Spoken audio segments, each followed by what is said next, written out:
before we jump into the next one, here's a quick reminder for all of you mobile gamers out there. The ESL Mobile Open is just around the corner, so head over to Twitter right now and get all of those details.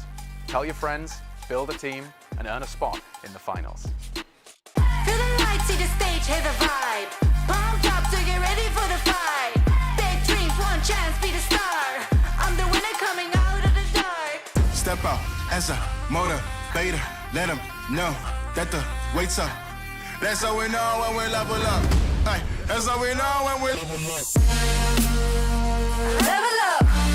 All we know about is level up. Are we ready not to level up? You know we fall and we get up. Level up. All we know about is level up. Are we ready not to level up? It's time, get up. Back against the wall, still I'm standing tall. Know about the ball, I got my fan with me. That's how we know when we level up. Yeah, that's how we know when we level up. Level up. All we know about is level up. Are we ready not to level up? You know we fall and we get up. It's time, get up.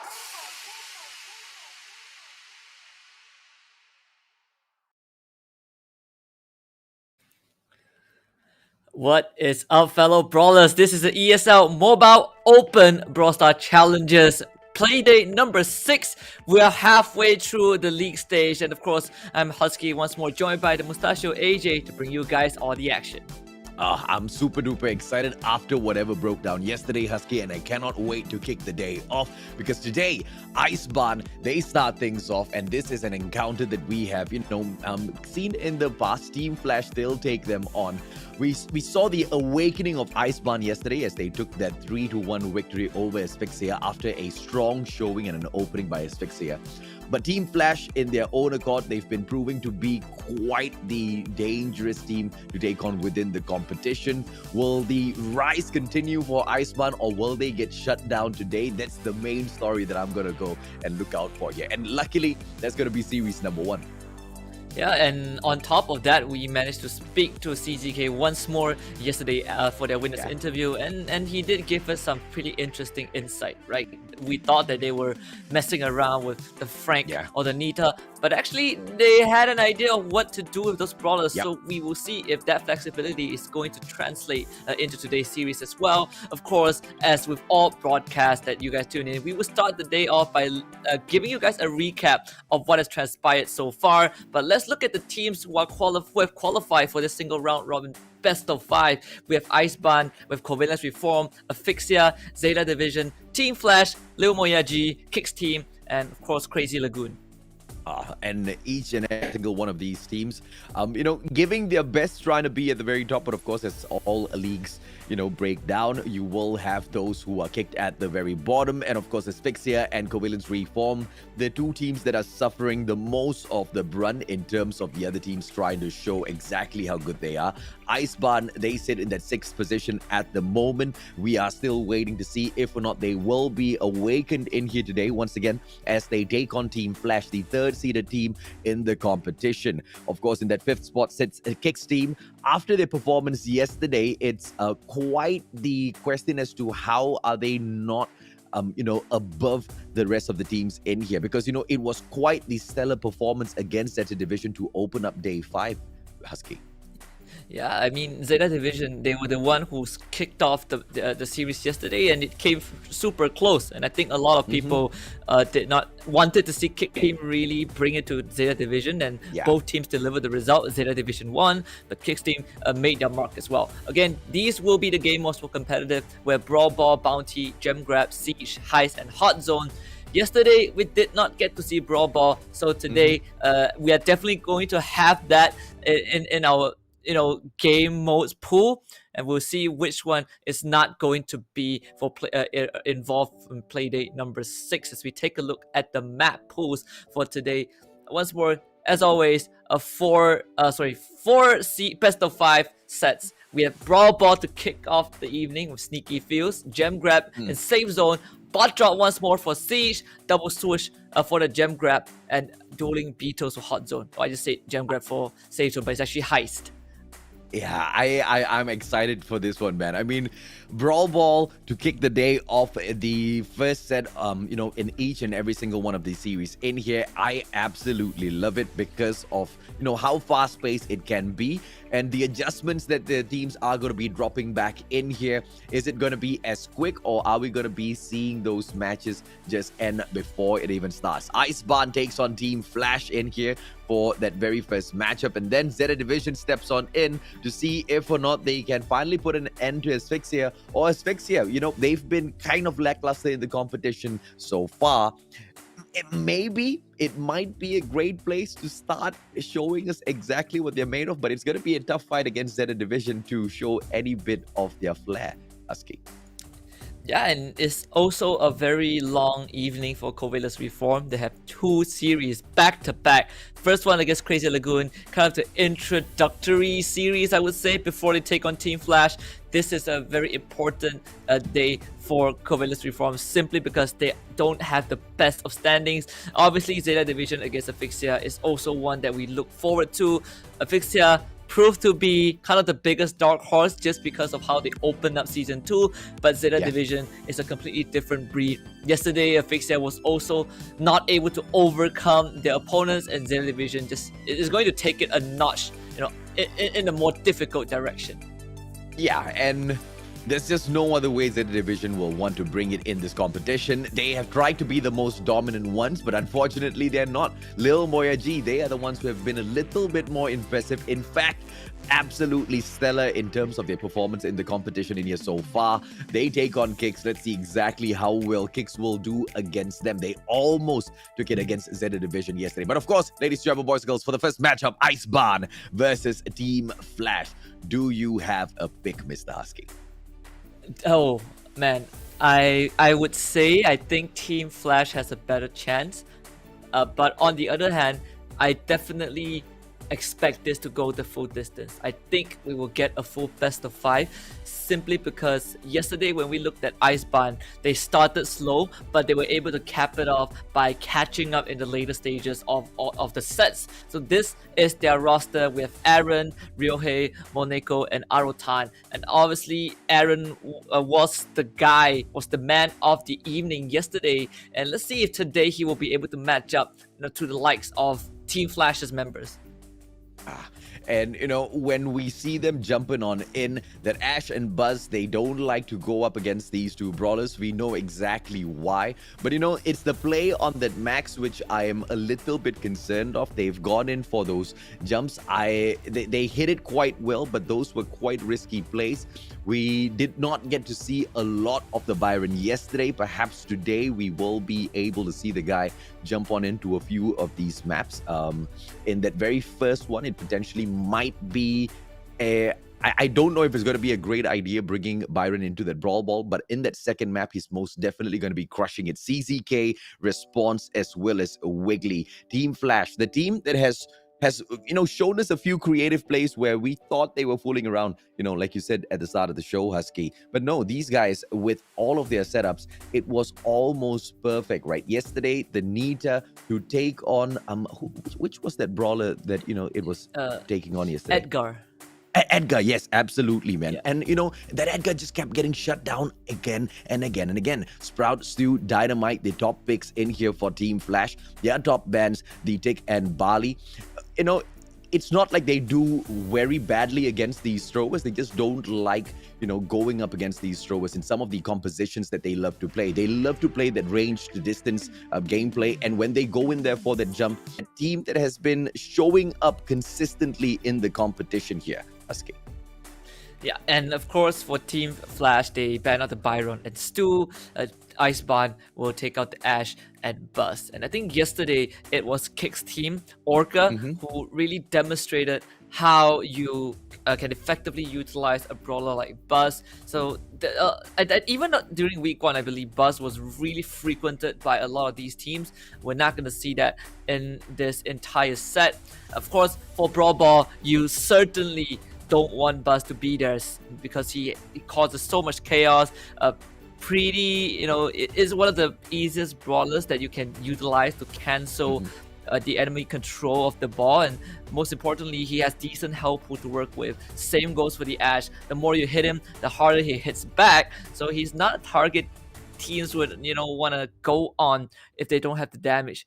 But with that being said, Team Flash's creativity probably would give them an edge in this Brawl Ball. But you also pointed out Iceborne. They played this whole max lineup, right? And when you have a max, you generally would want someone to frontline, like the Jackie. We've seen that Edgar as well, the Poco and the Rosa. So perhaps Iceborne will show us that lineup again. Absolutely right. I am looking forward to that. We've seen this go down between them before. We've seen the results, but of course, this time around, Iceborne is a little bit different. In Season 2, they seem to be hitting a little bit like a wet towel. I don't know why, but against Asphyxia yesterday, once again, was the moment where they woke up just a little bit. We are still waiting to see whether or not Iceborne goes back into the Ice Age and, continues their long slumber into Season 3, where they do not make it through to the playoffs, or today be the day where they turn things around and, show us for a or prove to us that they will be able to fix themselves or book that ticket into that playoffs, right? But as they take on Team Flash, did you make a pick earlier, Husky? I did. I think Team Flash is going to win, but Okay. I also expect them to not have an easy series, right? I'm looking for full best of 5 simply because it's Iceborne. Yeah, fair enough. Okay, cool. I don't know, man. I'm curious as to how they're going to be taking this particular matchup against each other, right? We've seen them come in here with all of those creative setups yesterday, and Team Flash specifically. Iceborne, on the other hand, I wouldn't say they were a one-trick pony, but they stuck to their lineup. They didn't really switch it up all that too much. Whenever they got punished, they just try to focus in on perfecting that exact same lineup and forcing the issue. They were able to pull it off against same strat is going to be easily pulled off against a team like Team Flash. Yeah, and I think that itself has its strengths. You don't want to keep picking a different lineup whenever something doesn't work. And I think that kind of mantra has been really effective for a team like Iceborne. Team Flash, they are not afraid to experiment with new stuff. They're not afraid to really bring up brawlers out of the box, simply because in their mind they have a theory. I think A works against B. Let me try that out. That was what happened with the Nita into Edgar matchup yesterday.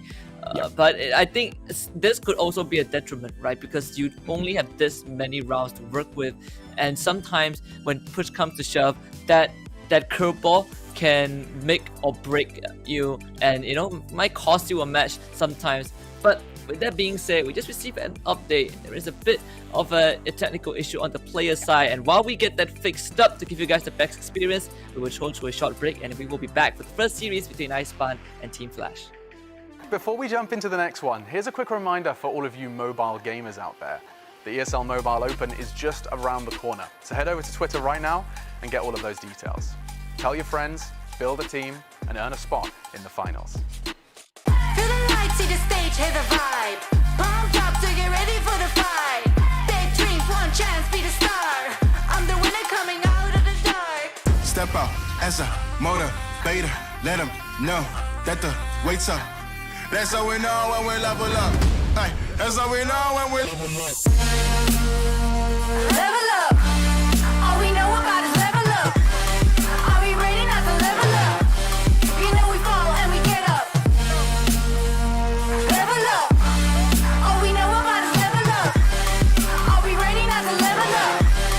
It's time, get up. Back against the wall, still I'm standing tall. Know about the ball, I got my fan with me. That's how we know when we level up. Yeah, that's how we know when we level up. Level up. All we know about is level up. Are we ready not to level up? You know we fall and we get up. It's time, get up.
jump into the next one, here's a quick reminder for all of you mobile gamers out there.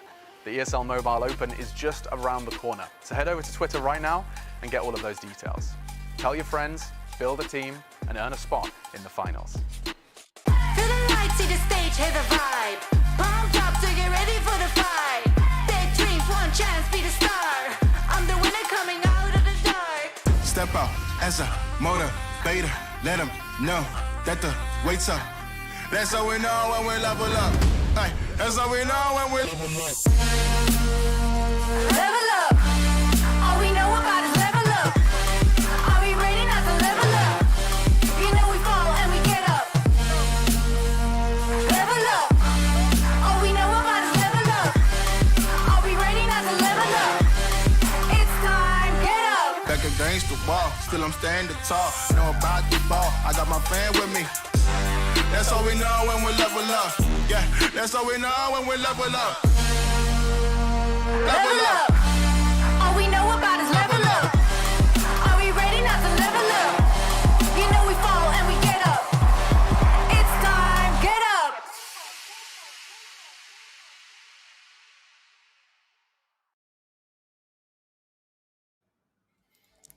Welcome back, Brawlers. Once more, this is the ESL Open for Brawl Stars. Day number 6. We're back from a short break. Of course, ready to take on the first series of the evening. Iceban against Team Flash. Again, I'm Husky alongside the Mustachio AJ, and I'm super excited. I have my money on Team Flash, but now I want to know, who do you think is going to take the cake? I know Team Flash will do really well, but I'm thinking Iceban might be able to make a play in here. So, this is a tough one, man. It's probably going to be a 3-2, and the match is probably going to end up on the side of Team Flash. And it's only because of their performance in this competition in here so far, and also because of, you know, the kind of performance that Team Flash brought out against Covales Reform yesterday. And for me, it's just that Nita trick against that Edgar that really showed exactly how much of thought they've been putting into some of the compositions in here. And you've got a Team Flash bringing in all of their strats, you know, thinking 3, 10, 20 steps ahead of their competition. It's going to be pretty difficult to beat them. And Iceban, you know, on the other hand, they've just kind of found their momentum yesterday, Husky. So I think it will be quite a challenge to, you know, reach up to the stage where they can take the matchup against Team Flash and win it as well. So yeah. But as those words come out of my mouth, my hands are trembling because I'm like, will they actually be able to pull this off? Because it's Iceban, right? And it's just such a shocker that they are really not performing as well as they did in Season 1. Yeah, absolutely. And I think it is definitely warranted just because of how Iceban has built themselves on this reputation, right? Again, formerly known as Tropa Suprema, you definitely expect them to do well. But we will see if this opener match is going to indicate anything. I mean, Team Flash, they've already started off on a decent note. They have the Spike, the Bell, and the M's, and already got the ball on their, in their control. In fact, it's on the court of Iceban. And so far, Iceban kind of trapped in front of their goal, and all Team Flash is doing right now is just to keep them in the corner. Yeah, it's smart plays coming through from the side of Response as well as Wiggly Spoo. Wiggly Spoo with all of those sprays from that Ems, putting on so much of pressure, not allowing Aaron to move on towards that left-hand side, and he will have to back away. But those close quarters combat is exactly what Aaron is waiting for, and he will make all of those flowers bloom. It's going to be real hate now. Oh, Speedster moves on towards the right, but gets taken out either way. Aaron finally goes in for the dive, takes out Wiggly Spoo, but he has to back away, but he does not manage to get away from that Bell, who does have that reach, and out he goes, but not enough of that pressure. It's still pretty much a stalemate, and it was a great defense pushing that ball up towards that left-hand corner. Yeah, Iceman had the boost, the max speed boost. Rosa gets a super up, and you start running at Team Flash. Problem is they couldn't really get past Team Flash regardless, because Ems on the side of Wiggly, he had his own super ready, so he slowed down Aaron and he was able to put up a shield to survive for a bit longer. But Iceman would do it again, a good pass left and right, and Aaron about to score it with 12 HP left. Of course, Iceman will score their first one in this first round. Oh, that was such a well-taken goal. It was all about the timing and communication, and now Aaron trying to look for the exact same thing once again. they're doing the it. Ems has to back away. It's a 2-on-1 situation. Walks the ball through, and he does not get the goal. What a defense there by Aaron. But the match is over, ladies and gentlemen, boys and girls. It still goes on over to the side of Icebarn.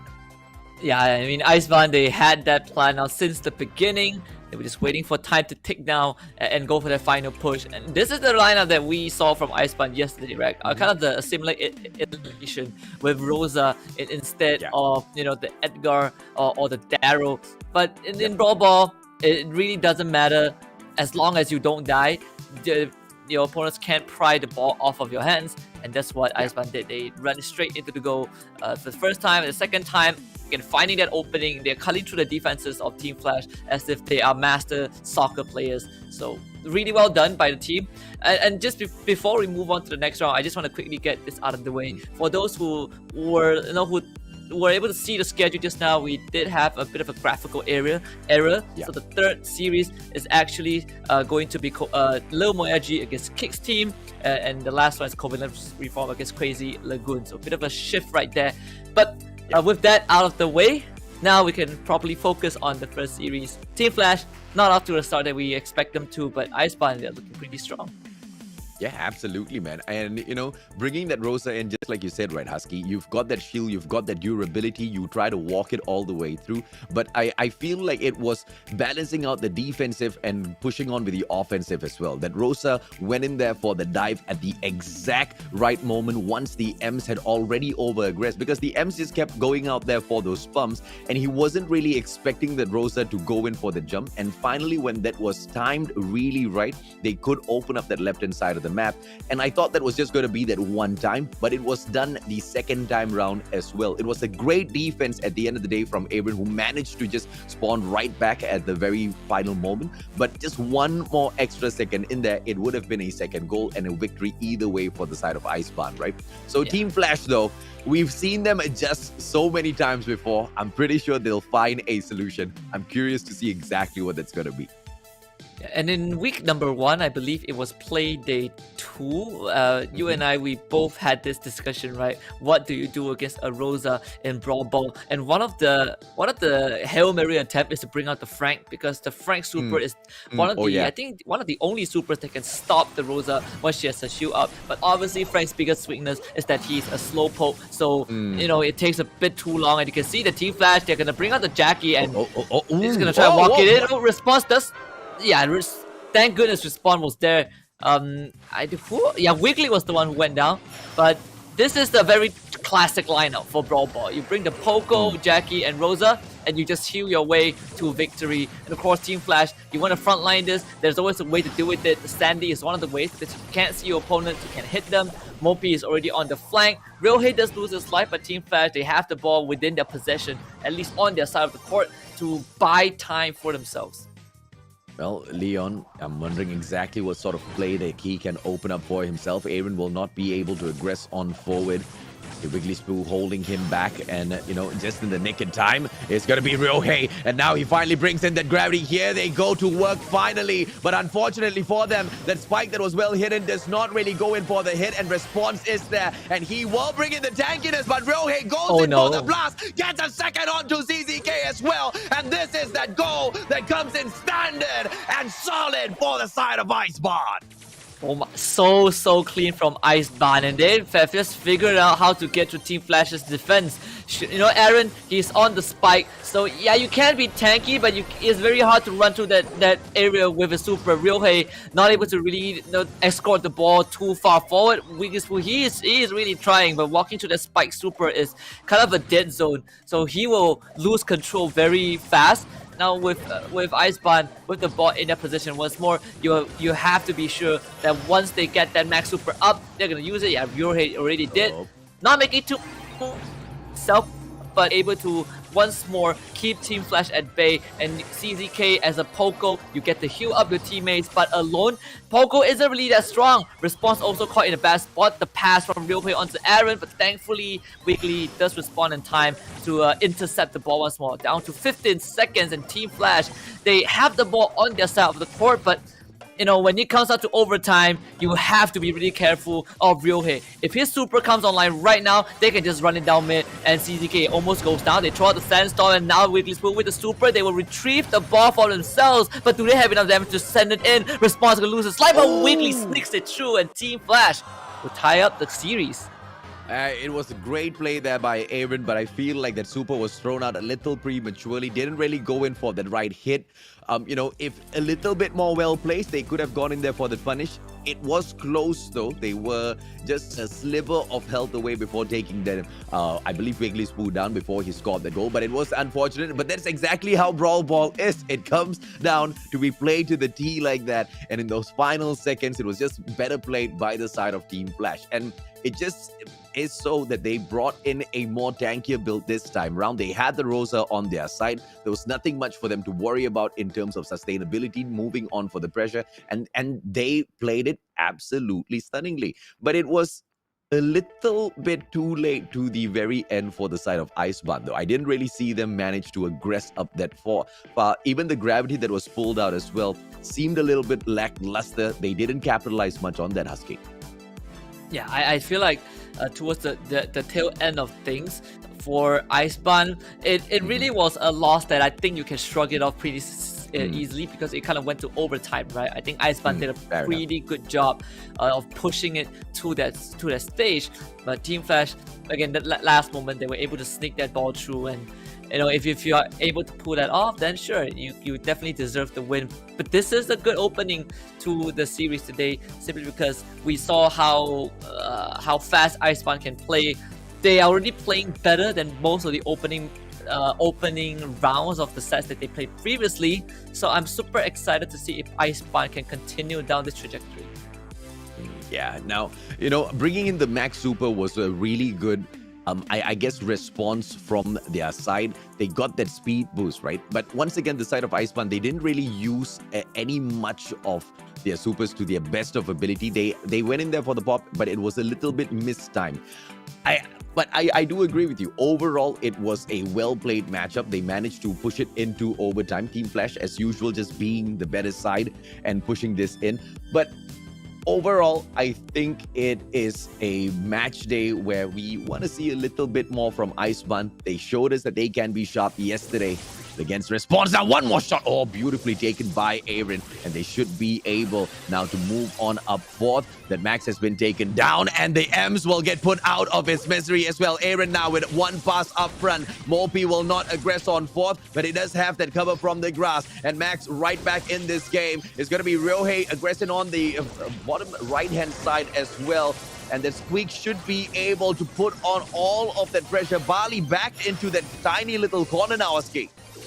Yeah, and they do have the Sandstorm, and they finally take a response. Aaron gets a good pass, but unfortunately for Iceborne, Wiggly, he responds just in time. So Iceborne, they are not able to score their first goal, but this Squeak is proving to be a menace. They take out CZK, Wiggly also loses his life, and Iceborne, I think they have ample time to do it. Ryohei knows it. He's just going to send it in for that first goal of... And he walks it in. There's nothing much for the Squeak to worry about at all. He may be squeaky, but definitely not, squishy in a circumstance like that. Way too much of HP on him. And now Ryohei, this time switching it up, moving on to that left-hand side, putting on that pressure onto Ems. But of course, Ems will back away in the nick of time. Malpi, on the other hand, not gonna be aggressing on fourth. The timing with the super will be crucial. Aaron, he backs away as well. They don't want to aggress on Ryohei. One more toss in. Wiggly's Poo about to get taken out. And Ryohei manages to get that shot. And that is the opener that they now need. Max backing away. They do not have the HP to walk this in. CZK will be able to blast them through. But Ryohei from the distance still snuffs CZK out, Husky. Yeah, super deadly on the Squeak. He's so much area control.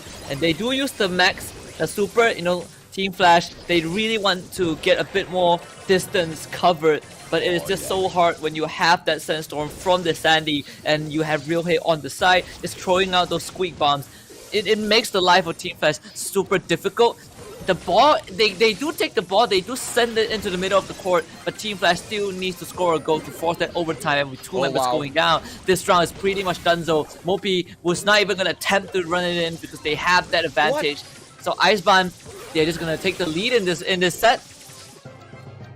Oh, I thought that was an accidental pass right back through, but it's okay. You know, overall, it was a pretty great fight from the side of Team Flash and Iceban. They were quite solid in there. That Squeak proved to be the menace that they could not control. He had the range, he had the area of control, and he went for the right target first. Squishing out Ems from the equation just proved to be the winning success for them, Aski. Yeah, absolutely. And at the same time, I think the Squeak and the Sandy were the biggest contributor to that win, simply because they were able to control a lot of areas. They were able to cover a lot of ground, and every time Team Flash goes for the contest, they just end up losing because they could not see the members of Iceban, and also they could not really reach the members of Iceban. And Team Flash now on the back foot. This is what we saw yesterday was, if you put Iceban on the back foot, they will pull out something miraculous. But Team Flash are now on the back foot, and maybe it is enough to force them to bring out something unconventional, just like how they showed us yesterday against Covales Reform. Brawl Ball definitely comes down to a game of just tempo. Knowing the right timing to use your abilities is the key to victory. And in round 3, Iceman just did it in a perfect fashion. Yeah, absolutely, right? I mean, this time round, I do not think different from the side of Team Flash, but they will be bringing in all of those adjustments, right? Because in terms of recovery, they are number 1. There's no better adjusted team. In terms of Little Moyagi, we haven't really seen them adjust in that way because they go out, they trash all the way through. Iceban, on the other hand, they are asking those right questions in here, and it just seems like that wake-up call against Asphyxia seems to have worked from yesterday, and the effects into today, it seems like the adrenaline pump was just nice. I think they might be able to bag Brawl Ball if they keep this up, Husky. Yeah, and that really looks like a possibility, right? Because I think for Team Flash, at least they are good. They're better in modes such as gem grab or bounty. Not saying that they can't play Brawl Ball well, but they're strong. So perhaps it's not in this mode, at least based on what we can observe so far across these few weeks. And of course, Iceban, they are really leading in. I mean, Mopi gets a good takeout, and they have the Poco Super, so Mopi just sends it in once more for that first goal. You have the Poco with you. You have this Jackie and the Rosa, the exact same lineup that Team Flash brought out, I believe, in round number 2. And Iceban, they just do it to perfection. There's a Sandy Sandstorm, so Response was able to hide in there, but only temporarily because Mopi is just going to vacuum him with that super and take him out. Ryohei will continuously top Aaron up with that heal. Aaron does die, but so does Wiggly. So at the end of the day, Iceban still have a bit more control. Oh, smart plays coming through, but now this is that opportunity for them once again. CZK this time round, he will have the cover of that Sandstorm, will have to back away now. Aaron as he aggresses on forth. Opportunity, and this Rosa just way too tanky, and the damage that's being brought forth. CZK just going in there for the dive, will be able to drop on with the assist. Aaron taken out of the equation, and now Team Flash, they made that opener, but the defense to push the ball up towards that right-hand corner was the right decision from the side of Iceban. And that just seems to have bought them a few extra seconds in here, Ski. And with that, they completely get back control of the ball, and CZK, he's trying to challenge Ryohei, and he will win that one, but his backline is getting absolutely slaughtered. And with 2 tanky members from Iceban around, Aaron, he is just gonna just walk into the goal to win the set for Iceban. What a clean performance from this team. Oh, absolutely, man. I mean, amazing stuff. And Aaron just being a little cheeky there, walking away from the goal, going one whole loop before taking the goal. But, I think they definitely deserve it. Amazing performance in here so far. And to bring that Rosa right back in here, I mean, if it's not broken, don't go ahead and fix it. They had to fix it earlier on, even though their Rosa did work, because they knew the side of Team Flash, the adjustments would definitely be made. And, they kept mixing it up. And I feel like if they can continue on this trajectory, they're going to piss Team Flash off. And we're going to have an amazing opener of the day, right? Team Flash, I mean, cheeky guys, but they bring on the most craziest of poker faces into these matchups. And, everything they've been great about so far in this competition, be it Season 1, be it Season 2, has always been about those IQ plays. I've got no doubt at all the next matchup is going to be even crazier as they now are going to desperately look to make a comeback against Icebarn. Yeah, and I think the biggest upset today would definitely if if Team Flash, gets taken out without much of a fight. And I think Icebarn, I feel like they have a bit more to prove compared to Team Flash. In fact, with Icebarn's result right now, I believe they're sitting at 2-3. This win would definitely put them in good standings. Yeah, absolutely right. I mean, it'll put them in a great standing. And exactly how will that be affecting the side of Team Flash? They sit down as the third seed so far. They are in a 3-2 position with the 9 points. And as for the rest of the teams, Crazy Lagoon, who sit down in the fourth spot, they're just one series away in terms of a win from catching up. So Team Flash doesn't really have a lot of these points to give away. And it's not going to be easy for Icebarn to pick points off of a team that has just been so solid in here so far against the other teams.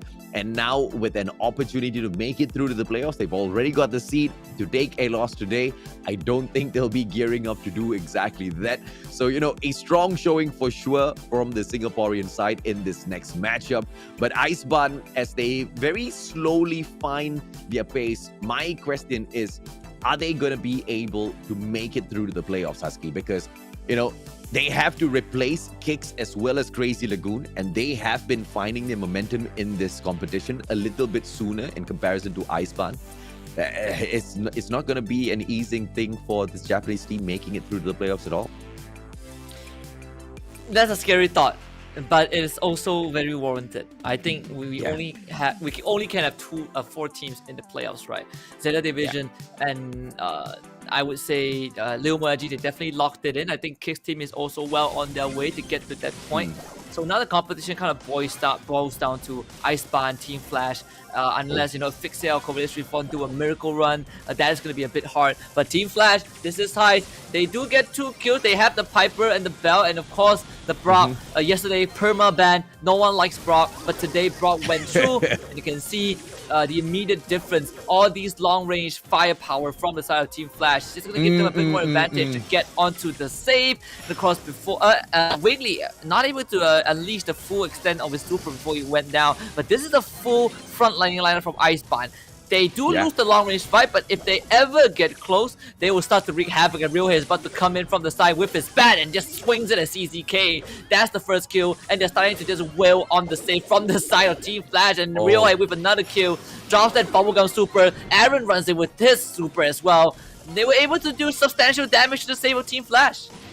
Yep, and it's all going to be Realhay. CZK just going in with a little bit of the prevention there and drops the super, pushing Realhay back. But now, are they going to be trading out blows here? 48-50. Who's going to be able to finish off those saves first? CZK as well as Wiggly Spoo. They should be able to down in all of that pressure. And now one guy on the defensive, the behind. Are we going to see Piper back away as well? CZK, Wiggly Spoo, they are changing their mind. Icebarn, they've managed to go in with all of that aggression. This little baby, way too much of pressure. CZK, he actually went in with his super, and I think time is definitely on Team Flash's side. And one last super, the afterburn from the Brock is enough. And this is why Brock is so deadly on map like Highs, in a mode like Highs. That afterburn, there's no way to get rid of that. Yeah, it's kind of, it's basically the same effect as Barley's attack, but even better, higher damage with damage over time and longer range. Now, I think Icebarn had a good idea. They just let Realhay have his way at the save of Team Flash as if he's in some anger room. But the problem is you are never going to out damage the Brock because of that afterburn. Yeah, and it was smart plays coming through from the Piper as well, right? Initially, paying attention to Realhay a little bit too much, but that initial defense was very, very important, and this is exactly what's very important about Team Flash that we have to notice. They play their calculations to the T. if that Piper had not gone in for that initial defense, then Ryohei should have been able to kind of out-damage them on that save. But they were able to go in, prevent him, push him away. Great super dropped in by that Piper, and at the very same time goes on to aggress on forward just to give that extra bit of support to the Brock. And the rest of the damage, like you said it, Husky, brought on by that Brock over time, piles on, and with that final super, it was just a no comeback zone. And I feel like it was played to perfection from the side of Team Flash, and there was just no response whatsoever. And the only playmaker, Ryohei, up front was just not going to be enough. The defense as well, they just didn't have much of a range. Let's see exactly what sort of an adjustment is brought through this time around. Now we see the Bell and the Brock once more, and this time both teams will bring out the Brock, and of course the afterburn from the Incendiary will always be the focal point. I mean, it deals like 520 damage per second. I think it takes for a good 2 seconds, so that's like 1,040 damage every single time, which is a lot, for Brock. Something that both teams now have to be careful. Of course, CZK just able to walk away, but yeah, Mopi on the Brock has a pretty long range, so they do take out the Piper from the side of Team Flash, and response is also not to save. Iceban getting a bit of ground in this round. They even have the Colonel Ruff with them, and you can see they are really just pushing the tempo forward. Sure, they're not getting much damage on the save, but they're preventing Team Flash from doing the same. Oh yeah, I mean, you are just chipping away at this block little by little, right? And Colonel Ruff's just doing all of that damage on the right-hand side just by opening up that play space. Not much of that area for Wiggly Spoo to go in for the defense. But now, making that comeback, it's going to be Team Flash with a very well put together attack. CZK backing away with his Piper. Way too much of damage being dealt by the Brock by the side of Molpy. And now a 2-on-1 situation onto response takes him out of the equation. 97 to 90. Team Flash suffering a little bit more. CZK, oh, what a super to back away. The guy will be able to survive, but now Molpy going in for the search will not be able to find that hit, but instead gets traded out by CZK. What a turnaround by this legend. Yeah, and Team Flash, they are winning out on all of these long-range fights, and finally Ryohei is going to drop his own super, the Rocket Rain. I think only one of it connected on the save. So Team Flash, they are still not in the lead, but it's just a 1%, 1% variant. It is pretty easy for Team Flash to kind of close the gap as long as they were able to sneak in that one shot. This is going to be pretty close. We're down to the last 25 seconds, and Iceban, they have all of their supers available, at least the offensive ones from both Aaron and Mopi, but the most crucial one is definitely the Brock. So you can see Team Flash, they're desperately trying to keep Mopi away from their own save, but this is going to be go time. Someone has to pull the trigger, and Team Flash, it seems like they're getting a lot more ground, and maybe Iceban will need to put their bodies in front when Team Flash will sneak in that one shot in. You can see Wiggly Spoo is actually trying. Ryohei, he needs to block it with his body, but no! Iceban still was able to come out on top, and they will tie up the set. I feel like, this combination between the Bell as well as Brock on the side of Iceban truly was the winner. Amazing plays on the right-hand side as well. The Colonel Ruffs barely was able to do much. I feel like, the Brock on the side of Team Flash was just playing the momentum. I mean, he just got that timing so well. The Colonel Ruffs could not take even a step on forward, and it was just a lockdown on that right-hand side. So the play needs to come out from that left-hand side, and I feel like, they went in playing it to perfection, taking the matchup against CZK and still being able. Now, that's actually saying something else, King. Oh yeah, I think for the side of for Iceban, at least for the side of Team Flash, they again had the right idea, right? You need to kind of make a move, and I really appreciate the effort they put in on that right side of the map. But Iceban just utilized their ability, and they push all the way to get those last bit of damage in. And like you pointed out, Colonel Ruffs used his body to block as much as he can. I believe he also used his gadget, the barrier, to block off extra shots from the side of Team Flash, and this is what allowed them to win that round. Yeah, okay. So as we jump on in here right after this, Iceban, they're taking up these standard matchups against the side of Team Flash, as solid as it is. Team Flash, they are able to put up a strong fight, but Iceban, they are not making it very easy for Team Flash. I mean, considering the performance by the Japanese team in this competition so far, some would expect perhaps Team Flash being able to take a walkover victory in here. But Biggly Spoo, as he shows with the opener, response as well early with the attack. And this Piper as well as Bell with the early shots against the save of Icebarn. This does not look good. Yeah, and I like what Team Flash did. You know, they kind of readjusted where they put their members. CZK now will kind of be challenging on the right side, and you put the Piper in the middle. That is going to allow a very clear shot at the save of Icebarn. But of course, there is also the Brock from Wiggly. Aaron, he has been this front line for Icebarn since we could remember. So he always puts himself in front, and Bell with the shield can definitely take some extra punishment. This mirror matchup really comes down to who can gain more control of the map, because all these three brawlers have incredibly long range, and Team Flash, just because they had that opening, they were able to get a bit more done. Oh yeah, absolutely, man. And there was just smart plays coming through from Team Flash, right? Early aggression, just catching Icebarn off guard a little bit, and now Aaron getting taken down. CZK aggressing on forward, takes the shot up against the save, but it's not going in with the reach. He needs to be able to snuff out that player. Response drops Aaron out of the equation, and now Wiggly Spoo gets the majority of that damage done, and Icebarn suffering with just 60% left onto their save. They need to find a solution in here. Rohe needs to make a play, aggressing on fourth. Aaron just playing way too much of pressure in that mid section, but will be able to find response. Molpy aggressing on fourth as well. One more shot against CZK. This Bell just seems to survive all of these attacks a little bit too good, but he does take CZK out. Aaron right after that pays the price. The trade comes through. Team Flash still with the pressure.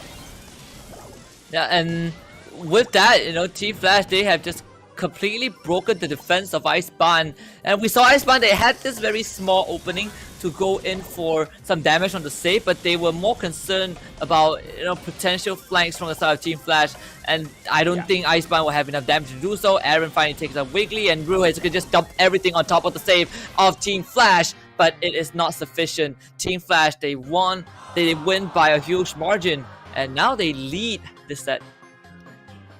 The mirror matchup was good. It's just that once again, getting locked down on that right-hand corner is just not doing them a lot of favors whatsoever. But it's not like they can just switch things around. Regardless of where they send the player, it's still going to be a tough situation to overcome. But at the end of the day, man, it was just mechanically a performance that has had the players of Icebarn outplayed from the get-go. Early aggression on from that Piper as well as Bell just kind of broke the play on for the side of Icebarn. And I was surprised that the Brock didn't even place on much pressure early on in that matchup, right? He still hung back just for the defense, just providing that support from that left-hand corner, which I think overall was the playmaker for the side of Lagoon, for the side of Team Flash. What do you think they can do to make a comeback in here, Husky? Because Icebarn, their adjustments have been solid, but mechanical plays, they seem to be suffering now. Yeah, I think for the side of Icebarn, I wouldn't say they are mechanically suffering. I think to look at it from a slightly different perspective is just how Team Flash were able to gain ground. When you run that kind of lineup, it's definitely very oppressive when you start losing that tempo, right? We saw Team Flash, they come out the gates and they immediately get a couple of... Just because of that, they were able to bring the save of Icebarn down to like almost 60%, 60 or 70% in the first go, in the first wave. So that itself puts a lot of pressure on Icebarn, and every single death is precious time loss. It's pressure damage that Icebarn was not able to do to Team Flash. So I think it's more of the tempo, it's more of that who comes out, who starts off their sprint from the starting line better, and for that particular round, it was just Team Flash. Well, if it's not broken, don't fix it. Team Flash not fixing anything at all. They bring in the exact same lineup, but a little bit of a change-up coming through from Ryohei in here. He seems to realize that he's not able to aggress on up fourth on that right-hand corner. Finally brings in Mr. Rico, will be able to take these shots, and he pressures off CZK. This little Bell can't do much, allowing that opener for Aaron as well as Molpy to step on up forward. And I feel like there's adjustments from Ryohei. the absolute winner that Iceborne is looking for. And now Mopi, with all of those pressure plays, wasn't able to deal all of the damage that he was intending the way he wanted it. But let's see exactly what more they can bring in here, Husky. Yeah, and now this is the start that we want to see. It was what Team Flash did, and now Iceborne does the same. Of course, there was a bit of change coming out from Iceborne instead of the Piper. They went for the Rico. It's good because you see Team Flash so far across all of these rounds, they've been playing all of these corners, right? You basically split your forces.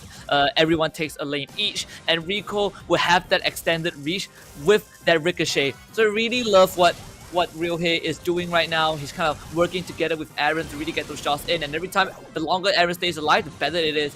As I say that Aaron, he did go down, but Team Flash are still pretty behind. They have 55 seconds to make a difference, so there's plenty of time for them to work with. Yeah, Ryohei is just making all of those plays in here. I love the adjustment that they bring in here with the Rico. And you have that spot on, man. It's all about that reach and pushing CZK off. CZK finally realizes that the Bell just will not be able to cut it off against this Rico. Switches it up with that Brock. And I feel like, that's the kind of adjustments that will be keeping Team Flash still in this matchup. And now Brock able to put that pressure on to the side of the players from the side of Iceborne. Wiggly Spoo taking that shot up. Ryohei backing away, but the damage will still be done. Aaron will be able to respawn in here. Team Flash 77%. They were able to aggress on fourth, but Wiggly Spook, he needs to be able to pull his super off. 10 more seconds in here. Is he gonna be able to find the timing? Yeah, the afterburn is going to, Aaron needs to block the shots. He blocks one, he blocks all of them, and Ryohei responds at the last second. Oh, with the invulnerability again. Iceborne winning up by the smallest of margin. And this is what we say, Team Flash at the throwing a couple of rocket barrages, but man, Iceborne knew what to do, and they did it well. It was just enough to keep them in the series. Absolutely, man. I mean, 2 rounds back to back, he was just absolutely gridlocked in that bottom right-hand corner of the map. He could not find a solution. They went in there with a mirror matchup. He still could not find a solution, but he figured it out, right? The only problem that I have in this matchup is getting that reach, because he's outplaying me in every single circumstance down at the right-hand corner. And what does he do? He brings in that ricochet, perfect for the guy. He gets the bounce. There's the damage in there as well that increases with those bounce that he uses to his advantage, and he gets that pressure on. CZK, he does go in to switch it up with the Brock, but that decision came way too late. And I feel like if they had perhaps done that a little bit earlier, Husky, the result of this matchup would be so different, right? Because we did see when Team Flash made on that fight against Rico, it was a little bit of a different matchup all of a sudden, and Rico had to back away from his spot. Overall, both teams really giving it their all, but Iceborne just a little bit smarter, one step ahead of Team Flash in this round, and I absolutely love how they've taken this, man. Yeah, and Iceborne, of course, they are leading already in terms of, just the series itself. And if they win this, they are going to have a huge advantage, right? Leading by 2-0. But this is definitely a closer one compared to Brawl Ball. I think Team Flash are putting up a pretty good fight. And when it comes down to this particular map for Heist, there's only so much a difference, right? Safe zone is just way too open. Long range are always great, and it is also one of the few maps that the Brock is so darn good. And okay, Iceborne, they just run forward. I mean, I'm not sure what the plan was, but maybe they want to go for those front line. I mean, they have the lineup, right? They have the Max, they have the BB. The problem is, that early Dab wasn't really that great, and now Aaron, he is putting a lot of pressure, and he's about to roll in with his super, and here comes the damage. This has to work out for the side of Iceborne. Ryohei, he loses his life a bit too early, but Mopi comes back just in time. So this is exactly what we want to see from the side of Iceborne. They're putting a lot of pressure on the side of Team Flash, and every second that Aaron is alive, that save is going to take a lot of damage. So Wiggly's pool is able to sneak from the side, and he's putting a lot of payback. I don't know if Iceborne want to go for the trade. Aaron is still alive and kicking, and finally CZK will be able to they're going in for the bat, manages to get the down on him as well. Mopi going in for the finisher. 20% left on the side of Team Flash. I think they do it. The final showdown, and Iceborne gets it. Oh my goodness. and they win the second set, but that is what we call brute force. They actually just ran it down. I was surprised, you know, like at first the round started and I spawned and were like, you know what, guys, let's just run straight into them. They die, and I got a bit worried. But you really have to give props to Aaron. Like no one was able to deal with him. He was just doing his job. So at the moment Aaron got on top of the save, I thought, okay, maybe Team Flash had a chance, right? Because they snuck weakly towards the side. But the overall damage from the Darrow is just a bit more compared to the Brock over time, even with the incendiary and Iceborne. They realized that, you know what, they cannot beat us at close range. Aaron is already there. Let us just run it down. So now they take the second set, and Team Flash, they are down 0-2 in the series. I'm surprised. I mean, because I believe the Piper spawned out twice to take that fight up against Aaron, and both of those situations, you know, the Piper just got outplayed, right? The first time round, the Piper did not get killed off because of the super that managed to save his life, backed away from that situation. Second time round, it was a win from the side of Aaron. So tanky up front, bringing on all of the damage, and it was the final finisher, that backup. Aaron with the mechanical plays to avoid all of the shots and stay alive whilst he was still dealing the damage towards that save, obviously was one part of the winner. But it was that final save that came in there for that BB as well. Stepping up front as Aaron was about to lose his life, goes in, takes that final swing, and Aaron doesn't die. The guy still stands, right? The backup was just absolutely perfect from the side of Iceborne this time round. And what a beautiful match taken against Team Flash. Did you perhaps see that coming, Husky? I mean, I foresaw it being a close series, but Iceborne with the lead, I can't say I am too surprised. But ourselves have a lot to prove today. But I just did not expect them to start off on such a good note, because their previous series, it took them a while to unleash that strength that we've seen. But today, they just kicked things off with on the best form, and I think maybe that is what Iceborne need. Maybe that is the extra push that's gonna keep Iceborne in the running for the playoffs. Well, the question here is, are we going to go in here to a set number 5 with the way both of these teams are playing, or is it just going to be a quick and easy finisher from the Japanese side that has finally woken up to play a little bit of Brawl Stars in this competition? I mean, Brawl Ball was an absolute delight to watch, and now as we move on in here, it's just going to be so much more heated, because we know the fact that Team Flash, they want to make it to the play. I mean, each and every single one of these teams want to make it to the playoffs, right? But Team Flash, they have got the ability to turn things around, but they seem to be struggling either way. And with the mechanical plays, though, that should be able to save them. At least that's what I thought. Until here, we have the side of Iceborne just taking up all of those fights against Team Flash and outplaying them in here as well. So we might just see an upset here, Husky.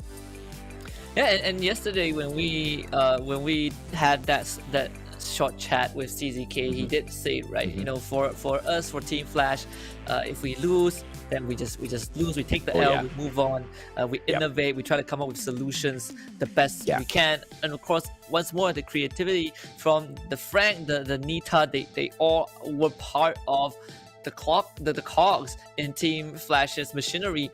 But right now, if they need to kick that into overdrive, because I think Iceborne, when you start off the series with 2 wins like that, and I would say in pretty dominant fashion for majority of the rounds, you have to be feeling really good about yourselves. But this is going to be bot drop, this is going to be siege, and let's see if Iceborne can kind of seal the deal in a 3-0 fashion. Well, Iceborne just showing us a little bit of their old self. And now Aaron aggressing on 4th, and this Genie should be able to pick up quite a number of these bulls. And when the time comes, go in there for that perfect pull. Molpi should be the finisher, and Ryohei to be able to take down all of the defenses from the side of Team Flash. That's exactly what he will be aiming for. But I'm surprised that this Bell is being kept on the back lines as a defensive player instead of being able to go up here for the aggressive push. 74 to 100. Team Flash really taking a beating in this round. Yeah, but they do use the super from response to gain some distance. Wiggly does lose his life, but Response was able to get the boat back for himself. And I really like what Mopi did with the Brock pick. It was able to take out that wall right in the middle that protects the turret. So now instead of the bot needing to go, around the wall, it can just walk straight at the turret. Something that Team Flash does not have the luxury of already. They don't have any way to take out the ones that is on the side of Iceban. And with that being said, it's going to be a level 4 bot. Of course, after this siege, Team Flash will have a huge chance to turn it around simply because they already have 6 bolts with them. So you can expect Team Flash to be able to have that comeback mechanic. 30 seconds left. There is the Rocket Barrage from Mopi. There is the grab from Aaron's Gene. So Team Flash, they have to really try and make this work because the map is in control of Iceban. Oh yeah, absolutely, man. I mean, all of these volts being picked up by only one team in here so far, but 6-5, Iceban, are they going to be able to get the final one in here? Oh, Response, he falls, but Mopi gets traded out, and this is that opportunity for Team Flash to respond. 5 more seconds in here, and Team Flash, there you go. This is that response mechanism with a level 11 siege bot being sent up forth. They should be able to aid it, assist it all the way up to win this round now. Rohe, one final player gets dropped, and this is a 4-on-1 in terms of that save, and this is just a winner from the Singaporeans. Yeah, this is well done from Team Flash. Able to, again, get to the best possible timing and just ran it down. I mean, Iceman had a very good idea of how to approach this match. I think they did everything well, but the thing about Siege is you can, even though you lose the first 2 Siege, the last one always has this room for comeback. And we saw Team Flash, they has 6 bolts already, and to a certain extent, Iceman was trying to really make up for it, but they just could not withstand the damage from the side of Team Flash. Team Flash got their shots through, they got the bolts, and right before that final defense, I believe their Gene got the grab onto was it Aaron or I think it was Aaron from the side of Iceban, and Aaron was on the Gene. So now there's no counter attack for an Iceban, and Team Flash just ran it down.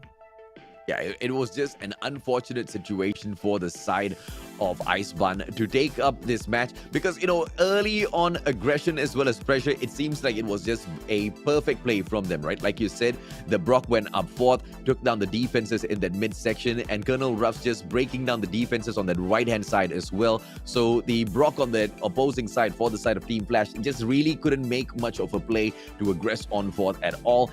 But it was that final play. Like you said, they were waiting to go in there for that activation, and the moment hit, they go in there for the jump, and it was just executed to perfection. They kind of played it to perfection in terms of the timing as well, right? You get one move wrong, it's all over. You allow the Gene from the side of Iceban to pull you in first, it will potentially break open that play as well. But with a level 11 siege bot, obviously the potential of your play still making it through without the Genie is definitely there. But Iceban, they were almost able to stop them, but it was just an outplay by the side of Team Flash. Good adjustments to come back in here to make that play through to push us into the match number 4. I think Team Flash will be able to do that, Husky.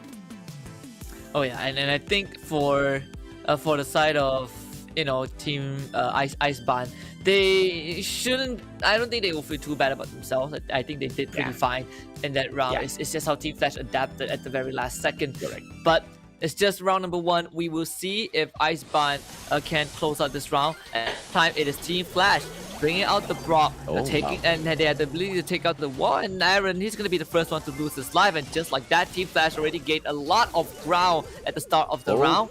And it seems like they are continuing to do so. I mean, Iceban, they need to somehow find a way to get to the center of the map. Yep, just too much of pressure being played here. The perfect combo coming through from that Viper as well as Brock. And if it's not enough, you've got the Bell in there with the range as well. Now, Ryohei, he does have the range to go in and respond a little bit. Pressures those players off, but Ryohei needs to be careful. Now, pulls out the defenses just in the nick of time to make sure he does not fall. And that gives the side of Iceban the opener. And now 5 balls picked up. This is a perfect response coming through in round number 2. Ryohei still needs to find the openers this time round. isn't able to aggress on fourth, response with those plays. Volpe, can he get the shot? He does manage to get that place just nice. Goes in, wow. Rohe picks up 2 balls, and that was the play of this round, and they should be able to nail this siege. Yeah, we've seen this before where Team Flash, they lose the first 2 siege, and then they come back, and again, this is really possible, but thank goodness for Iceborne, they grab an extra 4 more boats. So they're gonna go into, you know, the last round of the siege with almost even ground with Team Flash, and that bot is gonna start dealing a lot of damage. Team Flash, they don't really have the best way to stop the bot. You know, everyone is kind of a sharpshooter, so it really takes a lot more effort for them to get rid of the bot. CZK even loses his life as the last siege is going to commence in 20 seconds. But Team Flash, with those heavy losses, they are not able to do too much, and 2 more extra bolts goes the way of Iceborne. They've already made it to 8, and it seems like their numbers increasing. Team Flash completely losing control of the game, and I think Iceborne might as well, you know, have, you know, tied this set with Team Flash. I'm not seeing exactly how Iceborne is pulling this off, Husky. And now 12, a level 12 siege bot being sent down, way stronger than the previous one. Iceborne winning this left, right, and center. Ryohei now aggressing on fourth. Earlier, he did manage to drop that pipe, but this time round, it will just be a walkover as Iceborne makes a comeback in here to equalize in this 3rd set. Yeah, and then most impressively, they did it in a flawless fashion, 100% to 0. Iceborne really took control of the round, and I'm loving what Iceborne pulled out. I think it's kind of more of a switch in lineup. You know, the Brawl this time went over to the side of Team Flash, but of course, as much as we praise the Brawler, he does have some pretty obvious weaknesses, and then one thing being he takes a while to reload compared to other brawlers, and he's not the best at close range. You know, he's very low health to work with. So if you have a level 10 siege bot just running at you, as a Brawl, you just feel helpless in that situation. Yeah, and he was helpless in that situation, right? And the rest of the Iceborne players, they take that opportunity to step on forward. Brock knows for a fact that he can't really take that 2-on-1 fight, steps away, and was just a little too easy for Iceborne this time round. But it was all about those adjustments as to how they played that matchup as well. But to a certain degree, I felt like Team Flash could have made that comeback in this matchup, but I just could not find exactly why they weren't making those plays. They were just meeting a side of Iceborne that was just so mechanically in this one specific round, so oppressive that they could not come out of their spawns. They couldn't really go towards that mid segment of that map. Both of those sieges just absolutely dominated by the side of Iceborne. But I feel like Team Flash has set one too many fights in this way where they seem absolutely helpless in one round and they absolutely thrash you in the next. So that's exactly what Iceborne needs to be careful of in here, because Team Flash, if there's anything, they should be able to find a response to the pressure that Iceborne is bringing in here, Husky. Yeah, and with that, I think Iceborne kind of finding their groove a bit. Don't think we will see too much of a change in terms of the brawler lineups, that's for sure. So now it just comes down to who gets the better shot off, right? We see the Brock now back on the side of Ryohei once more. CZK brings out the Crow, and I think this does have its own merit, I suppose, because you keep your enemies out of the fight for a bit longer with the damage over time. The problem with the Crow is that it's very hard if you start taking damage, and he's gonna go down as well. That's a level 2 bot barreling down the way of Team Flash, and the problem with Team Flash right now is that they have not gotten a single boat, and that is not the start that you want. Crow, Bell, and Brock, not the best lineup to defend against the bot. They have to use their bodies to tank a couple of those hits, but you can see a level 2 bot still took away 8% of the turret. Yeah, smart plays by Ryohei, just so much of pressure, and the first thing that he did was he just goes in there and fires up all of that leaf on that right-hand corner, and then Incendia just does absolute perfection in terms of burning up that area, not allowing Crow to go in for those sneaky plays, and the Crow is just forced to take the fight up against Aaron instead. They go in for that swap around, and now CZK going in for that access from that left-hand side. Is he going to be able to go in here for the jump as well? Aaron holding his own pretty well, and in level level 8 siege bot now being sent up forth with CZK still going in for this fight. Molpy trying to pick the bolt up, but the side of Team Flash, the pressure play just perfect. Ryohei finally charges up, goes in for the pressure, and they will be able to take down Wiggly Spoo. Perfect play so far. Molpy with the aggression, 33%. I cannot believe what I'm seeing, but Icebud now thrashing the side of Team Flash. Yeah, Icebun is really working Team Flash into the ground because they really did not give Team Flash any room to work with, and Aaron with that grab on the CZK. I can confidently say with that, they've completely ended the chances of Team Flash even having, you know, a possibility of coming back. And you can see that Icebun, they know it. They know that they've got this round. Team Flash, they have to just accept defeat. This round is done and dusted. Another flawless run, and unlike the last round, this time Icebun, they broke Team Flash way before the final siege. Another 100-0 round for this Japanese squad. You know, yesterday we kind of thought that, okay, maybe Icebun's waking up a little bit in the competition. But, you know, to a certain degree, we were quite skeptical because that was against Asphyxia. They are not really in best form in, you know, the league stages so far. So we kind of had to cut them a little bit of slack.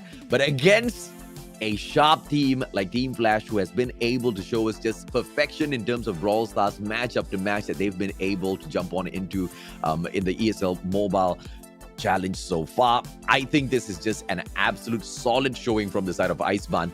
And the biggest question here is, are they going to be able to finish this 3-0? Because they are mighty close to that.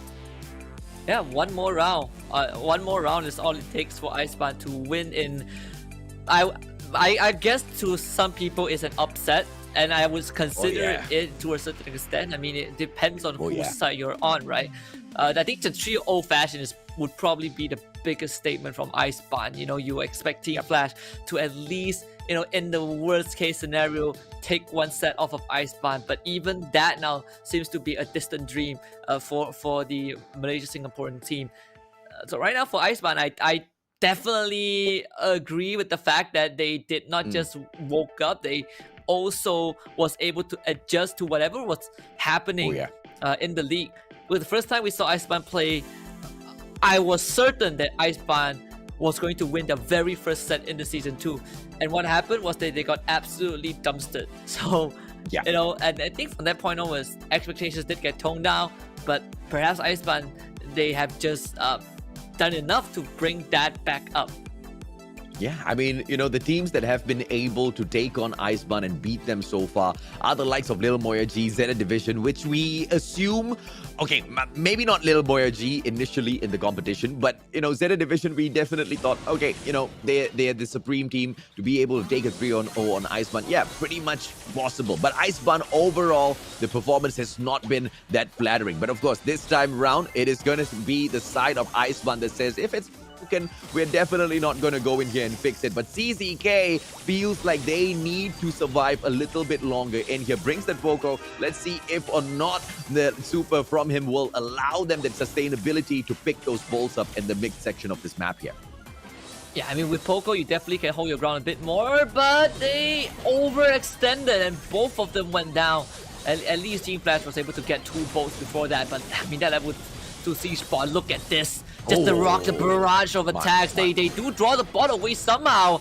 I think with Wiggly Spoo, yeah, he used the super to pull the bot away, but look at that.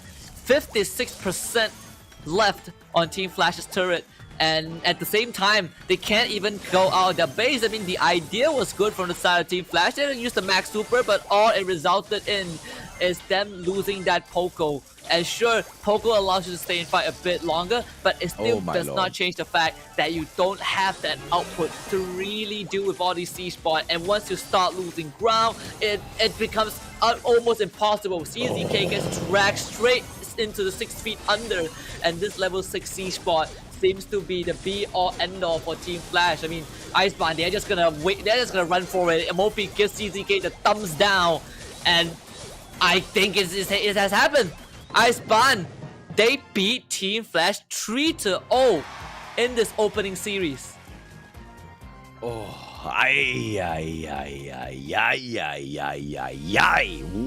a play by this lineup of absolute superstars in here, Husky. This was just absolute perfection end to end. You've got Abram, Ryohei, Silas Aritan, as well as Mopi jumping on in here for Icebarn. Silas Arotan not showing his face up, but it really doesn't matter because Mopi really knows how to pick those pieces up for Icebarn and really take it home, man. 3-0 against Team Flash. I think this is the first competition where we've seen so many of these matches where it's just so hard to peg a winner because of the quality that the teams bring in here, Husky. Yeah, that's the great thing about a game like Brawl Stars. You can be a really good team, but you can't really stay number one for a long time, because it is such a...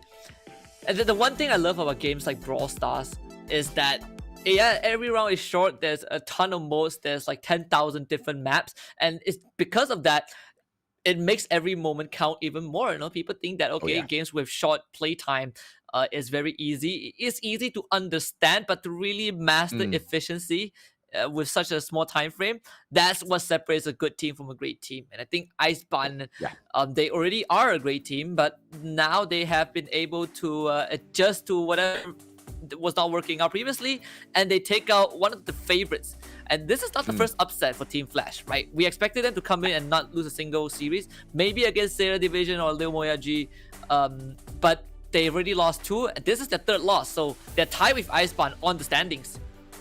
Oh yeah, absolutely. And I don't think they like to be tied up with Icebarn. Not because, it's a bad place to be, but it's a bad place to be, man. I mean, moving in here for the playoffs, we were just talking about it in terms of, how many teams will be able to make it through. You only have 4, and none of them want to be stuck in the place where Icebarn is right now. And that's exactly where, Team Flash has ended up in. They didn't have much of a choice. When they did try, Icebarn absolutely thrashed them. Adjustment after adjustments. We did see those mirror gameplays coming through from both of these teams as well. And Icebarn actually suffering mechanically in the matchup, which is so surprising because they turn things around. They turn things around so quickly in just this one series. It's just absolutely stunning how they managed to do it. From a team that wasn't really able to aggress on 4th to a team that was taking 100-0 back-to-back, Husky. Yeah, and I think, for Icebarn at the same time, this win again is very needed for them, right? Because it will put them on the same rounds as Team Flash. Is 3-3, but it's still pretty dangerous for these 2 teams. The win for Icebarn is a loss for Team Flash, but both of them will still feel pretty bad, simply because I don't think they're that close to qualifying just yet. Lil Moyagi and Zeta Division most likely locked in playoffs. Kick's team is very close behind. There's only 1 slot for playoffs, and with this win for Icebarn, we might lose one of them by the end of the group stage. But with that being said, we're gonna throw on a short break, and when we come back, more Brawl Stars actions will commence in this ESL Mobile Open Brawl Stars challenges. We'll see you guys in a bit. Before we jump into the next one, here's a quick reminder for all of you mobile gamers out there. The ESL Mobile Open is just around the corner, so head over to Twitter right now and get all of those details. Tell your friends, build a team, and earn a spot in the finals. Feel the lights, see the stage, hear the vibe. Pumped up to get ready for the fight. Big dreams, one chance, be the star. I'm the winner coming out of the dark. Step out as a motivator. Let them know that the wait's up. That's how we know when we level up. Ay, that's how we know when we level up. Level up. All we know about is level up.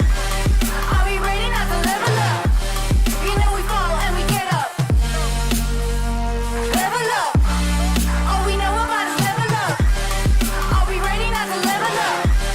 It's time, get up. Back against the wall, still I'm standing tall. Know about the ball, I got my fan with me. That's how we know when we level up. Yeah, that's how we know when we level up. Level up. All we know about is level up. Are we ready not to level up? We fall and we get up. It's time, get up.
before we jump into the next one, here's a quick reminder for all of you mobile gamers out there.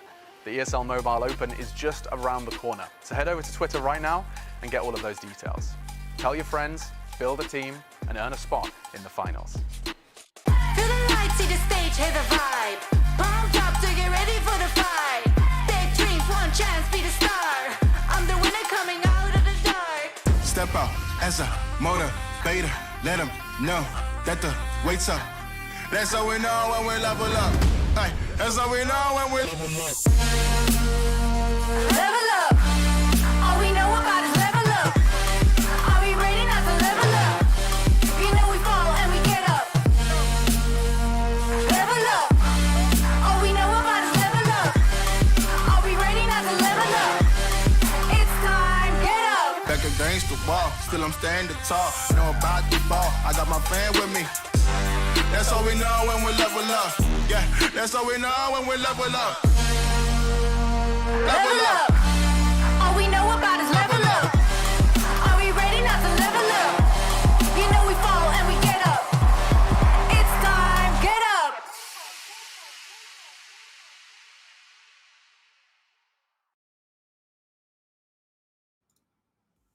What a shocker of an opener as Icebarn completes their full awakening as they beat Team Flash 3-0. Will the rest of the day be as exciting, ladies and gentlemen, boys and girls? That you definitely can bet on. Welcome back to the Brawl Stars ESL Mobile Challenge. We are in week 3 of the group stages, and this is play day 6. My name is AJ. I'm the Mustachio, down here with the amazing one and only Husky to bring you all of the hottest of action. And series number 2.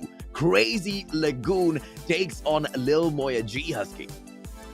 Yeah, absolutely. But before we go into the next series, there is something that we want to remind you guys about. So if you are interested in some Brawl Stars actions, just remember it happens on every Tuesday and Wednesday throughout the entirety of October. So today is going to be the last day of the week for Brawl Stars, but next week you can come back on the same days for more action. And while you do that, also remember to follow our socials, follow our channels. We have interviews, we have highlights, and we cover all the games to your liking. So if you are a fan of any mobile titles, this is the place for you. This is your home of mobile esports.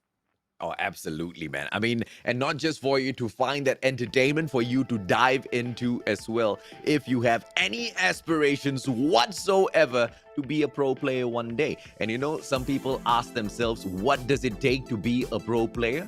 Intent. That's all you need, right? If you need to want to be a pro player, that's about it. You want a platform, that's exactly what the ESL Mobile Open is all about. And of course, this is not the open, this is the challenge level. There's another level after this as well, which these players are definitely fighting for. You want to find out exactly what it is, you have to stick on with us a little bit longer, okay? Now, ladies and gentlemen, boys and girls, series number 2, once again, Crazy Lagoon taking on Lil Moyagi. Mr. Husky, do you have your money on one of these teams? Oh, I mean, AJ, I think you're a bit stuck sorry, in my the past. apologies. It's actually we witnessed that yesterday, and to be very fair, you know, it's one of the more memorable ones. Lil Moyagi did win that. We do have Zeta Division against Asphyxia, another series that I think a lot of us would agree Zeta Division is the superior team. We say that every time some team goes up against Asphyxia, and yes, I do feel bad that we are sidelining Asphyxia this early, you know, before the game started. Yesterday, when they took on Icebarn, they were able to take one set off of the Japanese team, but we saw how Icebarn came in today and they just beat Team Flash in a stone cold fashion. So Zeta Division is basically a better team than Icebarn. You know, statistically, this is going to be tough for Asphyxia, but hey, let's see how much Asphyxia can accomplish in the series. Tensai, Mameshi, Achapi, and Saitampo will be the members of Zeta Division, the Titans from Japan. Oh, absolutely, man. And you know, to call them Titans, an understatement. These guys can potentially be the gods of Brawl Stars, right? But the only thing that is standing in the way of themselves as well as the title is a team called Lil Moyagi. My apologies, I got the lineup totally mixed up with yesterday's Playdate number 5, Series 2. Bells 2 as well as Max, the top picks for the side of Zeta Division. And the top bans here, Ash as well as Byron, definitely understandable as to why you want to get rid of that Ashe. Yesterday, we saw a couple of teams not going in for the ban on him, and they paid quite the heavy price, Husky. Oh yeah, and I think that I feel like it's not the be all end all, but it definitely has its place in this tournament simply because of how strong it is. You know, it's very oppressive. It provides a lot. I think the strength really lies in the super, where it becomes a nuisance for a lot of sharpshooters, especially sharpshooters, to handle. But this will be the lineup of Asphyxia, again, the underdogs, the dark horse, the black sheep of the league stage, Humanly, Tomo, Prime, Secondary, and Twice. They kicked off the season with probably the craziest comeback against Crazy Lagoon, but afterwards they have not been able to back any victories. So now they're sitting at a 1-4 score, and they intend to at least back one more win. But against Zeta Division, it's going to be hard. Tara, Rico, and Spike will be their top picks, and their top bans will be Buzz and Brock. Yeah, they've been really very good with managing those distance, those ranged combats. But when those players come in up close and personal, we do see Asphyxia just struggling just a little bit. It could be the mastery of those brawlers themselves. It could be just their playstyle where they just like to take that ranged fight a little bit better. Why? It's just a little bit more safer, right? Brock as well as Byron taken out by the side of Zeta Division, and Asphyxia going in for the ban onto that Ashe as well as Tara. So we're not going to be seeing anyone sucked on in. But, that definitely opens up a few other brawlers that Zeta Division will definitely be abusing in a bit, Husky. Yeah, I think for Brock, after witnessing that first series, they kind of realized that, okay, Brock is still strong. We still don't want to deal with him. So I expect us to not see Brock for the rest of the evening. I mean, I won't be surprised. Byron as well, really contested brawler, not going to be available. The Tara one is definitely a more interesting one, simply because I think both teams love that Tara, especially Asphyxia. They pick that Tara a lot. They're probably the only team with the most, I wouldn't say unusual, but the one with the most different set of brawlers that they like to select. So now this is going to really switch things up, because Zeta Division, we know that they take no prisoners, right? Doesn't matter who they face off against, whether you are a team that has the potential to beat them, whether they are just so much better, they just play the usual way. Yesterday they won against Kick's team in a close 3-2 fashion, so we'll see if today is going to be the same against Asphyxia. Yeah, I'm hoping they are able to pull off, a little bit of the performance that we took a little bit of a peek in yesterday. But that's Zeta Division. Asphyxia, on the other hand, we are still waiting for them to wake up, just the way Icebarn has done. Icebarn had their moment in here yesterday. Unfortunately for Asphyxia, they are the ones who started things off. So maybe they can go in here for a little bit of a redemption run. But against Zeta Division, it is a fight that's just not going to be easy at all. Left, right, center. This is just going to be a tough one. Asphyxia, good luck. But hopefully, you've said it, Husky. They've got the most creatives in terms of a lineup. Hopefully that creativeness helps them as they take on one of the biggest threats in the competition. By the way, I just realized that every single series that Zeta Division played, they have won 3-0. Except for yesterday, where they won 3-2. So this really says a lot, about the team, where they completely demolish whoever opponents that they run into. I mean, you can say the same for a team, Leo Moyagi. Leo Moyagi is the true team that won everything 3-0. They actually did not drop a single game yet. But that's for series number 3. Let's look at Zeta Division against Asphyxia, because we all know that Zeta Division are just a better team overall. Saitampo does have the frag, and Secondary takes a sledgehammer straight in the face. Tensai pops that super to send the ball forward. Mameshi not able to intercept it, but Asphyxia, they're only down to 1, and Tensai, he's about to try and run it in. That does not work out. So Asphyxia, they stopped the first wave of assault from Zeta Division. Oh, Rosa versus Rosa, who's going to be able to win it. Secondary manages to get the snuff. Saitampo, on the other hand, trying to trade him out. He needs to be able to hold his ground, but then Sai comes in here for that backup as well. Will be able to find secondary, allowing Saitampo to hold on a little bit longer. Sensai, he will be able to aggress on forward. Is he going to be able to get the goal? Beautiful pass on to Mameshi. They have to play this around to perfection, and a beautiful goal scored with the assistance from that Frank smash. Beautiful as the side of Zeta Division takes goal number 1. Oh, and with that, I mean, Zeta Division just playing it quick and decisive. Once more, you can see that the terrain destruction, thanks to this Frank, who has been gaining a bit of popularity over the weeks. The first time we saw it, it was kind of a failure, but right now I think teams are really starting to pick it out. A double super from Twice, but Mameshi, he's just going to send that ball backwards. Both him and Secondary have the super. Tensai to come back to life. Saitampo needs to go and intercept, but Secondary will be able to put it into that goal in the nick of time. So we are kind of back to square one with a tie. Saitampo does have the super though, so that's going to be a big difference maker. Oh, Saitampo, he's just pressuring Secondary away, smashing up everything in that corner, but Twice now gets away. Tensai trying to shut him down, will not be able to find him, but Mameshi just forces him out of his protection. Tensai takes the hit. Saitampo shuts down Secondary, goes in for the defense, and Mameshi walks that goal in. Zeta Division makes this look way too easy. I mean, do we need to say too much? I mean, this is Zeta Division in a nutshell. Definitely loving what they're doing. I think this is definitely going to be a harder series to commentate, simply because we know the discrepancy between these two teams. But the thing is, there's also a lot of room for not just Asphyxia to learn from this, but also us. And how can we look at things that might favor Asphyxia in the coming matches? I feel like for round 1. It's just how Zeta Division had this approach where they pick 3 very beefy brawlers and they just frontline all the way towards the end. Maybe Asphyxia is going to try that in the next round. Yeah, I mean, bringing the Frank in pretty much was the winner in this matchup, right? Because of the way the layout of the map is, you've got a lot of that cover and you're not going to be able to take a straightforward goal. Of course, you want to open that up for yourself. It's about the timing as well, which they waited for that very final moment before scoring that second goal. So perfection in terms of timing as well as the play on that Frank. And yeah, you're right, man. Exactly what sort of an adjustment Asphyxia is going to be able to bring. Are they going to be able to execute their play by bringing in the adjustments? Because we have to look at the mechanical capabilities of Zeta Division as well. And looking at Asphyxia, they are getting punished left, right, center. I don't see any of their players being able to win their fights one-on-one.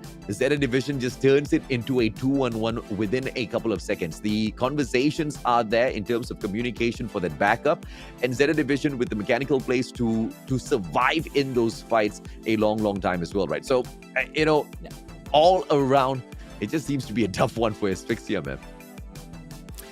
Yeah, I definitely do worry for Asphyxia a bit, and you can see that they are going to try that exact same lineup, but not with the Frank. They have the Jackie with them, but the aim from Tensai is just shot. I mean, again, B, sure with very less help, but if he shoots you 2 times in a row, this is what's going to happen. Before the round started, Zeta Division already scored a goal.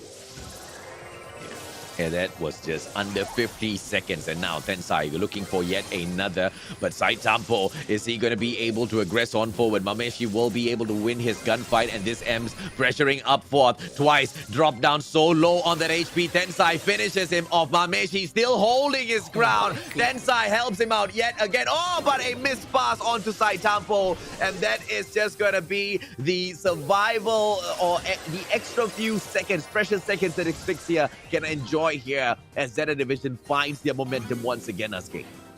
You really think that Zeta Division missed the shot? Or I feel like they just didn't want to take the shot, They're just relishing this moment.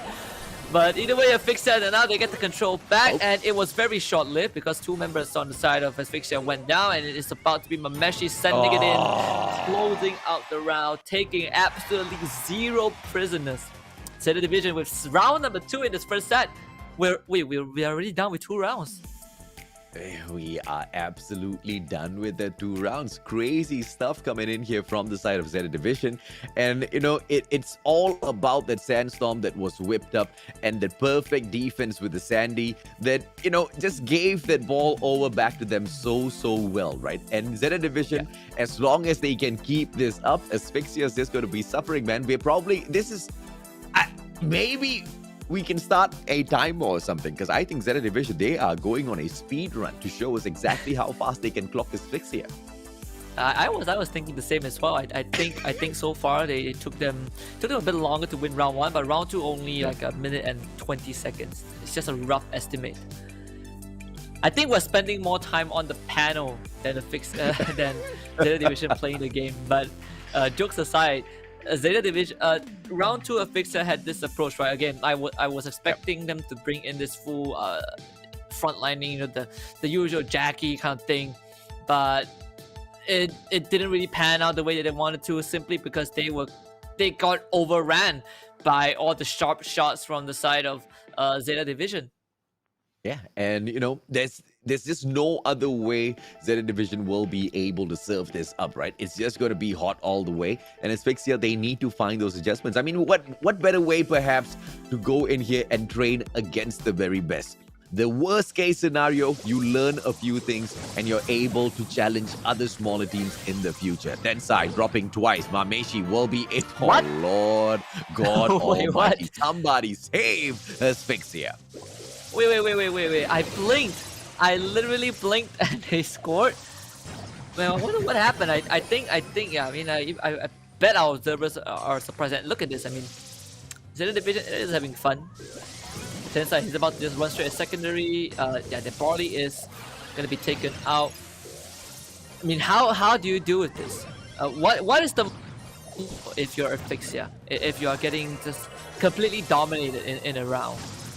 Yeah, I would recommend just bringing in the Sprout, man, but even hitting his super is just going to be an absolute pain. Once they block off at least one side of the map, they can focus in on those pressure plays. They do have the distance with the spike, but they just are not able to find their shots, right? And I think the secondary's playing that Bali really well. And he's able to get the distance, but the problem here is the mechanical plays on the side of Zeta Division is just way too sharp. They might be even able to pull this off with a little bit of a squeak on their side. That AoE will be able to assist them, pair that up with that Bali. But they seem to be doing all right already. Asphyxia now aggressing on fourth. Secondary going to take that shot up against Tensai twice with that support as well. But unfortunately, they are going to be backing away with a solid defense. 40 seconds now on the clock. Asphyxia needs to find a kill. Yeah, and look at this, Zeta Division, they just sent the ball back onto their side. Maybe this is a chance to fix it. Oh, there you go. This is your chance.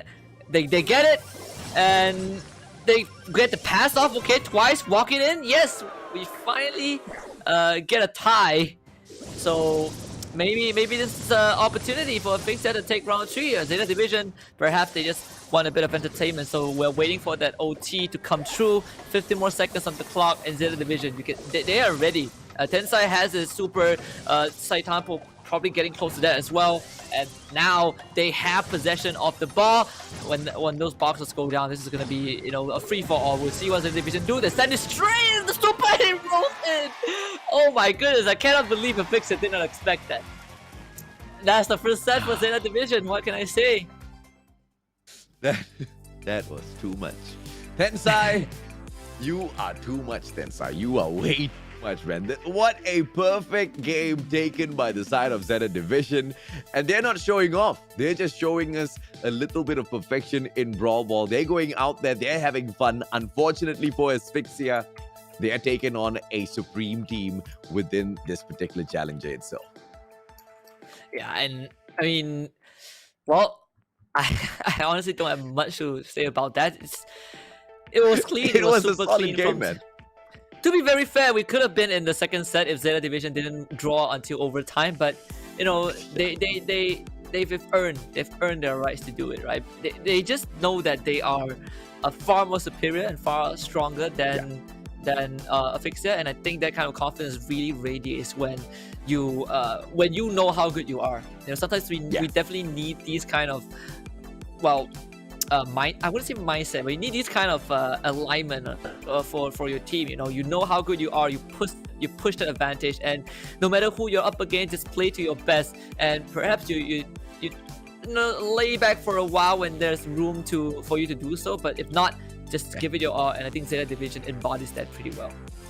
Oh yeah, absolutely, man. I mean, it's the power of manifestation when you've already got so much of supremacy and you're able to bring it in match after match. You're going to gain that confidence and you're going to know that you are superior. You're going to tell that to yourself each and every single day. You're going to believe in that and you're just going to live a superior life all throughout, right? Zeta Division, they're basking in this glory. Asphyxia, on the other hand, they are suffering the brunt of all of that glory, which I think might put them in quite a perfect position to play the underdog story here, right? Hopefully, the side of Zeta, but this is something that I've never seen before. Zeta Division has never underestimated any teams, and I feel like that's one of the main winning reasons for the Japanese side as well, right? Because they've always taken caution against any of those teams that they have taken up those fight against, even if those teams aren't really doing really great in the competition, which makes it kind of even worse for the side of Asphyxia, because Zeta Division, not only are they capable of taking that matchup, but they're always on the ready for teams that suddenly show up. Asphyxia, they don't seem to be starting that showing up anytime soon in here, at least not in that Brawl Ball. Hopefully in that second matchup, the second set will be a little bit different, Husky. Oh yeah, hopefully so. I think second set, I think it was Heist, right? Again, this is going to be another case of a tough, I would say a tough set, simply because it's Zeta Division. And at the same time, Zeta Division, they are just way sharper with the shots. So I'm a bit concerned for Asphyxia for sure. I think Dark Horse Magic, it works, but you can't have too big of a discrepancy in terms of power ranking, and Zeta Division is probably that team who is not affected by Asphyxia no matter what they do. So right now my focus is not how fast Zeta Division can end the second series, but how much can Asphyxia do given they're in this predicament. Okay, well, let's see exactly. Curious stuff coming through from Twice in here. Mameshi will be able to play the mirror matchup to see if or not he can take this fight against them. Tensai now playing that Bell. They've got that Piper combo coming through on the right-hand side as well. Prime will be able to back away. Secondary aggressing on for Tensai, missing all of those shots, punishing him perhaps in a couple of seconds. Mameshi, that support shot does not come through and Tensai has to back away. Well played by the side of Asphyxia so far. They are getting this pressure placed on quite well. Yeah, and so far, Asphyxia, they're doing just fine. At least, from the get-go, they're putting a decent pressure. I mean, they had the Brock on Twice. The damage from Brock is definitely great if you land all the bullets, and that is like a big if. In fact, I mean, Mameshi also has the Brock simply because, not Brock, the Colt, excuse me, simply because Brock was banned out. But you can see the Zeta Division, they're slowly poking and prodding at the save of Asphyxia, and I'm not sure if Asphyxia noticed it, but it's down to 62%. Yeah, I mean, you bring the Colt in, he's got the super that will just give you that range for the damage in that ice, right? So I think it's a really good setup coming through from Asphyxia, but the problem here is they're not able to win all of their gunfight in the midsection of the map. They fall way too early. They allow side tempo in way too easily. Tensai will have that range, so taking the shot up from, just a high path of that midsection of that map is just more than enough for the side of Tensai. And we know exactly how well he controls this map. And now Mameshi taking Prime out of the equation. Cold will be able to aggress on fourth, waits for his reload, and that's about it. This is all over as Asphyxia loses control of this map control, and they lose this match. That was just a classic example of, just a pestle and mortar effect. They just grind you from solid to dust. In their division, unlike what we saw from the previous series between Team Flash and Iceban, where you kind of just brute force your way or you try to play some cheeky flank angles, Zeta Division, they just show up at your front door and they slowly burn your house down. and it's just kind of a very slow and painful death for Asphyxia.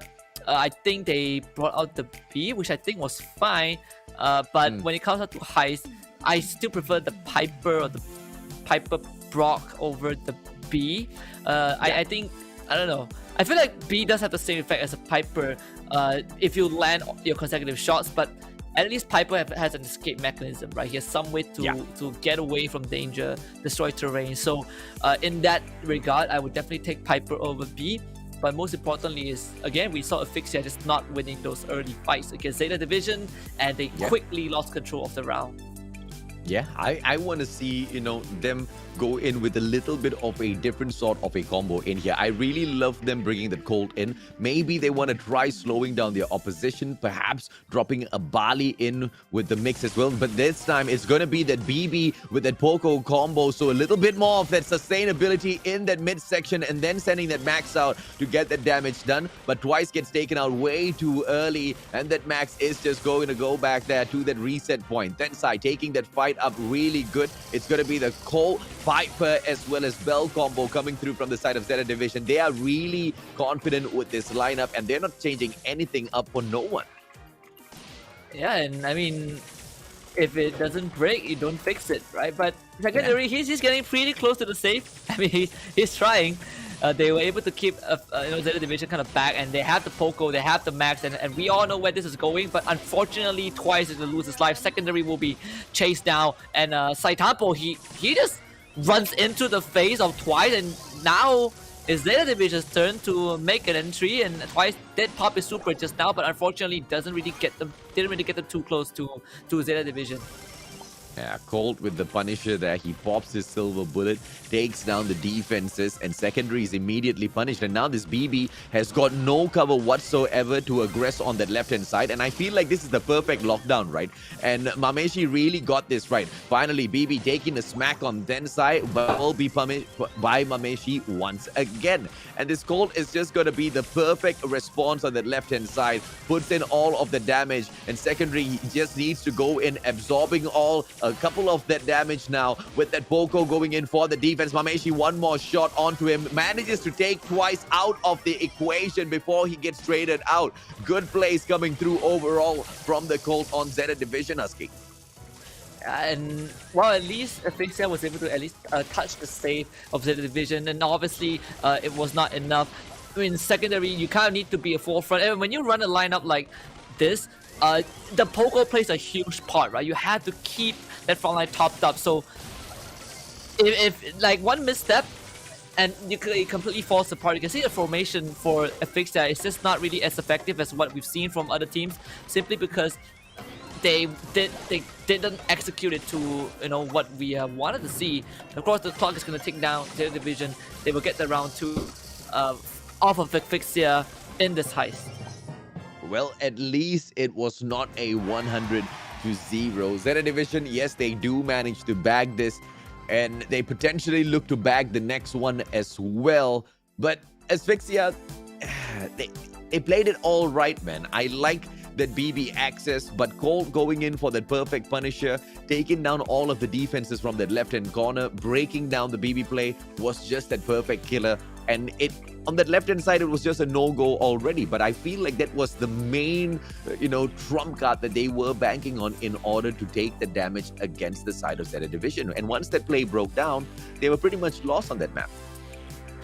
Yeah, and I think, again, for the side of Asphyxia, they had the right idea, right? Even at one point, the BB was trying to go for flank, but again, you leave the Poco alone to dry, he will get run down for sure. I mean, he's super good as a support. Sure, he has decent health, but his damage, not the best, and he's not the brawler to kind of man fight people, and that's what we saw Zeta Division do. They just ran him down and took the round. So one more round for Zeta Division, and they would lead the series 2-0.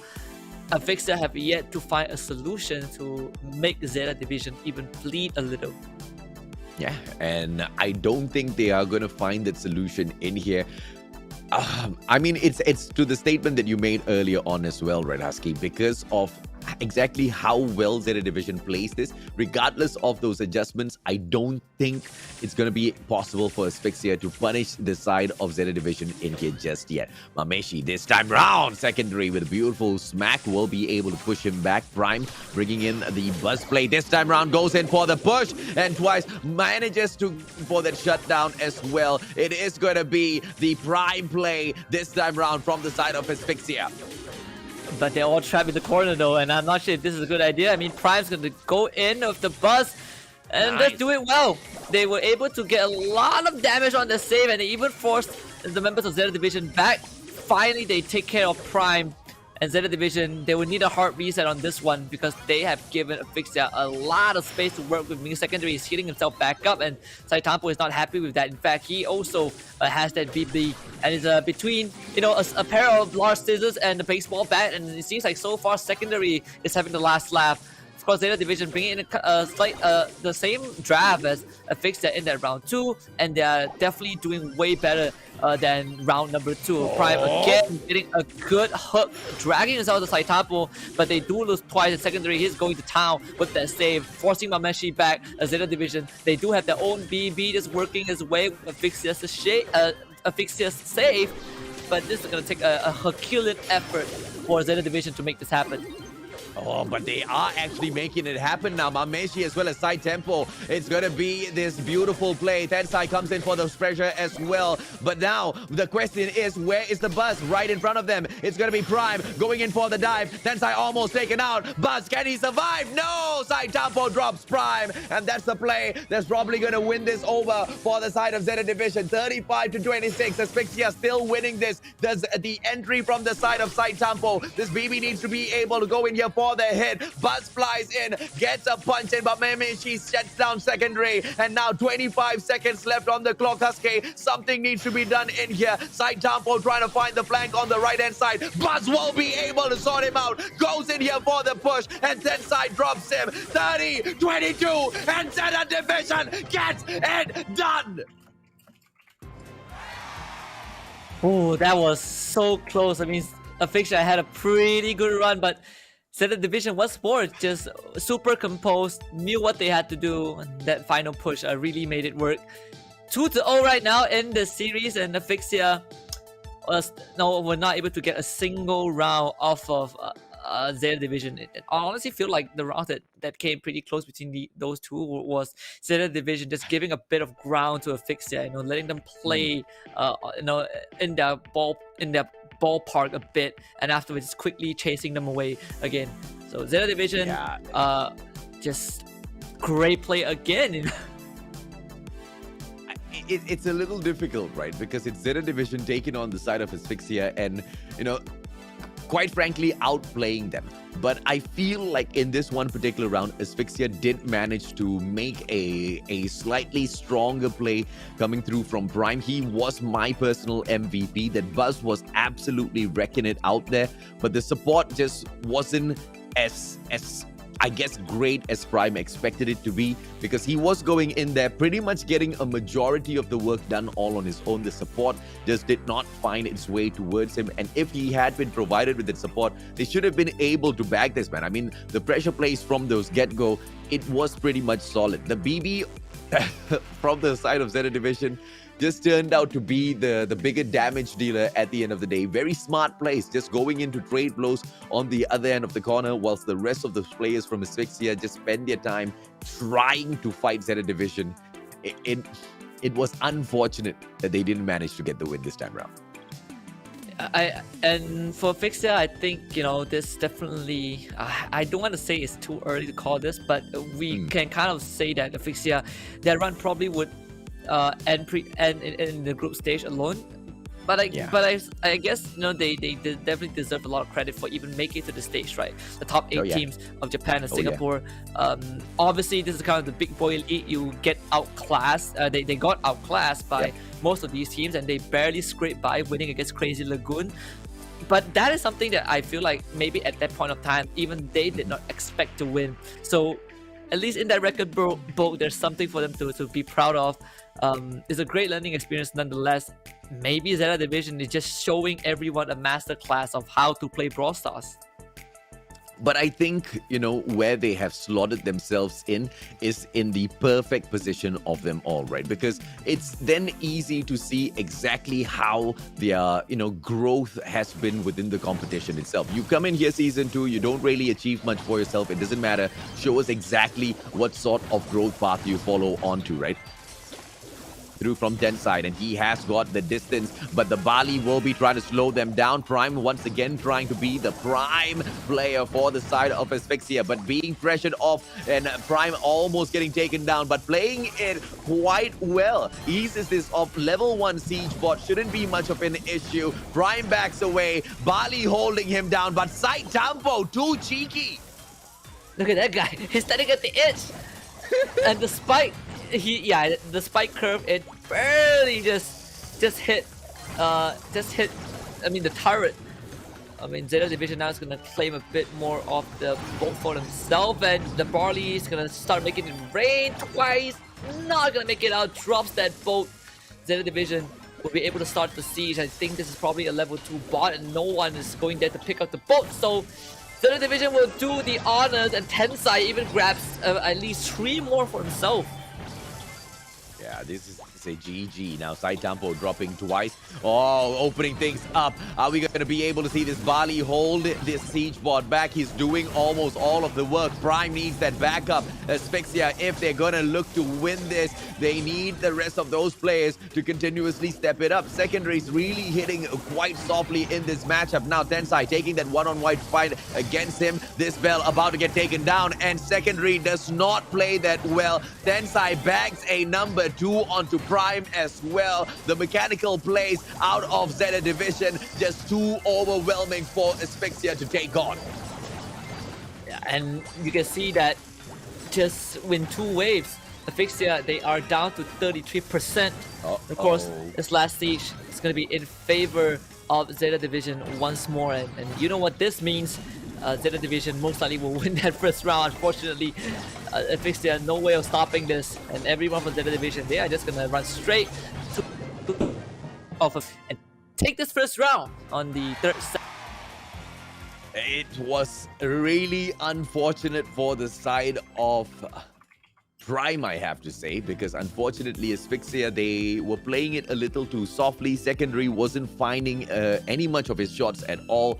And there's just so much one Bali can do in that map, right? I mean, it's great to slow that siege bot down. It's great to get the distance play against that Bell trying to take her out in that midsection. But if only Secondary had found a few more of his shots and helped that Bali get that control in the midsection of the map, Asphyxia would have been able to, I don't know win that game or not, but at least to a very minimum play that midsection of the map and put on pressure, picking up balls, but it just was not possible. Too much of pressure. Yeah. And it's just super hard. I think of what Asphyxia did was they were really trying to take the fight to Zeta Division, but you see Zeta Division, I don't think they were too bothered about it. Yeah, this one spike at the corner, just slowly poking at the turret. That's how you know. That's how you know that Zeta Division's player have mastered the game. You know, they know that exact edge that you need to be at. Obviously, it's just a small detail. It didn't really affect the round in the bigger scheme of things, but it really, you know, magnifies what the division is good. Yeah, I think it definitely does, man. I mean, going back to the point where we were discussing exactly how simple this game just seems to be the moment you pick it up, right? And I think that was the one misconception I had initially with Brawl Stars as well. I thought, well, okay, you know, it looks like an absolutely simple game till the moment I picked it up and then jumped into Brawl Stars and got capped by a few teams back to back to back. And I realized, man, you need a high ceiling of a skill in terms of mobile plays with this game if you really want to achieve anything on those higher ranks. And these players, they are playing the best of those best in terms of plays out here. And it's not easy, man. Taking on a team as mechanically sound as Zeta Division, or a team like Asphyxia, it's definitely going to be a struggle. But I'm looking forward to seeing exactly what they can bring us to in season number 3. If they can't pull it off in here, not going to hold it up against them. But how much? How far will they be able to push Zeta Division? That's the question. Sprout being brought in this time around. And dude, Prime's just going in with all of those picks that just absolutely function, right? He's going in, mixing it up, and that's probably going to be the winner of the matchup for me. But Asphyxia just needs the other 2 players to step up as well. Yeah, and I think, for Zeta Division, they haven't really touched the turret just yet. And this is going to be, find the second stage. I believe the first one will be at least a level 9 bot coming down Asphyxia's way. And this is definitely going to be pretty hard for Asphyxia to deal with. There's a Barley on Mameshi's side, and you can see they're already pressuring the members of Asphyxia so that they can't really soak up too much damage from the siege bot. Sure, there's the help turret, but Zeta Division is just going to start outputting all those damage on that turret. This should be at least bringing it down to 50%, like 49. So last siege in less than half a minute, Zeta Division have full control of the map. Yeah, it's just unfortunate. Once again, secondary will be outplayed by Tensai on that bell. And, one more shot. There you go. Tensai shows it once again as I speak of it. He's just outplaying the side of secondary over and over again. And secondary just hasn't found much of a response. One more time. Shot after shot. Tensai backs away. This time, Prime will go in with the assist. And Prime is the one that goes in for the Punisher onto the bell. And to get Prime, clone him 2 times, and I think we should be able to see Asphyxia becoming the champions of the ESL Mobile Chat. Yeah, and this is definitely going to be a clean sweep in the series. Zeta Division with a flawless victory, through and throughout. Asphyxia stood absolutely no chance. Yeah. It's really bleak, unfortunately, for Asphyxia. Zeta Division's, it's not that Asphyxia stands no chance, Zeta Division's giving them no chance, right? I mean, they ease off on those plays. We can see Asphyxia finding a little bit of the access in towards their turret, but that's just probably going to be about it. And yes, we do see the side of secondary trying to take those fights up in that mid segment, but the definition of insanity, Husky, doing something over and over again. You see the exact same result, but you just stick on with that exact same plan. The bell is just not working in terms of a defense or offense. So secondary really needs to switch it up, man. I mean, not just in this map, but in the future ones as well. He maybe needs to get someone else to take the fight up against Tensai, because mechanically, it's just not going to work out for the guy. Maybe switch up with Prime, because Prime seems to be a little bit more accurate. Allow secondary to hold the flank on the left-hand side instead. Let's see exactly what Prime can do against Tensai. I think that's a little bit more of an even matchup. Yeah, and then for Zeta Division, again, they now sit at 6-1, I believe. Yeah. Was it 5-1 or 6-1? I don't remember. I think it's 5-1. So 5-1. They only played 5-1. Yeah. Today's it's 6. Right. Because they lost that one round. But anyways, even though I called it early that Zeta Division is gonna win 3-0, but that's kind of like inevitability. Like, I feel so bad for calling that out. Anyway, we see if Asphyxia is going to make some changes, right? I think we were talking a lot about secondary and Prime. We see the Mortis coming from secondary, and Prime will be on the squeak. The first siege is a tie. So this is actually good news for Asphyxia. You can kind of constantly keep up with Zeta Division. Secondary is stealing some bolts away as well. Making sure that Zeta Division there you go. Away. Good rush from secondary and trying to connect with more. That's 2 secondary will be able to grab at least 3 bolts away for his team. The guy finally steps it up, right? He jumps onto the Mortis, and he knows how to fly in there for the slice. This time around, allowing Twice to play that bell. And look at the way Twice takes this fight as well. It's not a problem with secondary, it's a problem with Tensai. Tensai is an absolute pain in the butt when he's playing that bell. He's just way too accurate, way too good. And now Tensai finally takes down Twice, but the absolute response comes in for the trade. But a level 12 siege bot being sent the way of Zeta Division. How will they slow it down? First, the spike throws out the super. Quite effective in terms of damaging this bot. And they will be sending Tensai and Mameshi. Oh my goodness me. And that's the winner for Zeta Division right there, Husky. Yeah, and you see, that was like, what, a level 8 or 9 bot, and it only 12 dealt 5% damage. Level 12, okay, level 12 bot only dealt 5% damage to the turret. I mean, I have no idea how Zeta Division held that normally with this lineup, and they did it with they like Tensai and Mamechi. They juggle so well. Secondary, he's gonna go down, and that was the best chance for Asphyxia to really get themselves a lead. But now they gotta deal with a level 10 siege bot. Let's see if they can at least hold on, because there's no more window for Asphyxia to do damage to the turret of Zeta Division.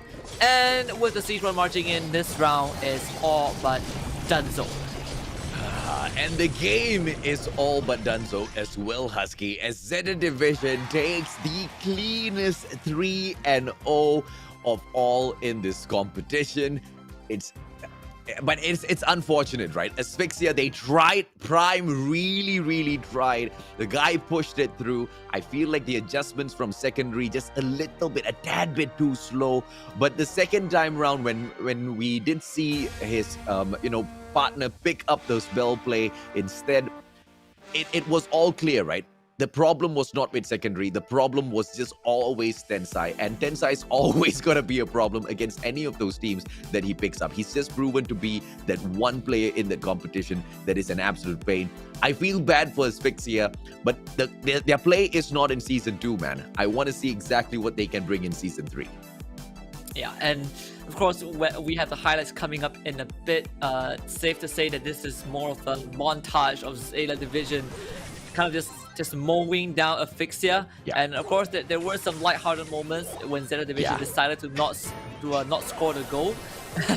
But other than that, I mean, Asphyxia, you can see that they are clearly outmatched and outclassed in this particular series. And I think coming into today, not sure what the mindset of Asphyxia was, knowing that they had to face off against one of the best team in the league, but it clearly didn't. It clearly went the way that a lot of us expected. I mean, this one was the best goal ever. Yeah, I think, they jumped on into this particular series just the same way they met Crazy Lagoon in the opener of the competition itself, right? They wanted to show up 100%, but unfortunately for them at 100% is just not good enough to face off against Zeta Division. And there's nothing to feel bad about, because, I mean, if they had... I'm very sure they did take a peek at how Season 1 went. Almost nobody could hold a candle to Zeta Division, regardless of who they were, right? And Asphyxia just had one bout against the Supreme Lords themselves, who taught them pretty good lessons in here. I mean, the main one would be, when you find a play not working, immediately switch it up. There's just no point at all hanging on to it. Yeah, and I think Zeta Division, I think the only one that can stand out against Zeta Division, I wouldn't even say Team Flash at this point, simply because Team Flash's result not that great. Kick's team came close. Lil Moyagi is the one that probably has the best chance, because Lil Moyagi is in the lead. You can say that Zeta Division probably would be the same point as Lil Moyagi had they not had the default loss, but that only comes next week, so that is something to look forward to. With that being said, that concludes our second best of 5 of the evening. We will take a short break. Speaking about Lil Moyagi and the Kicks team, they're coming out right after this. We'll be right back. Before we jump into the next one, here's a quick reminder for all of you mobile gamers out there. The ESL Mobile Open is just around the corner, so head over to Twitter right now and get all of those details. Tell your friends, build a team, and earn a spot in the finals. Feel the light, see the stage, hear the vibe. Pumped up to get ready for the fight. Big dreams, one chance, be the star. I'm the winner coming out of the dark. Step out as a motivator. Let them know that the wait's up. That's how we know when we level up. Hey, that's how we know when we level up. Level up. All we know about is level up. Are we ready not to level up? You know we fall and we get up. Level up. All we know about is level up. Are we ready not to level up? It's time, get up. Back against the wall, still I'm standing tall. Know about the ball, I got my fan with me. That's how we know when we level up. Yeah, that's how we know when we level up. Level up. All we know about is level up. Are we ready not to level up? You know we fall and we get up. It's time, get up.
we jump into the next one, here's a quick reminder for all of you mobile gamers out there.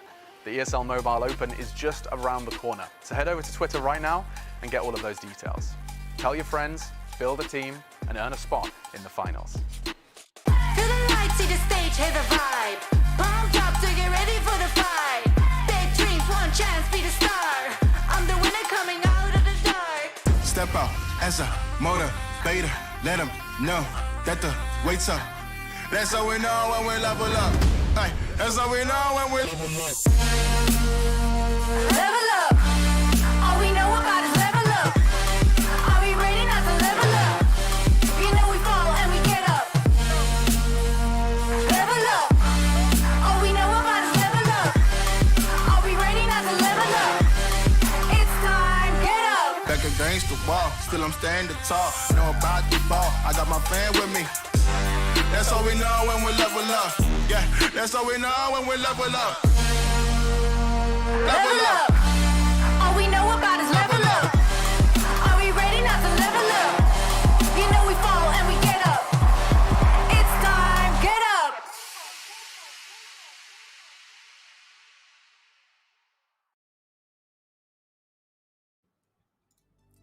Welcome back, ladies and gentlemen. This is the ESL Mobile Open Brawl Stars Challenger Playdate number 6. We are in the 3rd week and we've just witnessed two amazing series. We had Icepan taking on Team Flash. That was the Icepan Stone Cold Killer. And afterwards, we saw Zeta Division completely dismantle Asphyxia. Right now, we were at Kick's team taking on Lil Moyagi, two of the strongest performers in the league so far, aside from Zeta Division. And of course, AJ, walk me through this matchup. What can we expect? Oh, we can expect them to take it all the way into game number 5, man. I mean, Kick's team, they have just been an absolute monster in here so far. I mean, close calls quite a number of times, but they've shown us that they have got exactly what it takes to pull off a couple of matches. But unfortunately, in terms of sets, they have been struggling. Lil Moyagi, on the other hand, with Dempsey, Kudi, Kenji, as well as MDE, they've been showing us absolute perfection in terms of Brawl Stars plays out there, and they have just been untouched, unmatched all throughout the competition. Poco, Brock, as well as Ash, their top picks, but I don't think they're going to be bringing that Ash in. Hopefully, we don't see a ban on that Brock, but I think it will be asking for a lot. Kick's team will definitely go and look to take him out, but their top bans in here, Leon as well as Stara, the two brawlers that have most definitely been super effective in the competition so far, Husky. Yeah, absolutely. And of course, Little Moyagi so far have not dropped a single game, a single set. They've won everything 3-0, and they're up against Kick's team, Orca, Stitch, Vex, and of course their stand-in Toxic. Now, yesterday, Kick's team took on Zeta Division, the emperors of the Brawl Stars scenes right now, and they were able to take Zeta Division the full distance to a 5-set series. The question is, now they're facing off against Lil Moyagi. Can they do the same? Because Zeta Division had a clean slate, 3-0 all the way until they met Kick's team. So perhaps Kick's team is really that potential kryptonite of Lil Moyagi. Byron, Bell, and Leon are the top picks. Shelly and Mortis will be their top bans. Yeah, and the only problem here is in terms of the performance out of Kick's team is the fact that they dropped a match against one of the most unsuspecting teams in this competition, and that was, I believe, Asphyxia. And when Asphyxia managed to take that matchup against them, that was exactly what threw me off altogether, right? But of course, as we see exactly what is the setup that comes through from both of these teams in here, the banned brawlers Ash as well as Shelly on the side of Lil Moyagi, Brock will get taken out by the side of Kicks, and they do not want to see that Poco. They've done their homework, and I feel like to a certain degree, they should be able to punish with these bans. A lot of respect for the Shelly from Lil Moyagi. I mean, I think this is the first time we saw a Shelly ban in this league stage. It really says a lot about Kicks team's capability. I mean, Lil Moyagi, sure, they are the only team. In fact, I mean, this is a small detail, but they are the only team that joined with a default logo, so they don't really have a team logo. We don't know what they look like, but one thing we do know about them is that they are a super strong team. Now, with this respect being given over to Kicks team, I definitely expect a heck of a series coming up. Yeah, absolutely. Sorry, by the way. I meant to say Iceban, the defeat that they took against Iceban, and I accidentally said Asphyxia moments ago. But you know, when Iceban took them on and they beat out Kicks team, that was that was a surprising situation, man. I think I'm confusing myself with the notes that I have on my screen here, unfortunately, Husky. Bear with me for a couple of minutes whilst I sort that out. Kuri Kenji, on the other hand, he won't be waiting for anything. Backs away, Spike with the absolute aggressive plays to manage to pull the defense for the side of Kicks team from the early stage. Yeah, and yesterday, you know, we said everyone from the side of Lil Moyagi pulled their weight equally, but my eyes are on Dempsey. I think Dempsey, when we had Gem Grab yesterday, Dempsey was really the man on the Sandy that had the most impact in giving his team that potential to come back into every round. So right now, this is probably the closest Brawl Ball round that we had that wasn't intentionally dragged out. You know, Lil Moyagi, they do have the ball, in their possession, and Kuri Kenji about to pass it forward. MDE gets it, and yeah, that's a go. First blood for Lil Moyagi. Yeah, not surprised at all. Now, Kicks team, can they find a response? The Sandy should be the playmaker, but needs to wait for the perfect, that opportune moment to go in there for the push. And of course, we will be able to see the Spike drop the super in. But then now, it is going to be a sticky situation. Sandy pops it out a little bit too early. No capitalization from the side of Orca as well. Is that going to help them stay alive? Yes, it does. Vax manages to take the shot onto MDE. That's the opener and walks it right the way through. Absolute superb plays coming through from the side of Kicks this time round. And Vax, he literally just let the ball in. Of course, final 30 seconds, we had the Sandstorm from Dempsey. That will keep Lil Moyagi safe, at least for a while. I think they went for the healing sand, so it's good for Lil Moyagi. At least you stay a bit longer in those fights. But OT is inevitable at this stage. We do have MDE who has his super available, whereas for the members of Kicks team, none of them have that online just yet. MDE is going to lead the charge with the super and immediately takes down 2. The pass goes over to MDE, and Lil Moyagi looking poised to close out round 1. Oh, absolute clean plays coming through from Lil Moyagi this time around. And, you know, there was just nothing Kicks could do about that, right? Perfect plays coming through. I was surprised with the Sandstorm with the early pop, but you pointed out the right thing. It was the healing sands instead. So they set up a clean takeover this time around. But I think Kicks should be able to respond quite well. They've adjusted in here. But Lil Moyagi, though, they've not dropped a single one against anybody. The probability of Kicks team taking one against them, pretty low. But Kicks team, they've managed to at least, to the very least, ask a few questions, good questions in this competition. So let's see if or not this is going to be possible. Do you think it's going to be possible, though, Aski? I think yes. I don't know. I feel like. So, I mean, I'm looking at the stats, right? I'm looking at the past record for some of these teams. So we had Kicks team. They lost to Team Flash 3-0, which I think was the most surprising one. I mean, these two teams are close rivals from the same region. So on Playday 2, Team Flash did beat Kicks team like 3-0. And afterwards, Kicks team just beat everyone else 3-0, including Team Flash. So if you look at that hierarchy, you know, it seems like Kicks team are going to lose 0-3 to Lil Moyagi just based off of that. But I think Lil Moyagi,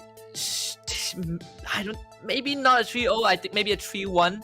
I still think Lil Moyagi is the superior team, but you know, we were looking at the results from like 1-2 weeks ago, so Kicks team definitely improved from that. And if they can push Zeta division to a full series, I don't see why they can't do the same to Lil Moyagi. Team Flash, man. That's the name that I was looking for so long, because I don't know why and I don't know what happened that I deleted just that one name from my Excel sheet. Good job. Good job, GG yourself. It's going to be Orca now going up for an aggressive push onto Dempsey, who punishes him instantaneously. Kudi Kenji, on the other hand, gets dropped by a beautiful pump. Vex picking that ball up and just walking it through. What a play from the side of Kicks, punishing very early on. Yeah, Lil Moyagi got a bit too aggressive, got ahead literally ahead of themselves, and Kicks team just overtook them.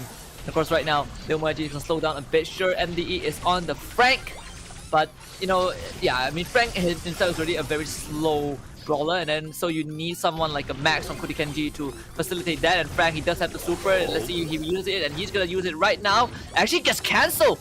Wonder what happened. The super got cancelled, couldn't break the boxes, and now MDE is gonna lose his life as a result of that. But Kudi Kenji about to tank everything from Stitch, passes it to Dempsey. Dempsey now leaves the ball in. Fax, does he have the damage? He has the super to slow down Dempsey. Dempsey desperately trying to walk it in, but Kicks team stops him dead in his tracks. And Lil Moyagi kind of struggling a bit. No, Kicks team just playing the defense really smart here. Orca just pushes the ball towards the corner, waiting to take this fight instead to see exactly what MDE will do. But this Frank's just way too tanky. Finally gets dropped by a beautiful pump from the side of Vex. Vex now going in for yet another pump. Orca will be able to take the finisher off. Kudi Kenji steps on fourth, and this might be a great play from the Max just to hold this line back. With the ball so far back, this is probably not going to be possible for the side of the Kicks team. They are looking for the overtime, perhaps. Yeah, look at MZ. He is literally going into the enemy goal. Did not have the ball with him though. That is the unfortunate part. And of course, MDE on this Frank. Hard to find any room to work with. Vex once more with the super, with the caustic charisma. That AoE slow really renders this Frank. We're down to the last 15 seconds, and I think Lil Moyagi probably won't be able to get this done. Kicks team looking to tie it up against Lil Moyagi, and they certainly have done it. Lil Moyagi with the last hurrah. Even if they took out the members of Kicks team, they cannot reach the ball in time, and in fact, Kicks team wipes them out and ties up the set. I thought, you know, Lil Moyagi, they were just waiting on Ceremony to take a beautiful, tremendous final second goal to just push it into extra time and just finish it with flair, right? But yeah, absolutely impossible. And this is the perfect moment for Kicks team to step it up. And they did exactly that. What a stronghold of a defense. And I just did not expect that play out of them in that moment.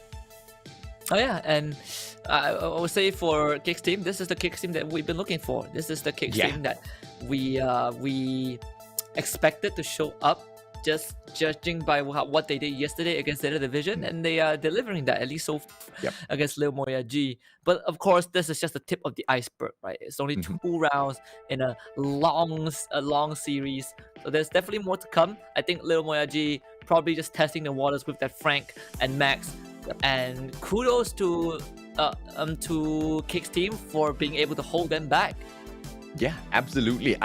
Like I said, I was absolutely shocked. They were looking pretty sharp, and Lil Moyagi, they had no response whatsoever. I was actually thinking they were faking it out based on how they took those first round, right? It looked like it was such a confident side from Lil Moyagi, but of course, as we step on right back this time round, Kudi Kenji pulling that bell through. They will have to deal with the spike on the left-hand side. Vex with a beautiful throw. Kudi Kenji pressured away. Orca playing the bell a little aggressively as well, but Dempsey will be pressured off. MDE bringing that Ems in, going in for that quick buff. Stitch almost getting taken down. One more shot by MD. And now, Lil Moyagi looking to aggress on forward escape. Yeah, something that you need to be really careful if you're playing the spike is if you use the life plant, you have to be aware of the bell, because the attacks from bell, they do bounce off of the target after a while if there's someone else nearby, and that's what you can kind of use that to your advantage. And we'll see if Lil Moyagi will be able to make a dent. Once more, Kicks team getting the ball onto their side of the map, and with that, they have gotten pretty decent control over the entire map. In fact, they're taking down members from the side of Lil Moyagi. Guru is just playing this a little smartly, and the Squeak is just proving to be an absolute pain on the right-hand side. MDE pressured off Kuri Kenji, trying to go in there for the support. MDE waited for it, set it up, but they trade each other out. Kuri Kenji, will he have the time? Wex spawns right back through. Beautiful super placed on by the one and only Vex, and he will be able to save the play for the side of Kicks. Good defense once from Kicks team. Moyagi had the idea, went for the super pass, and unfortunately Kicks team responded just in time, so Moyagi was not able to send the ball in. In fact, I think this stalemate is going to last for quite a while, judging by how the match is going so far. I mean, this is the closest one that we had throughout this evening up to this point of time. Kicks team though, they're looking to be in a very good position, but you have to keep your eyes on MDE because MDE has the super, and he's just gonna blow Vexus out of the water with that hairspray. And here we go, this is the final 15 seconds. MDE looking for the clear shot. Orca will use his body to block that shot, and we're definitely gonna get an OT. Yep, and that's exactly what they can do in here. They've got more, and this is the moment. Overtime, and we will have Kuri Kenji maybe going in for the aggressive push. It will be MDE first, but Vex drops his super a little prematurely, pushes MDE away. They're not able to take advantage. Kuri Kenji putting on pressure onto Stitch. One more shot in there, but a beautiful avoidance from Stitch, and Kuri Kenji instead gets punished. What a play by Vex. The response coming through. Vex backing away. Stitch is able to aggress on with the ball. MDE almost taken down. Yes, he gets it, and it will be this final play from this little Squeaky who has to back away. The defense is down. 24 seconds now, Aski.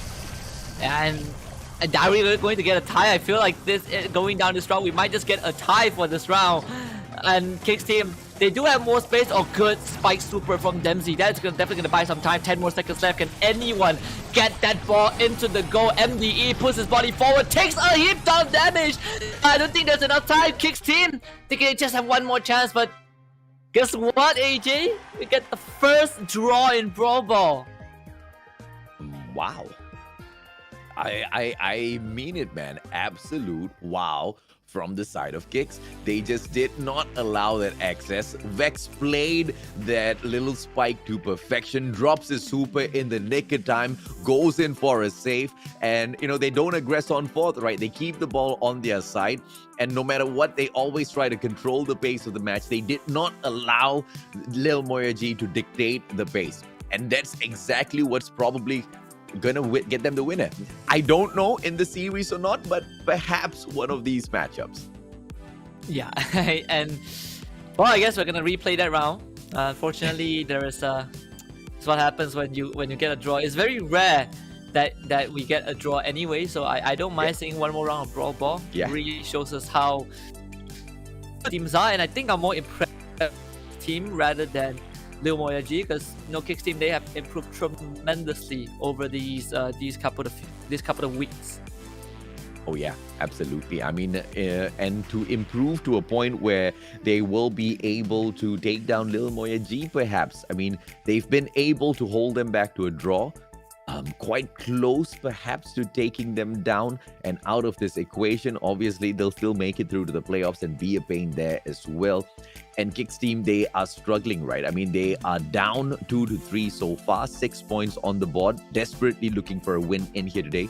And even if they do get the win, it's still not a confirmed spot at the playoffs for them, because they pretty much will peg themselves on the same spot as Team Flash as well as Icebarn.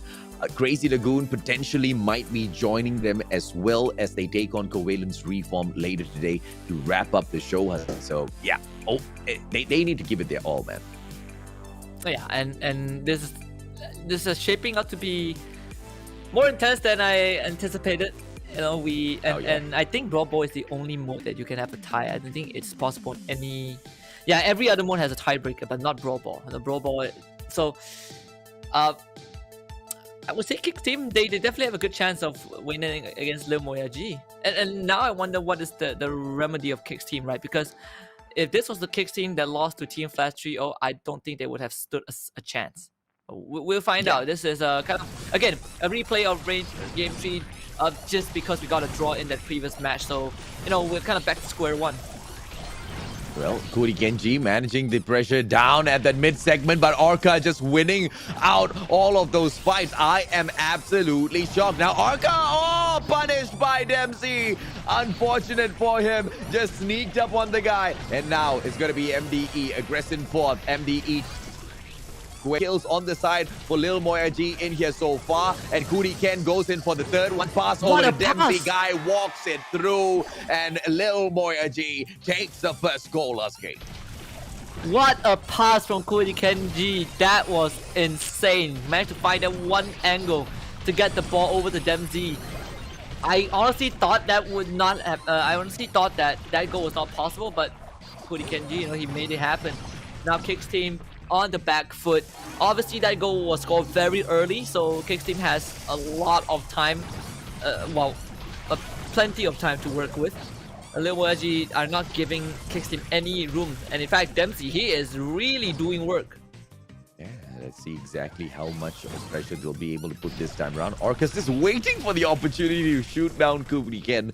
And, he was just so excited earlier on. The guy finally steps up and just punishes Cody Ken GG, right? And still with those mechanical plays, not allowing Cody Ken to step on forth, picks the ball up finally. The pass on to MDE has to be made, but instead he backs it off in towards the corner. Lil Moyagi actually playing defensive, not allowing the side of Kicks to touch the ball. Yeah, and it's a great play from the side of Lil Moyagi. This is what you want to do to keep the ball in your possession. And a lot of times when you do this, it does shrink your map a bit, simply because you are in this very defensive position. But if you can hold off a kick scene, then it would be great. But Stitch, he's dangerously close to the ball, and Cody Kenji, thankfully able to hold off this scoop. Well, 15 seconds play now. Vex needs to make one, pulls the cactus out. That will be the defense, throws the super out as well. And this is the opportunity. 6 more seconds. Oh. Are we going to be able to see this? Squeak goes in for the pass. 1 more second, and they go in for the goal. Bumps it into overtime. What a saver! Insane from Kicks team. Wow. If we get another draw, I will not complain, but Orca, he's dead. Cody Kenji has the super, and he breaks the tie. Lil Moyagi finally takes the lead. Oh, Lord. Oh, Lord. That little squeak. The playmaker. I mean, all of them. I am absolutely blown away by Kicks team and the way they are taking this matchup. I'm in love with the team. But Lil Moyagi just one squeak, a little bit too squeakier, right? They're way too clean to take this matchup. And I did not expect them to push it into overtime. And I mean, obviously, it was a really good finisher from Lil Moyagi later on. I'm still fascinated with that final second equalizer, man. Can they show us more of those plays as we move on through? Because if yes, I think we've about to see a spoiler, Husky. I would not complain. Keeps things fresh. Keeps Lil Moyagi humble, I suppose. Okay. But even now, I think it's a super close series already. Despite it just being the first set, Lil Moyagi really getting pushed to the limit from the get-go by Kicks team. We had 2 overtimes. One of them ended up in a draw. So Kicks team, definitely no pushovers. I think they are probably the team with the most growth throughout this entire league stage. Yeah, absolutely, man. And they're showing that right here, right now against Lil Moyagi. Are they going to be able to bag one? Or is Lil Moyagi going to allow them to come close and still bag that perfect 3-0? Because they've already been on a roll in the competition so far. And I don't think they want to destroy their own perfect record in here. They'll very clearly be able to, or they'll very clearly be able to gun for the exact same thing based on the mechanical plays. Dempsey, opportunity. MDE though, with that spike on that left-hand side, just waiting for Orca to step on forth. But now, with all of that stellar defense that this little Rosa will be able to play on, Dempsey just goes in for the punish either way. Yeah, and there's nowhere for Vex to hide. MDE with the spike attack just takes them in the corner. Look at that long-range pass. These guys, they definitely know their soccer for sure. Course now they get into the doorstep of Kick's team. Oh, and Cody Kenji takes out Vax. That's gonna be a stand-in. Oh, interception from Stitch. Gets it to the corner, but he loses his life, and Dempsey will score that first goal. Great plays coming through. I mean, a second, the defense in there, I feel very, very desperate. But Orca making one mistake, and Dempsey goes in for the delete early. And this is that opportunity once again. Dempsey goes in for yet another snuff onto Stitch and opens the play up. Slowing down, MDE not able to go in for that pressure play, and they will pull the ball away on for the defense. Lil Moyagi playing this smart once again, not really giving Kick's team much of an opportunity. Yeah, and Kick's team, they are striking back hard, but the Spike Super is making life incredibly difficult for Kick's team to move on forward. You know, I mean, it really zones out the entire area. And Dempsey able to get the kill stage. Oh, he's gunning for it! You kidding me? What? Well, sometimes you get to walk it in, man. I didn't expect him to have that much of HP on himself, so that guy was just way too tanky in that situation. Vex, now is he going to be able to walk it through? He goes in with a perfect pass on. Oh, boss! Just that Stitch pass, and unfortunately, he won't be able to score the goal. Goes in for one desperate kick. And now defense once again from Lil Moyagi, but this time they won't be able to play that because it's all equalized. But they want to put that ball into a comfortable position to take that goal once it gets pushed into overtime. 20 seconds now for the play. They seem to be clearing out the position to take this final shot quite well. And maybe there's a chance for Kick's team to turn this around again, but this is not going to be easy. Look at where the ball is. It's so close to that goal. Kick's team will have to use their bodies to block this. And Orca, leads forward, actually gets the kill. Bags, sucks Cody Kenji back. It's a 1 against 3. Dempsey, can he make magic happen? MDA respawn. Can they take out Orca? Yes, they do! At the last second! Oh, there's MDE. He has the super shot, and he's about to do it. Straight the corner. No, intercepted by Vex. Kick's team refuses to go down as Lil Moyagi. Not having the pressure on them as Vax is gonna send it over to Stitch. And leading the charge in the midsection. Stitch gets some shots off but forced to pull back. Good snipe for Cody Kenji. They throw out the sandstorm. Dempsey fights Orca as well. Vax for his last ditch attempt, and Lil Moyagi shuts the show down. Another close round, but Lil Moyagi just had a better finisher. Way too clean once again, Lil Moyagi, but Kick's team, they just weren't making it easy at all. I mean, it was an amazing showdown, both sides playing it. But, you know, Lil Moyagi, once again, they show exactly where they excel. They knew what play they were going in here for. They wanted to force that extra time. And more importantly, they wanted to set up the field to take that easy goal. But it did not go the way they planned, right? That last-ditch effort of a save kind of saved the game for the time being. But after what unfolded from there, kind of just did them in at the very end.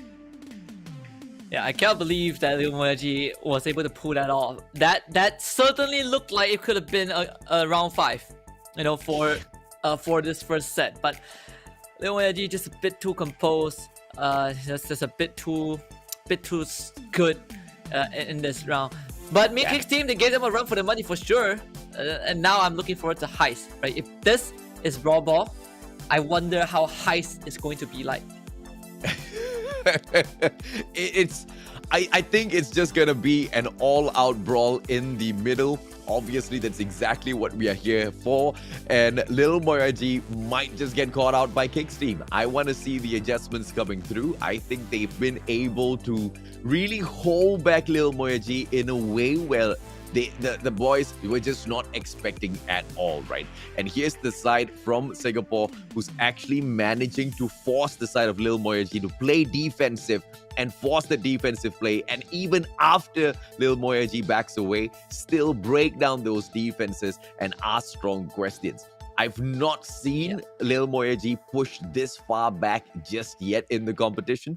Maybe this is that one team to finally break their run, man. Yeah, and by the way, I just realized that the series today is all Japan versus Singapore. So far, Japan are up 2-0. And not just any 2-0, they 3-0 in both series. So, Kick's team, they have to do it for us. They gotta do it for the region. But Lil Moyagi is definitely a tough nut to crack. But judging from what Kick's team are great at, I mean, Kick's team, they are very. I mean, Vex is probably the sharpest players out there with his aim. Yeah. But also their coordination is out of this world. I think Kick's team is the fastest team to not just grow, but also adapt to what the opponents do. And we saw how far they pushed Lil Moyagi in Brawl Ball. Yeah, absolutely. And I think they will be able to push them even further at Heist. But it's all going to break down to exactly what sort of composition they bring in here. Are they going to go in for a setup where they're going to be taking those close quarters combat, maybe bring the BB in for a little bit of damage, or are we going to see Lil Moyagi just absolutely mix it up, get creative with their lineup, and just take the side of Kick's team by surprise? Either way, into the match we go. And this is Heist all about protecting the safe. And right off the bat, you can see that for the side of Lil Moyagi, they already broke the wall on that left side, so a lot more entry points towards Kick's team safe. Kudi Kenji and MDE really pressuring Stitch, and this code somehow still alive, okay. And Kick's team kind of hanging on, but they also have to be aware of Dempsey, who is really being a thorn in Kick's team's side. So far, Lil Moyagi, they are just kind of winning out more of the fights.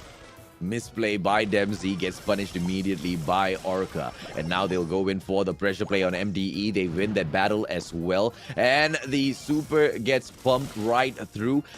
Dempsey with the play on the left-hand side. Are we going to be able to see him go in for that pressure play onto that Piper this time around? The defense on both sides seems to be solid. 92%. Vex not going to be able to absorb all of this, but MDE, he cannot make a play, has to back off as Stitch brings those power plays in. And this little Cole, he is going to be able to snowball all of them into a little ball and kick them away. Cold with that range should be able to continuously punish these players. 82% though, Lil Moyagi suffering a little bit, Husky. Yeah, and you know, Lil Moyagi, they did lose a bit of the momentum, and Kick's team, they're just handling it so well, especially Stitch. And this guy, he is a true survivor. Guy's been living life on the edge, and MDE is having a hard time. He does have the buff, the upgrade from Dempsey, from the Colonel Ruff's super, but even then, look at Stitch. His maneuvers are just sharp, and now Stitch has the super. This cannot, I mean, Lil Moyagi needs to get a lead right now because Kick's team, they have this 10% advantage, and Lil Moyagi are struggling to do with it. Oh, you're absolutely right about Stitch just being an absolute perfect player on that gold. He will be able to deal the damage onto Lil Moyagi safe once again. And now the super access in Orca. Can they trade it out? It is going to be Stitch aggressing on fourth. Dempsey drops him. Kick's team 78%. It's too late. Lil Moyagi, they are defeated. Amazing stuff out of Kicks. Better aim. I mean, Kicks, they just won more fights, and this one, the crucial one. I think like 1 minute in, we saw this very short sequence of Lil Moyagi dying one by one. That trickle of members of Lil Moyagi allow Kicks team to just start pumping out damage onto the save. So really well done by Kicks team. Lil Moyagi just kind of slightly dropping the ball, but hands off to Stitch. That guy did not die. You know, did not die. I believe he only died like 1-2 times. He was so good at being a nuisance on that right side of the map. Yeah, I mean, he played that to perfection. He was taking that ranged battle. He was going up against the gold as well, but outplaying him left, right, center. Provides that very necessary support over to the bell as well and the midsection. And I think it was just perfect play, right? But they can't continuously do this because we will be seeing a adjustment come through from the side of Lil Moyagi. So the question is, will Kick's team remain with a formation that they know is probably going to be giving them some wins, or try to assume exactly what Lil Moyagi's play is going to be in here and try to outplay or outdraft them in this next matchup, right? Because that Colt, I think, is going to be popping in once again. Stitch is not going to be taking his hands off of him just yet, Husky. Yeah, I definitely feel the same. I think for Stitch, we talk a lot about Vex and Orca. I think Stitch really stepped up in this round. Oh, yeah. And Yep. it's the first time we saw Lil Moyagi getting pushed to the brink. I wonder if they will come up with a different lineup, right? I think we saw Zeta Division do that with this bomb rush lineup. You know, you put the Daryl and the BB. So far, the answer is no. It's still going to be pretty much the same. Instead of Colonel Ruff, they will bring the Piper out for themselves. But for Kicks team, look at what they have. Is the Orca Edgar, and I think we've seen this before. Now let's see exactly what we will be able to bring on in here. It's going to be that Buzz potentially going in for the finisher, but it is Orca instead. And the Edgar bringing in all of the damage, and Stitch will join him as well. Initial plays from the side of Kicks team, absolutely solid. Little Moyagi going in for the jump. Orca still alive and kicking. What is going on? I mean, Kicks team, they are just completely just owning Lil Moyagi. I mean, this Buzz again. There's a reason why Buzz is such a deadly brawler to deal with. Kicks team, one more super from that Max, and they finally take Vex down. But Orca is just gonna leap in with his own super, get a bit of heal up stage with the damage from this Max.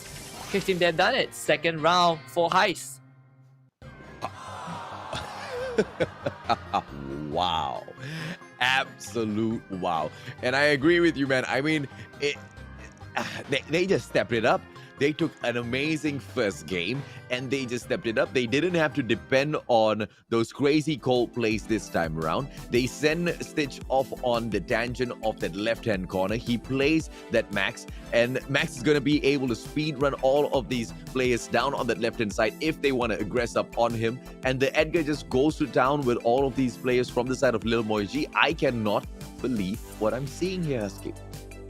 Yeah, and that is just perfect from the side of Kicks team. And I thought Lil Moyagi would be the team that does it, but apparently Kicks team, they were on the case. And you look at Lil Moyagi's composition. The moment Kicks team gets in their face, the round is pretty much over. You have no way of dealing with them of what Kicks team has brought to the table.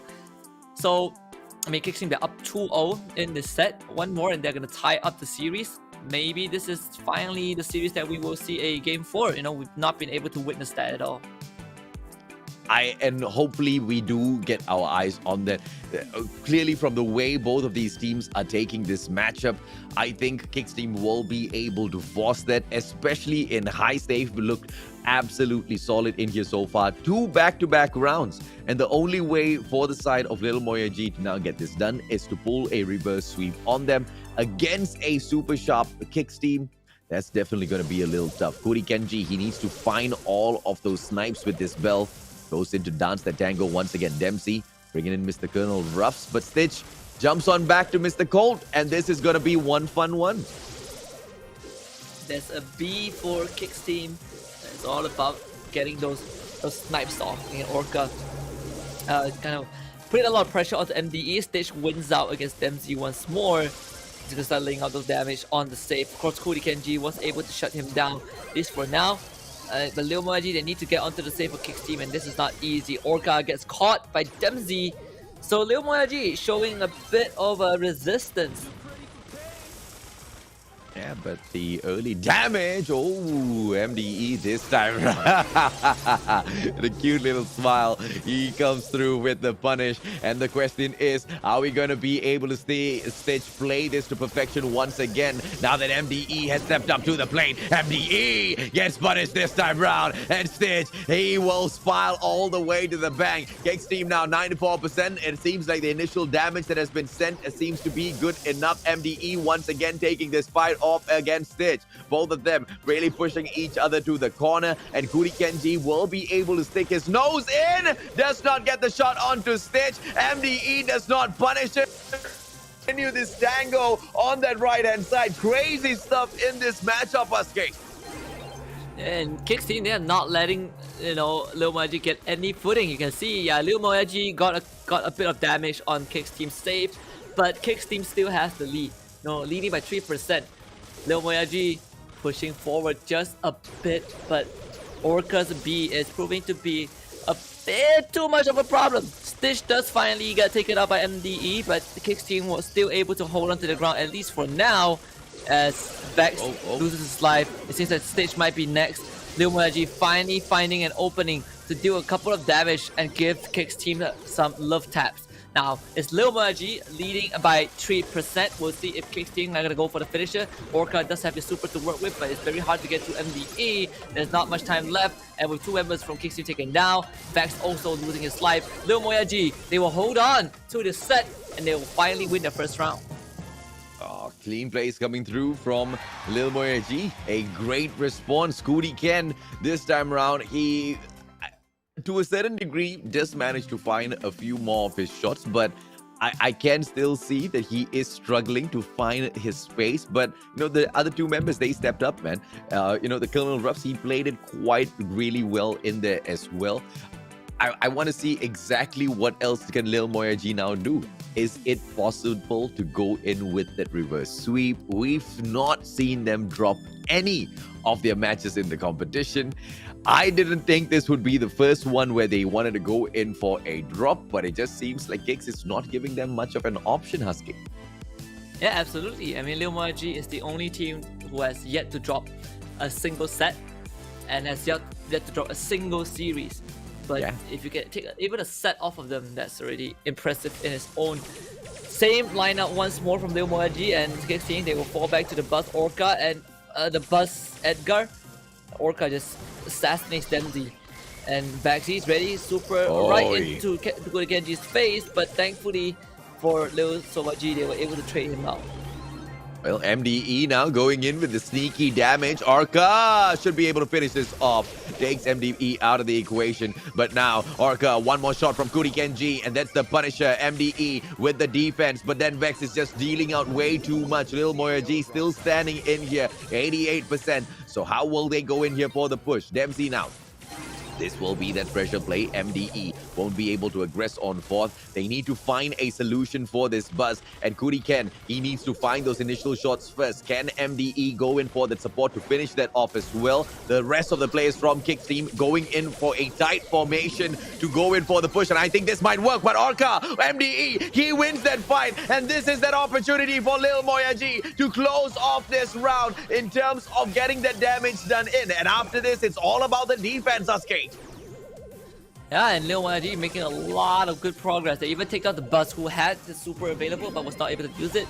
Orca can go for the dive and he's in onto MDE, but MDE with enough distance takes him out. And Lil Moyagi looking to tie up the set, the 2-2 fashion. Kick's team, one last hurrah from Vax that Buzz just get the connection, but he's going to lose his life. Orca now does the same, does eliminate Dempsey, but MDE will take out his life. There's still plenty of time for Kick's team to work with. Stitch with the super, trying to get close to the save of Lil Moyagi, but feels like it's not gonna work. Vax, good 2-man harpoon, hooks onto them, but there's 8% more left on the save, and 8% more is the magical number that Kick's team is holding on to right now. But do they have enough to push Lil Moyagi into the zone of defeat? Because there's a lot of numbers that Kick's team needs to work to, a lot of work to be done. Orca does have the super, they gotta try and finish off Kuri Kenji, but MDE will immediately train back. Stitch is giving his all to try and bring the damage to the team, and they might be able to do it. Nah, Vex dies. That means no more close range attacks. Kick's team, they will not win this round 4, and Lil Moyagi tie it up. Oh, perfection from Lil Moyagi. And to see them tie things up in here is probably going to be breaking down the confidence of Kick's team just a little bit more. I mean, just 2 matches ago, we saw the side of Kick's team absolutely solid. Back-to-back rounds they bag. And now the reverse sweep setup. Lil Moyagi, will Kick's team be able to close this off? I mean, this time around, the composition that came through seems to be that standard one that they've already played, but it just didn't seem to work against a much more focused. Yeah, it definitely feels like, you know, Lil Moyagi, they got shooked a bit, and now they're like, yeah, I think we figured what you guys are trying to do. Still, you know, for Kick's team, super impressive performance already, right? The fact that they can get Kick's team to the stage. Now the question is, round 5, will Kick's team tie up the series, or will Lil Moyagi kind of lead the series by 2-0? Because that makes a huge difference, right? Because Yeah. so far we have only seen 3-0s, and I think Lil Moyagi is on the same track as well to get the 3-0. Maybe today is the day. All the Japanese team, they were like, yeah, if we lose a single set, then shame on us. We need to win in a 3-0 fashion. I don't know. It certainly looks that way. Yeah, it's the pride. It's the pride that they play for. And now Lil Moyagi looking to grab this away from Kick's team. Let's see if or not they can set that up. Dempsey pulls out the defense, but unfortunate for him, Orca will be able to send that Punisher through either way. Kuri Kenji going in for that pressure play. Stitch with that gold should be able to aggress on fourth. Stitch has been playing this to perfection on that gold, but now that Piper, pulls out the super in the nick of time. Now, not super effective at all. Kuri Kenji in that fight against Vex, a 2-on-1 should allow MDE to take him out of the equation. And now the call from the side of Lil Moyagi with the early damage, and Stitch unable to do anything against his golden erupts. Has to back away, Husky. Yeah, and MDE was able to kind of sneak in and get a couple of damage through, and even snipe Orca from long range. Oh, that's a huge load of bullets from MDE, bringing the vault down, the save down to 74%. And sure, they have got to trade a couple of angles, but and look at where MDE is. He is fearless. He's playing on the enemy side of the map. They're trying to chase him down, but he just bobs and weaves and dodges all the bullets like he's in the Matrix. Kick's team down to 65%, and they have not been able to lay a finger on Lil Moyagi's save.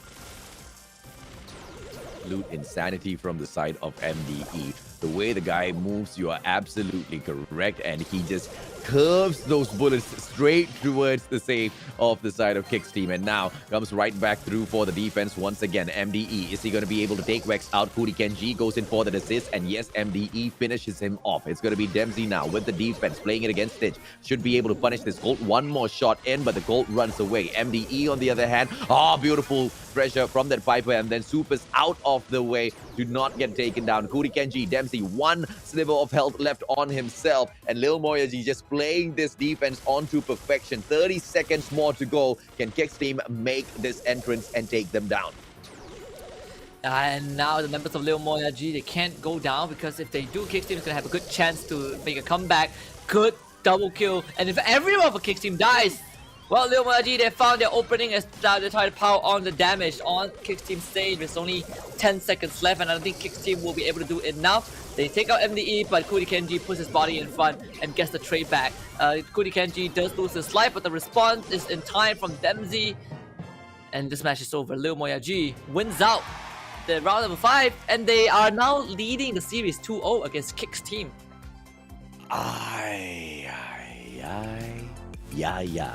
What in the world just happened, Husky? How did we just go from a potential comeback to an absolute annihilation by Lil Moyagi?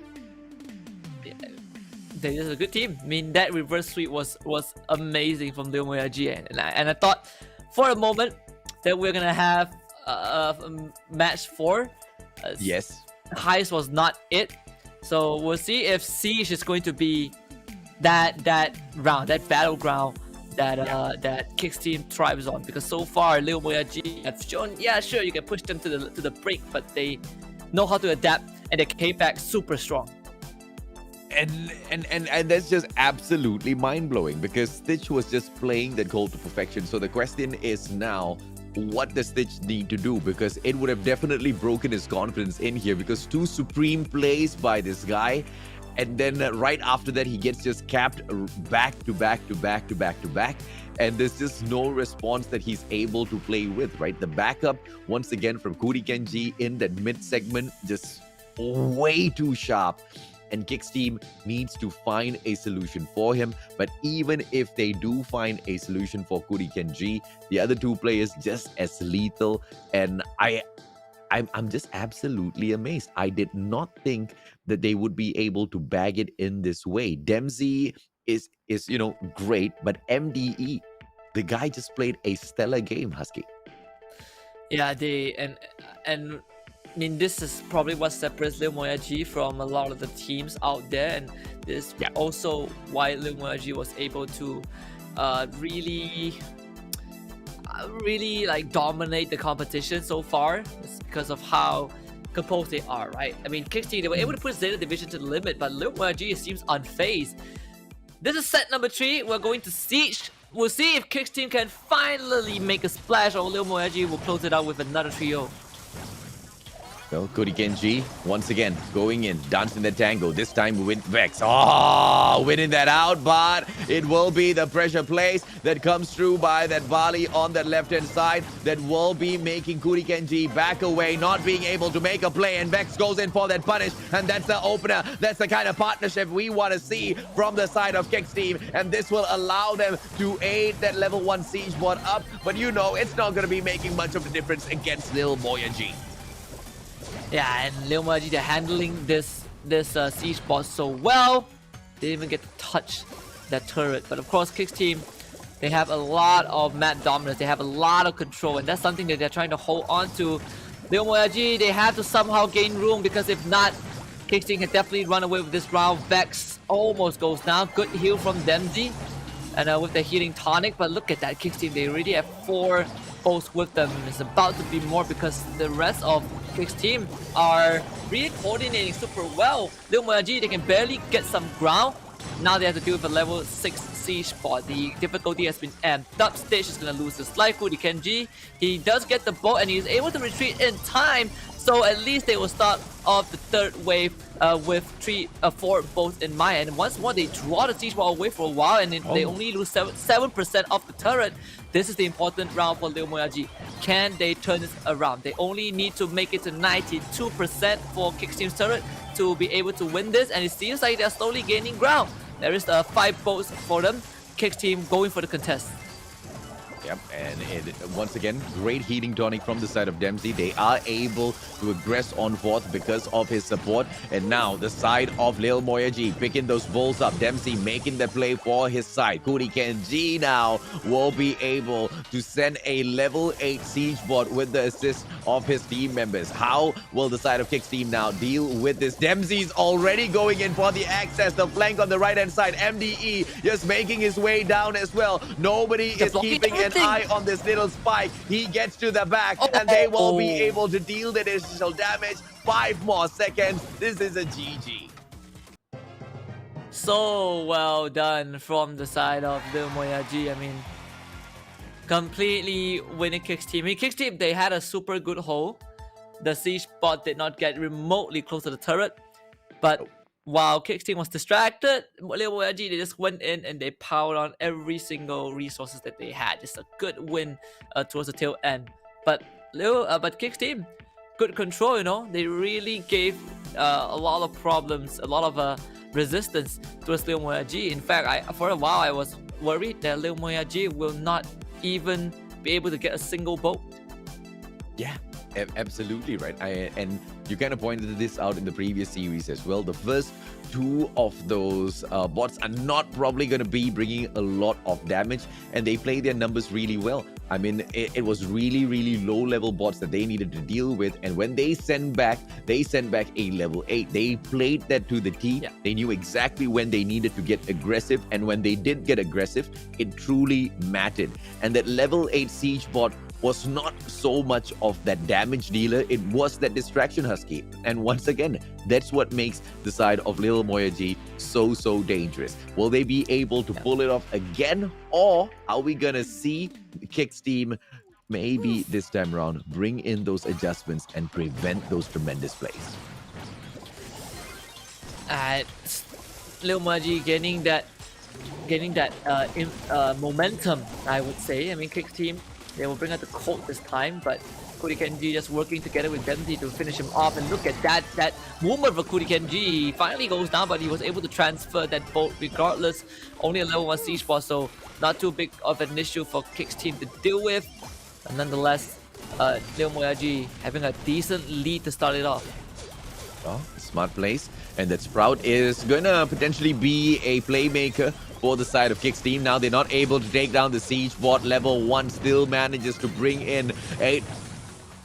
Now Dempsey bringing in the rest for the side of Lil Moyagi, and this is the problem that they have to deal with. Finally, someone's going to deal with that Bali, but Kuri Kenji should be able to put on the pressure. He is not going in for the kills. Instead, the guy focuses in on picking up all of those balls. Dempsey, once again, with that healing tonic, will be able to make sure Kuri Kenji does not get taken down prematurely. And now on to the 9th ball being picked up by Lil Moyagi with a level 8 siege bot. They should be able to finish this off. Yeah, and this looks to be...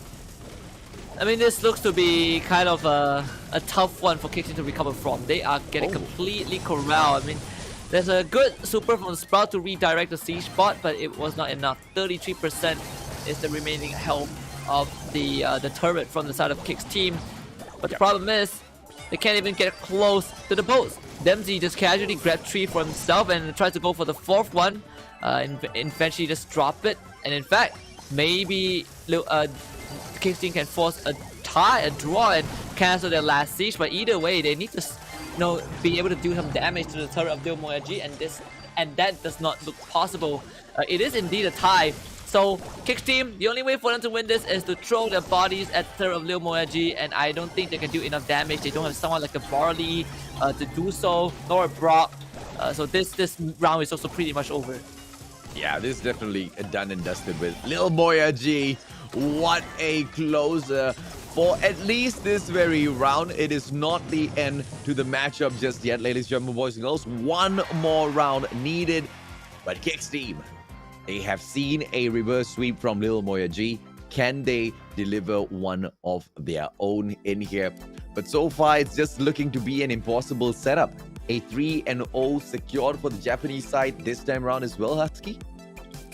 Yeah, and well, I guess Lil Moyagi are well on their way to keep that clean record.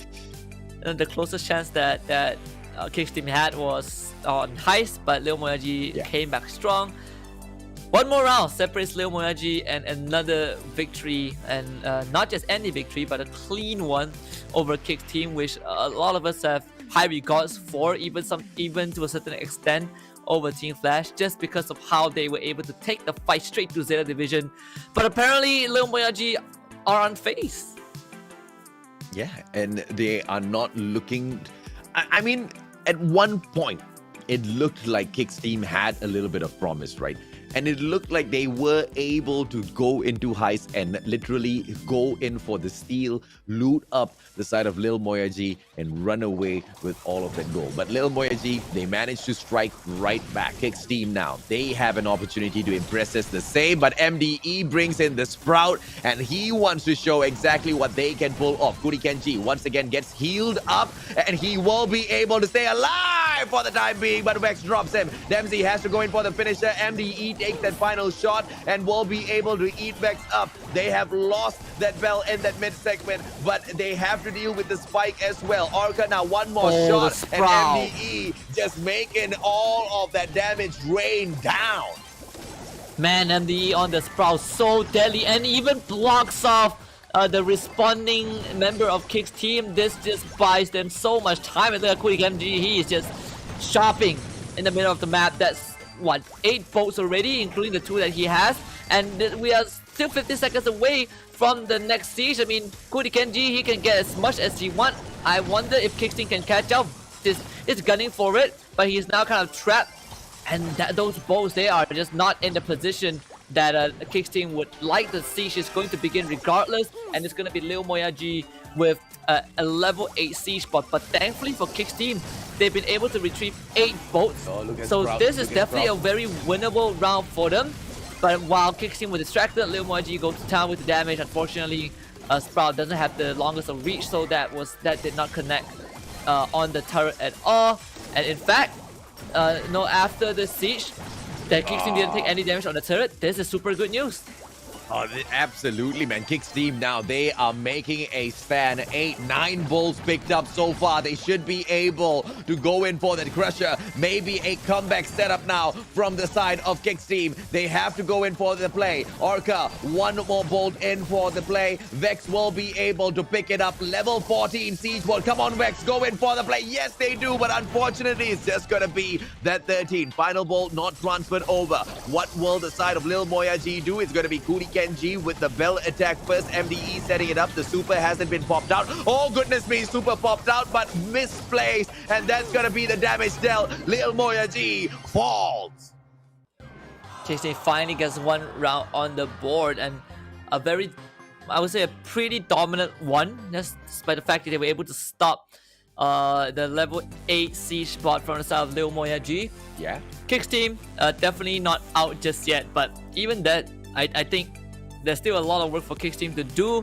They did have the barley and the spike, so when push comes to shove, those two just have to press the super, and there's nothing that Lil Moyagi can do about it. So they've extended their lifeline by one round, but they have to take it one round at a time anyways.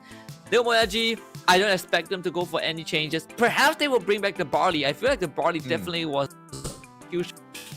It came down to this particular map. Yeah, definitely, right? I mean, in terms of slowing down that siege bot, that Bali absolutely super effective, but it was the support play from the Bali that was even better, because Kuri Kenji was an absolute thrasher in that mid segment. The continuous healing tonic from those play, the backup, the support from the side of Lil Moyagi, absolutely solid. But with this switch up now, they maybe can sucker punch the side of... Okay, wait. So the question here is, do you think they will be able to make a comeback through just based on that play? Kicks team have been here and there. They got reverse swept, but now it's an opportunity just on that play, Husky. Do you think they can push this to game number 4? Kind of on the fence, honestly. Yeah. Don't think so. Give it a 60-40. I'm gonna give it a 60-40. I think it's very fair. But we finally get the MDE stew, and Dempsey's on the Leon. So this is gonna be super interesting. I mean, yeah, Dempsey, he's just gonna go in and assassinate Vex. Stage also having a hard time against MDE. And from the get-go, Lil Moyagi gets full control of the map. Level 2 siege bot coming your way. And this is just going to be a absolute GG. This is a setup of perfection from the side of Lil Moyagi. And now MDE, are we going to be able to see him go in here for the finisher? We do see the Mortis on the side of Kek's team. Vex going in for the slice. He should be able to find a few of the players from the side of Lil Moyagi, and I guess pressure them off for the early lockdown, but it just seems to be falling short. Dempsey way too quick, and he's not going to be easy to catch. Vex finally with the slice, but Dempsey just outplaying him, and he does not manage to back away. Vex gets snuffed out, and that is just going to be absolute disastrous for the side of Kek's team. Yeah, look at that. Already 8 bolts and counting. Kicks team have no control at all. Level 8 siege bot coming through. Vex does get the kill onto MDE. The Kicks team, how are they gonna stop this siege bot from coming through? I mean, Kuri Kenji able to take out Vex thanks to that extra shield. Now the siege bot's gonna go to work. Should be able to do some pretty substantial damage to the turret, bringing it down to, you know, just 55%.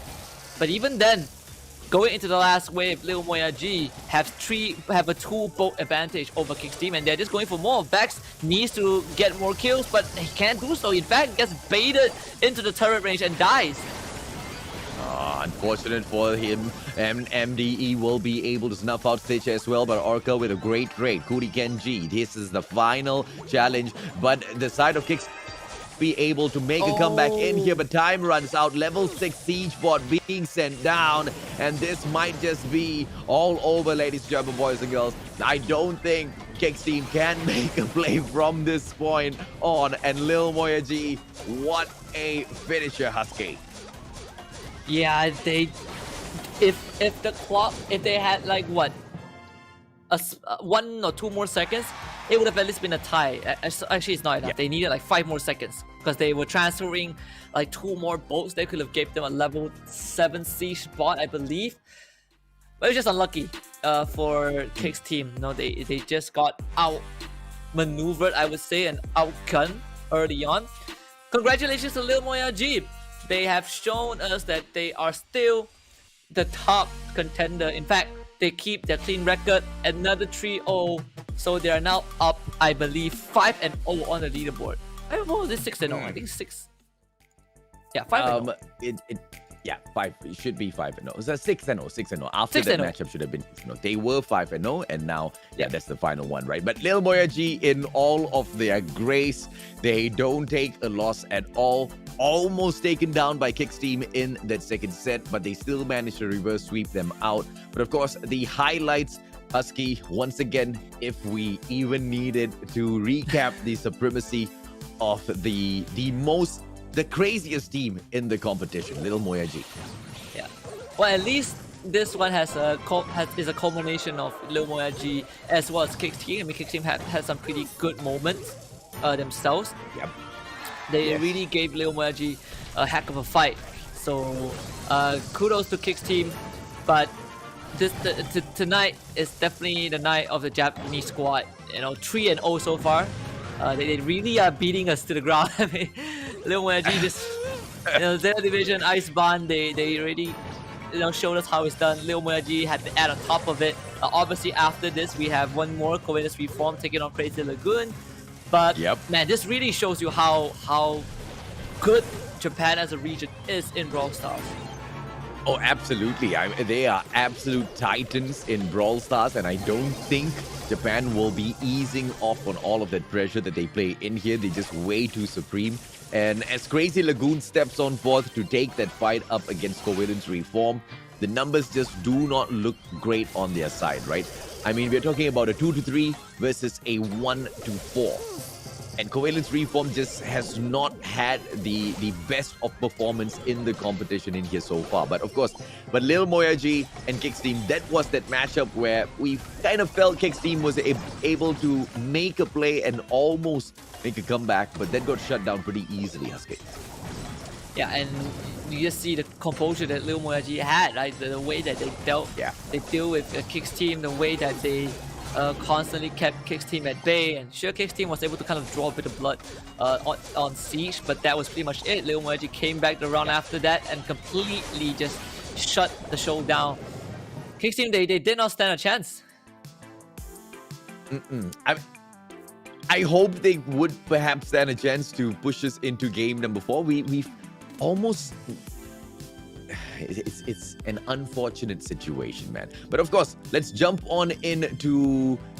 I believe we are going to be taking a short break, Husky. Yeah, so there will be no interview segments for the winning team, unfortunately. But don't worry, we are working on it, ladies and gentlemen, boys and girls. A quick short break. We'll be back with the final showdown of the day.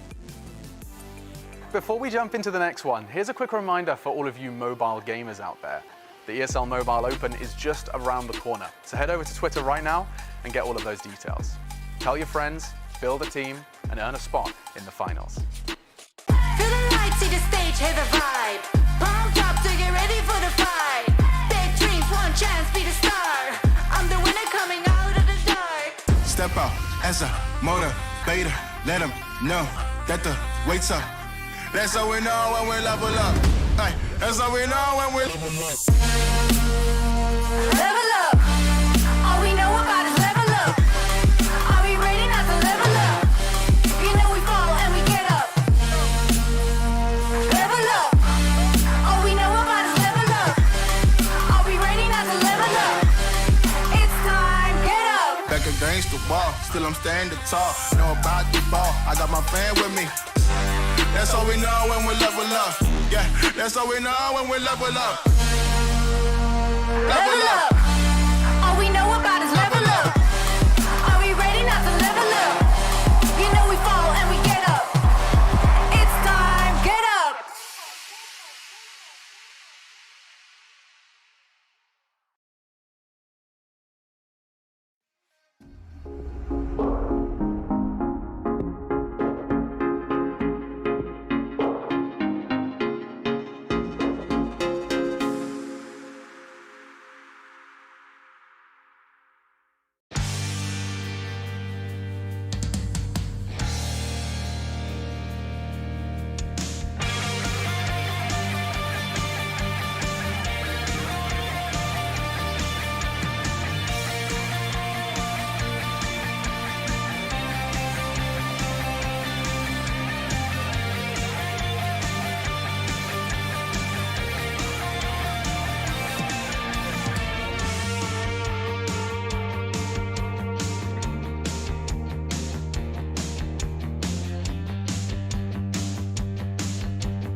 Before we jump into the next one, here's a quick reminder for all of you mobile gamers out there. The ESL Mobile Open is just around the corner, so head over to Twitter right now and get all of those details. Tell your friends, build a team, and earn a spot in the finals. Feel the lights, see the stage, hear the vibe. Pumped up to get ready for the fight. Big dreams, one chance, be the star. I'm the winner coming out of the dark. Step out as a motivator. Let them know that the wait's up. That's how we know when we level up. Ay, that's how we know when we level up. Level up. All we know about is level up. Are we ready not to level up? You know we fall and we get up. Level up. All we know about is level up. Are we ready not to level up? It's time, get up. Back against the wall, still I'm standing tall. Know about the ball, I got my fan with me. That's how we know when we level up. Yeah, that's how we know when we level up. Level up. All we know about is level up. Are we ready not to level up? You know we fall and we get up. It's time, get up.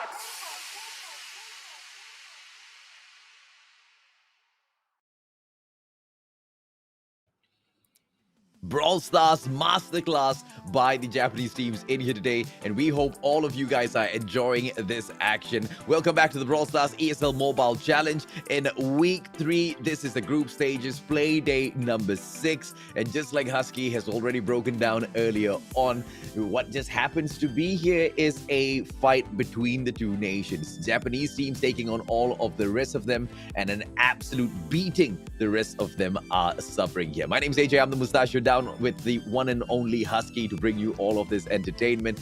Husky, your thoughts on the final setup that we have in here for ourselves? We got a whooping, and wasn't pretty for the first 3 series, but for the final one, this is going to be a closer one. I hope. You know, we have Covales Reform against Crazy Lagoon, the two teams who have really been struggling throughout the entirety of the league, other than Asphyxia.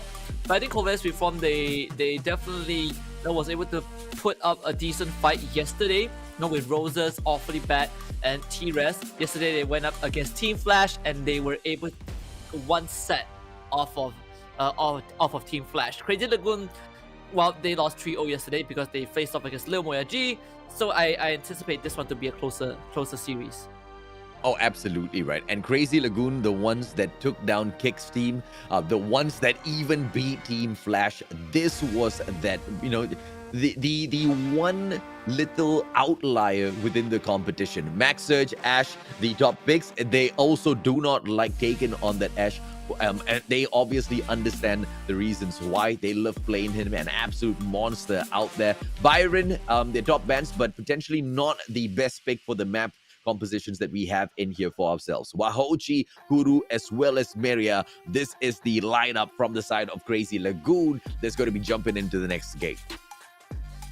It's insane, right? The fact that they kicked off the entire season and they lost 3-2 to Asphyxia through like the most miraculous reverse sweep, and then they went on to losing a Zeta division, and after that they just beat Team Flash, it destroyed Kick's team, so like you say, they are definitely the outlanders. They have a lot to prove. Byron Belmax, the top pick, Ash and Stu as the top ban, very straightforward.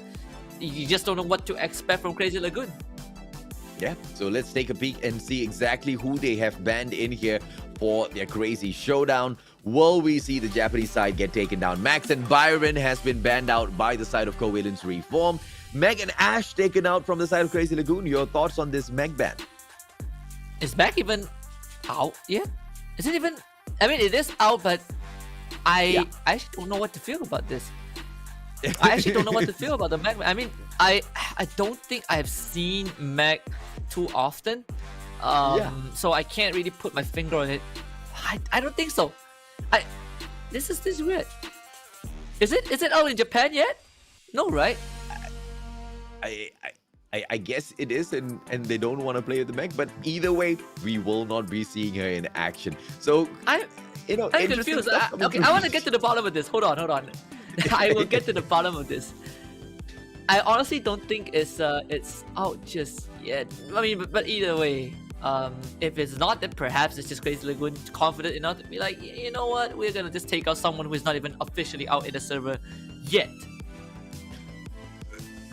Makes no sense to me, man, but it's all right. It's all right. I didn't think that Meg would be, available, but it shouldn't be an issue at all. We see the side of Covales Reform taking on a pretty much stacked Crazy Lagoon based on some of their performance in here so far. To be able to beat a team as sound-minded as Team Flash, and to be able to, prove themselves against a couple of others as well.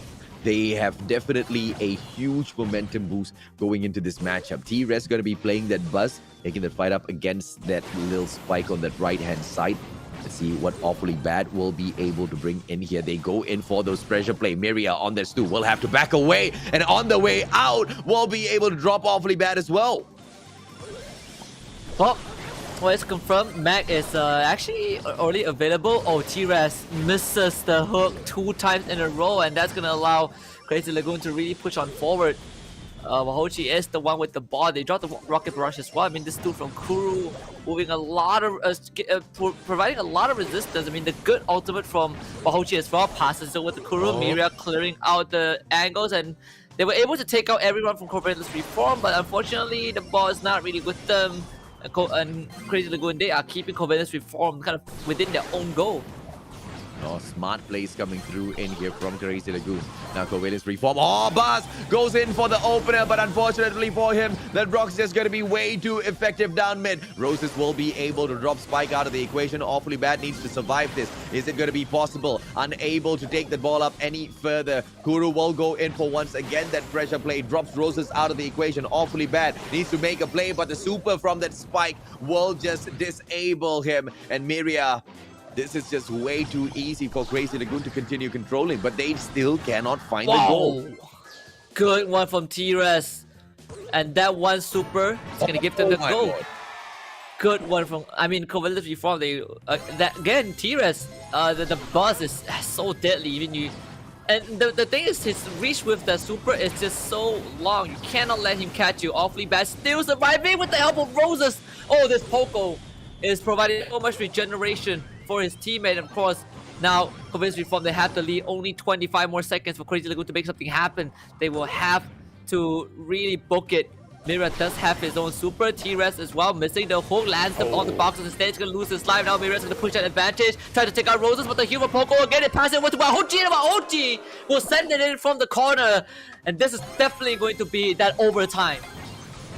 Well, let's see if or not they will be able to play this to perfection on this overtime. The T-Res cannot make that play. Buzz has to back away, and unfortunately for Awfully Bad, he will get taken down as well. No tanky plays. T-Res final survivor. Buzz! Oh, too easy for the side of Crazy Lagoon. But that was a well-fought first match. We have got a few more to go in here. And if Covales Reform continues to play like this, they will definitely be able to pull a few rounds, Husky. Yeah, and for Covales Reform, they came pretty close, but for the side of Crazy Lagoon, they were just a bit sharper towards the tail end of it. I mean, the shot that forced the overtime was amazing from Wahochi. They were able to just get the perfect timing with that. The rocket barrage as well. A lot of aerial control coming out from Crazy Lagoon. Right, they had the spike, they have the Brock, and also they have the stew.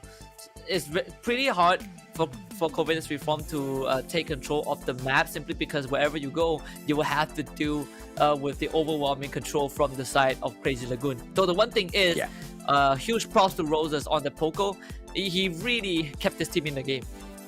Yeah, I mean, for at least a fair bit of that point, right? That Poco kept getting pressured down as well. It was a little unfortunate for him. But as the side of Crazy Lagoon takes on Covales, it is going to be a potential where we are going to be seeing them mixing it up.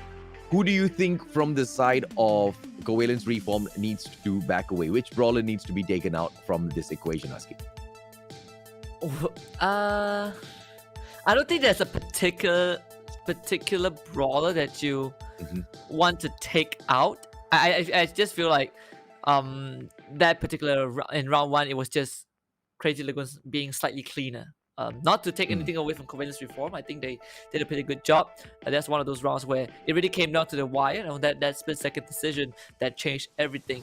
So we'll see if Covales Reform can find their success again. This time they will bring out the Brock and Stu themselves. I mean, they basically brought the Crazy Lagoons lineup from round number 1. Look at that, Stu just covering so much ground. He's already in front of the goal, so Covales Reform, they're about to send this in. No contest from Crazy Lagoon.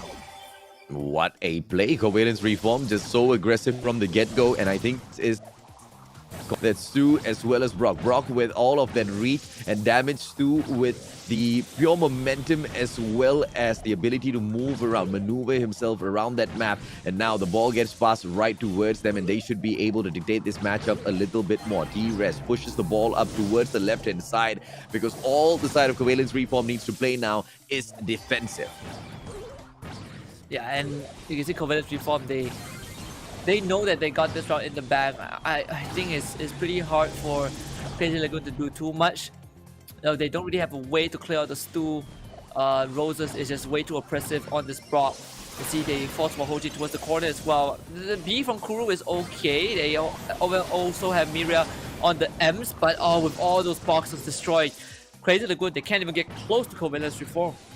Yeah, now let's see exactly what T-Res wants to do. They're getting cheeky here. They might take the ball and go in for another up at the very final moment. Miria comes out with the M's. Should be able to put on a little bit of pressure. T-Res once again now, finally touching that ball. He knows that he will be able to aggress on. They put on enough of pressure. 50 seconds left on the clock. They cannot make any mistakes whatsoever because Crazy Lagoon will be looking to push this into overtime. That M's keeping that distance quite well, pressuring this two away. And the ball right back at the feet of Roses. And this seems to be quite the solid push down from Crazy Lagoon back into the defensive formation for Covales Reform. There's still some time for them to work it out. Of course, T-Res is going to be the one just rushes in onto the face of Ez. Mira actually gets the kill. The pass that's come through from Wahoji. They might be able to do it again. The ball is sent in. Crazy Lagoon once more will force it overtime for sure. The supers are online for the side of Covales Reform. Maybe they can just outrange Crazy Lagoon and take them out. They have the Brock, of course. So Roses is going to be the guy that deals all the damage. The Rocket Barrage is already out. Overtime started.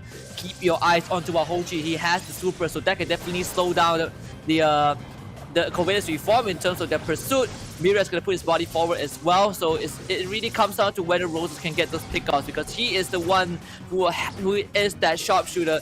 Mira, he's trying to inch forward. The spray almost take out T-Res. The battle of the spike is now won by Awfully Bad as the ball is going to be taken, pass over. Mira fighting an angle to set it towards, gets it far enough, so there's enough time for Covales Reform to take the ball and enough time for Crazy Lagoon to respawn and reset. Well, smart plays coming through from the side of Crazy Lagoon, pushing the ball up forward first before getting taken down. T-Res now back in away. This B needs to find an access in to make that play. Miria, the support play is just so difficult. And that spike super just slows down Miria just a little bit more. Response by Wahoji, not fair enough, but then drops Awfully Bad out. Now 2 more seconds, a little bit too late. We have to replay this whole matchup. Another draw. I mean, what a day. We are getting draws on Brawl Ball left, right, and center. Good hold from Crazy Lagoon. Now, the first round they were able to do it. They were able to do it, in a very tight fashion. Force an overtime, 7 seconds before the overtime starts, and immediately win the round. But this time, against the overwhelming pressure from the side of Covales Reform, I'm just impressed to see that Crazy Lagoon hold on regardless.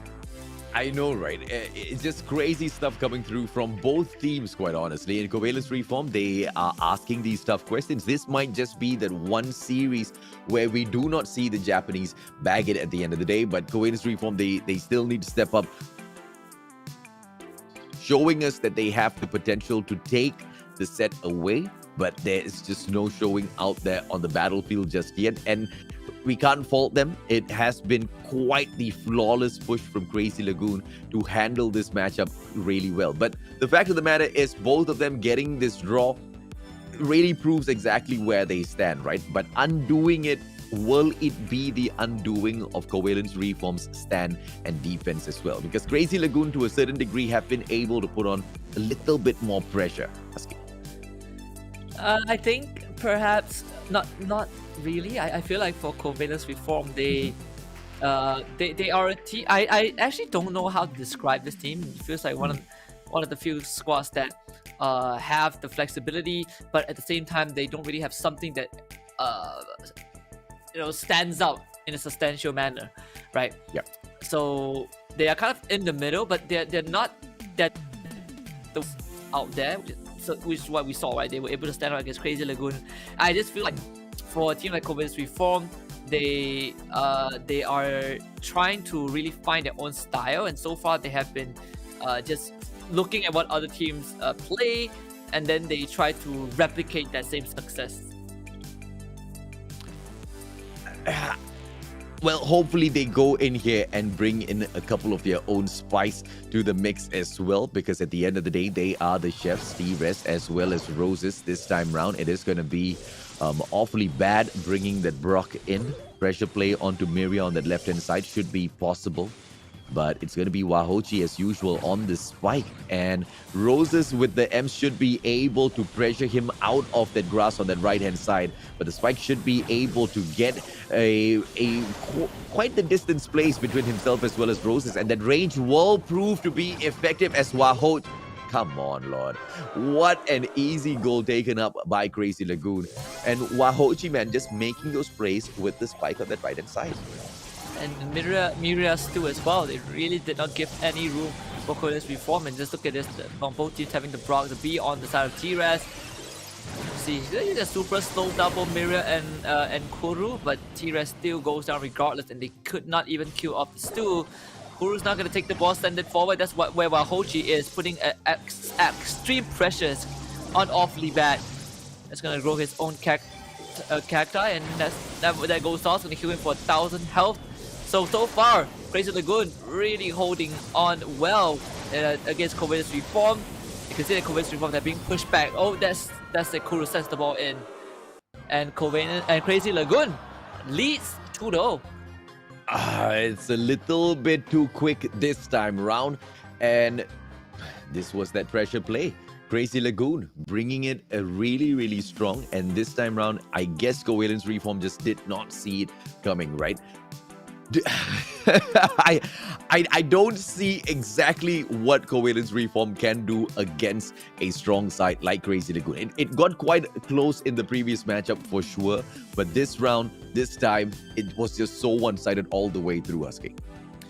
Yeah, the third round, well, should I say the second round, was look very one-sided, like you mentioned. The Covales Reform, I wonder what was the thought process behind going for the B, because I feel like when they went for the same lineup as Crazy Lagoon in round 1, it did end up well, even though it didn't win them the round, but it did result in a tie. So I think keeping the Brock is definitely great. They did show us the Stu as well. I believe Secondary was the one who played the Stu, but nonetheless, I believe the Stu was able to put a lot of impact. Maybe they can try to go for mirror matchup and see how that pans out, because I honestly feel like they changed up a bit too much, and Crazy Lagoon took advantage of that. And let's see if or not they'll be able to do exactly that yet again. Stu as well as Brock setup coming through, and a little bit of a difference is awfully bad playing that squeaky. While Hochi's still going to be maintaining the pressure that he plays as usual on the spike. T-Res will be able to drop Miria, and maybe this is that adjustment that is needed from the side of Covales Reform. Goes in for the kick, but a beautiful defense for that final second by Kuru. He almost lost his life there, but hangs on with a sliver, Husky. And that's just decent play from Covales Reform, but unfortunately they were not able to get close enough. But look at that, T-Res, this is to wipe everyone out. The spike does respawn though. Covales Reform, because they have the Squeak and Stu, so they can really control all of these areas. The problem is they cannot reach the ball. So Crazy Lagoon still able to hold on. They have space to work with, and that's where Covales Reform use that super from Roses to take out all the boxes. Now they have that room to work with. Wahoshi loses his life once more, and I think Covales Reform, they are finally going to be looking for their very first goal. Mira trying his utmost best to go for the contest, and they actually push T-Res back. So the ball is still within their control, but they got to get rid of the Stu, and that's exactly what they did. The ball's going to send forward Wahoshi over to Kuru. Roses hiding inside the bushes, awfully bad whip. The Super is going to buy a bit of space. This is the close one between these two teams. Well, it was the pressure play from Wahoshi, and that Spike just played that to perfection, managing to hold T-Res off and then snuffing him out as well. A solo defense, whilst Miria just went to work on the rest of those players. And now Stu has to back away. The ball in that midsection of this court. Neither side will be able to take the advantage, and it's third will be able to give that extra damage needed, and Wahoshi finally gets taken down, and this is that moment. But Wahoshi, even before getting taken down, once again places super at that very perfect moment, and that pressure play will be able to buy them those very precious seconds, Husky.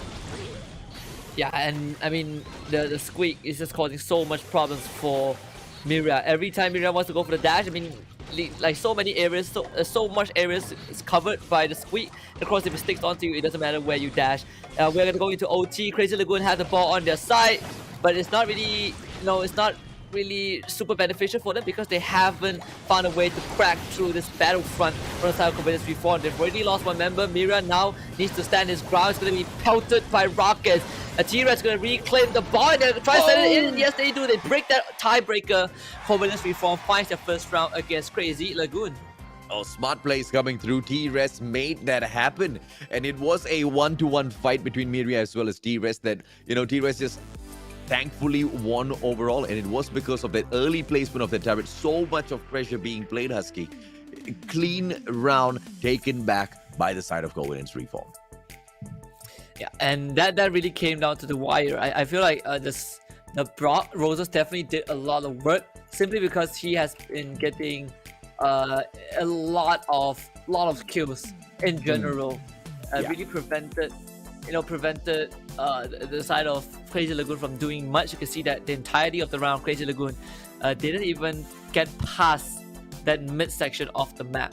It's a great round from Covales Reform, but Crazy Lagoon was able to make it pretty close.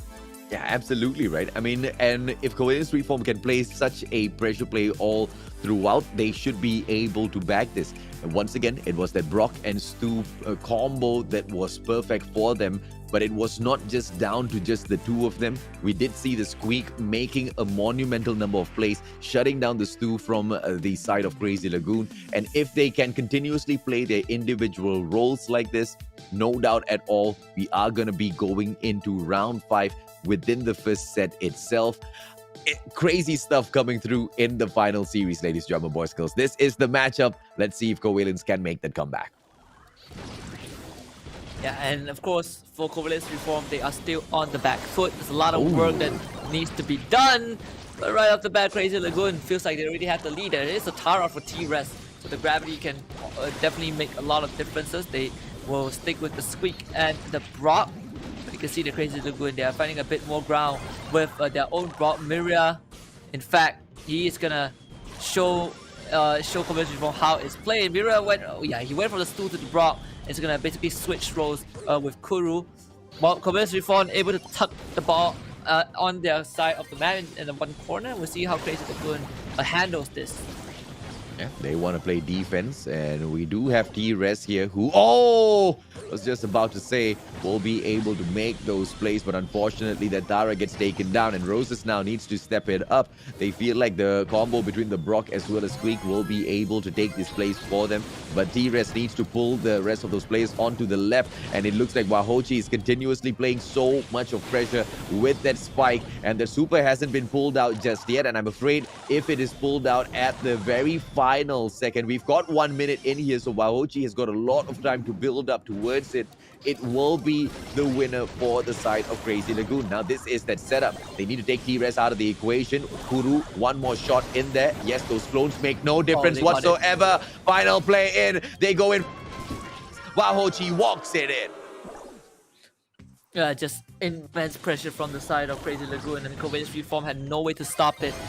T-Res, he has the Tara, but the difference maker is definitely the super, and they have shut down T-Res at every corner, every moment of the round. And look at Wahoji, he is fearless.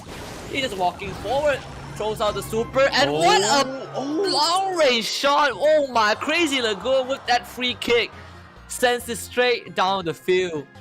And they take the first set over Covales Reform. Was that Wahochi with that long range goal? No, it wasn't Wahochi. I believe it was the Brock. So it was Miria. Okay, Miria. Solid. Absolutely solid decision making at that very final moment. Not wasting time at all. Sees the opening, takes it in a split second, and they secure the match just like that for themselves. Crazy Lagoon with a great start in here, but Covales Reform, they show us that they are able to take a round away. But is it just going to be pegged just down to that, or can they even take a couple of sets, right? Because as we move on in, it's probably going to be a more challenging matchup in that mid section as we jump on into the next map, Husky. Yeah, and I would say for Covales Reform, they definitely got off to a decent start, but we are seeing a bit of a shakiness from the team.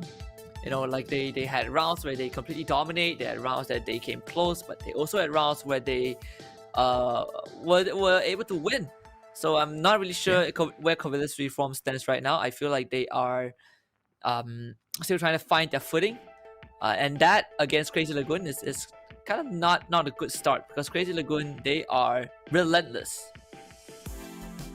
And let's see if or not we will be able to see Covales Reform break some of that resiliency that Crazy Lagoon brings into these matches. I mean, once again, they were able to get one of those rounds away, and it was quite the stellar performance from their side. They were able to mechanically outmaneuver the players from the side of Crazy Lagoon. So it's not too far-fetched of a theory to think that they can pull one match right back after this. But who's your money on overall, Husky? Crazy Lagoon or Covales Reform, I have to ask? To be very honest, I think Crazy Lagoon has a better chance. I think against 60-40 for Crazy Lagoon. I'm not sure where Covales Reform is going to stand. I mean, yesterday they took a set off of Team Flash, right? That has to mean something. But we haven't seen that being reflected in the series just yet. Well, let's see if they can show us exactly where that side is hiding. Covales Reform going up against Crazy Lagoon. It will be Kuru who takes down Awfully Bad first, but traded out immediately by the side of Roses. It will be that shot onto Miria. Awfully Bad drops Kuru as well. This might just be the opening for them. Let's see if or not they can take a few hits against that save. Awfully Bad goes in for that early access, and Crazy Lagoon suffering a little bit of damage from the get-go. Are they able to respawn? Absorbed by the side of Roses, and Kuru does not have that reach just yet. Yeah, and I think for the side of Crazy Lagoon, they definitely slightly got a bit too aggressive. You know, Covales Reform getting those kills in, but unfortunately they were a bit too far, so Crazy Lagoon was able to respawn in time. In fact, I think it's kind of a mirror matchup between these two teams. So far, Crazy Lagoon slightly having a better aim. They're only leading by 3% in terms of the safe health. Covales does go down. That means that there's some room for Wahoji to wriggle forward, and T-Rex is blocking it with his body. He knows that Wahoji wants to go for the save, even drops the super, and that's gonna do a lot of damage to Covales Reform. Okay, and now that is just the teaser. 1 more minute on the clock, and now Covales Reform tanking a little bit of their extra damage. Are they going to be able to respond? T-Res needs to go in with that setup. Miria, the takedown. The battle starts off awfully bad with the access, but it will be the Piper. Responds with the super! But Kuru just a little too smart. Yeah, I mean, Kuru just really big brain moment. T-Res able to get the kill, and now Covales Reform gets their turn at the save of Crazy Lagoon, but not much. They only got a couple of love taps in, and Crazy Lagoon now coming back. Only almost 20 seconds left. Oh, Wahoji gets a couple of incendiaries on the save again. So Crazy Lagoon, they have a pretty big lead. I don't know if Covales Reform can hold on to this. Oh, but now Covales, they make it right back through. 10% on the damage. They've got the extra 5 more seconds on the clock. Can they respond? Miria, not just yet. Oh, the damage, 1 final second, not enough. And it's been done. They make it right back through. Covales reform. What a performance. Oh man, Covales reform needed like what, 1 more second? 1 or 2 more seconds. They probably would have been able to tie it up against Crazy Lagoon. Another incident of a close round, but Crazy Lagoon, they just played the early phases a bit better. They were able to get the damage in, and they were the first team to they were the first one to get the Brock Super on the safe as well. So you know, it is one of those few situations where it's very hard to get out of it. Obviously, Covales reform, they did respond well. They did, I think they wiped out, you know, they wiped out Crazy Lagoon like 2 or 3 times, but most of the times team-wise didn't matter because they were just way too far away. Yeah, exactly right. I mean, those initial kills really just wasn't really making much of a difference. They were trying to just get map control first before confidently taking the shots. Overall, both teams playing this really carefully. We did see shots being traded back and forth, but they didn't really want to go in for the overextension. Just a couple of solid plays from the side of Covales reform, managing to overtake Crazy Lagoon in that one game. Let's see if or not they'll be able to keep this up. Covales reform, once again, they bring in that Viper. It's going to be Rico brought in together with that Brock. So this might be that combo of success to pull in round number 2 as well, Husky. Yeah, we saw this Rico, I think in the second series, but Rico without a terrain to bounce his projectile off of is significantly weaker. You can see the Crazy Lagoon, they are just landing those shots, and Miria is able to sneak one onto the save and could the side of Kuru, but still gets shot down from the skies by awfully bad. Decent retaliation reform, you know, they're kind of winning those fights, and that allows Roses to walk on forward and gets his couple of shots in. Now Covales reform having a minor lead in terms of the safe health. And let's see if they can kind of continue that. I mean, awfully bad, really putting a lot of suppressive fire onto Miria, and T-Rex really using that wall, but still loses his life. Oh, smart plays by both of them. They trade each other out, but overall, Covales reform with the pressure play. And now Roses just sending in the barrage. Unfortunately, he gets taken out halfway through. Miria as well as Kuru. They need to make a play now. It is a one-on-one setup of the Vipers on the left-hand side. Kuru wins that out. Awfully bad gets dropped, and now a 2-on-1 situation. Miria as well as Kuru. They should be able to shut down Roses, but single-handedly, the guy actually holds them back. Still alive? 1 minute to go.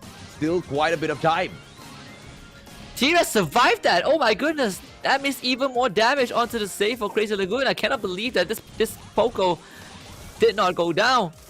And now this is dangerous territory for Crazy Lagoon. They are pretty far behind in terms of safe health, and they just lost Miria. That is not good at all. This is going to allow Covales reform to walk out and just continue pumping out damage onto the save for Crazy Lagoon. They only have 1 more chance to work with. Good dodge by Kuru, but he came down in the same direction, so dies to Incendiary. T-Rex gonna die. Awfully bad, gonna lose his life as well. Does Crazy Lagoon have enough time to work with? While Hochi goes right in, takes the rocket barrage in the face, doesn't even get to use his super. So that means that his damage might not be sufficient. Good retaliation from Kuru, takes out Roses, but look at where T-Rex is. Ready to make his way up front, and now they just need to buy a bit of time. T-Rex goes now, 8 more seconds left. Can Crazy Lagoon make it there in time? There's no super for anyone of Crazy Lagoon, so I don't think they have enough damage. In Covales reform, they will be able to tie this up. Beautiful plays coming through once again. Covales reform picking up the second one within set number 2, and you know it seems to be such a difference from that first set. Crazy Lagoon this time held back, and those plays mainly was coming through from that Rico, right? He plays it to perfection, getting all of the bounces, and Brock barely could make a play on that right hand side. The reach was there, but he could not outplay the Rico no matter what he did. Yeah, and I think that definitely was the biggest factor. We saw T-Rex, he snuck its way to the very right side of the map, and I thought that okay, you know, Crazy Lagoon, they had the right idea. Ignore the Pico. Whoever respawns deals with him. T-Rex, whoever respawned got killed by T-Rex, and he survived for way longer than he should have. This good play from Covales reform overall. I think the Pico really played to his strength, realizes that okay, I can't play the left side, there was no more terrain, let me just play on the right side of the map, and he absolutely did it. Yeah, absolutely, man. And now Crazy Lagoon, they've tanked 2 already. reverse sweep, or are they going to drop this and force a match number 4? Covales Reform now taking the fight up slow. It's going to be Brock on the left-hand side. Piper down mid, playing it against this Bell. It will be those pressure plays for the time being as T-Res comes back in for the backup. Let's see what he will be to pull off this time round. I mean, it's the exact same setup. They should be able to nail this. Yeah, and you can see Covales Reform, they've already made it, to do some damage to Crazy Lagoon save once more. Of course, Crazy Lagoon, they are retaliating a bit. That Poco kind of was the magic for Covales Reform, and yeah, T-Res is just milking it. Decent trades from both teams. Crazy Lagoon barely, able to keep it tight with Covales Reform, and wow, Rose is actually able to sneak that shot in. And T-Res again coming in from the right side. I feel like, Crazy Lagoon, they need to do something about this, and of course they are. They might have to expand one Brock Super just to take out the wall, so that this Rico can just sneak in, because he is doing so much damage. Look at him. He's still going. I mean, he finally goes down, but it took a lot of Wahochi, and that is time bought for Covales Reform. And Crazy Lagoon, they need to, they need to strike back quick. Yeah, I mean, Rico, first of all, he's got that range, but even with that range, the guy is just absolutely... It's absolutely useless. He's just closing down all of the distance, and nothing that Wahochi can do against him. The Brock is losing out, and once again, this time round, a barrage will be sent in, but he kind of wastes that. He would have been able to just get that off with one shot. Awfully bad now, skillfully missing all of those shots, and he will be able to aggress on fourth. Crazy Lagoon potentially about to get snuffed out. 30 seconds, they need to make one play now. Yeah, that super definitely was not the best. Maybe Wahochi was just tapping away. I mean, if he had that super, he would have been able to make so much play, but I'm not sure if he can get it in time. You can see the Covales Reform, they don't even need to do damage to the save right now. They just need to buy a bit of time, because T-Res, he is really making life hard for Wahochi. Okay, awfully bad does go down. T-Res pushing forward. He loses his life as well. Crazy Lagoon going for final push. Roses, he does have his super though. Someone needs to stop him, but I don't think they can do it in time. So Wahochi is going to throw everything at the save of Covales Reform, but I don't think they can do it in time. And Covales Reform once more wins the round. What a beautiful takeover. Roses, your star player this time round, definitely well deserved. Rico in his own accord was a absolute MVP on that right hand side, not just in this round, in the previous round. The perfect solution to that Brock, and the pressure plays just continuously played through. And not only is he able to pressure off Brock, whilst there's a stalemate running around in that mid segment of that map, Rico just brings in those initial damage. So much of pressure just breaks apart the side of Crazy Lagoon. In the final showdown of the day, I think this is ending up quite amazingly, Husky. Yeah, and I would say for the side of Crazy Lagoon, I'm not sure if they dropped the ball, but I feel like they were playing a bit reckless. They were not really dealing with the Rico to the best of their capabilities. I think they were just letting Covales Reform run all over them. Not really sure if what was going through their mind. I felt like they could have been handled way better from the side of Crazy Lagoon, but props to Covales Reform. They found a winning solution, and they just kept using it. Oh yeah, absolutely. But the question is, will Covales Reform be that one-trick pony sort of a team that continuously brings in the exact same composition because it gives them that win, or will they be able to switch it up as well, right? In that previous game, Crazy Lagoon wasn't really finding that solution, so there was no reason to take that Rico out. He was already doing so much in there. The stalemate in that bottom side of that map with the Piper as well as Brock plays didn't really need to change all that too much, because as soon as that opener from that Rico is there, they will be able to close it off, right? But in the next map, it's a little bit of a different situation with the side of Crazy Lagoon now eating that defeat. I'm pretty sure they will be looking to make a comeback in Hyaske. Oh yeah, I absolutely agree. I think Crazy Lagoon, they need to step up a bit, because from the get-go, I thought that they were doing really great. I thought that they were doing well, but Covales Reform somehow just... I don't know how Crazy Lagoon... I don't know what was the shift. Maybe that Rico really was the magic for the team, but... up a bit. Well, we have to leave it to the next matchup to see. It is going to go into set number 3. But overall, it was a great performance from the side of Covales Reform to fight it back, right? At least it's not going to be a one-sided matchup, 3-0 all over again, like what we have been seeing all throughout this day. So Covales Reform, they just might be that one team that stops the trample from all of the Japanese side. Let's see if or not they can finish it off. Well, at least not finish it off, but take a little bit of a lead in this next one, Asti. Yeah, and well, at least we didn't. At least we won't end the day with everything being a 3-0, right? We're finally getting a map 4. That's progress.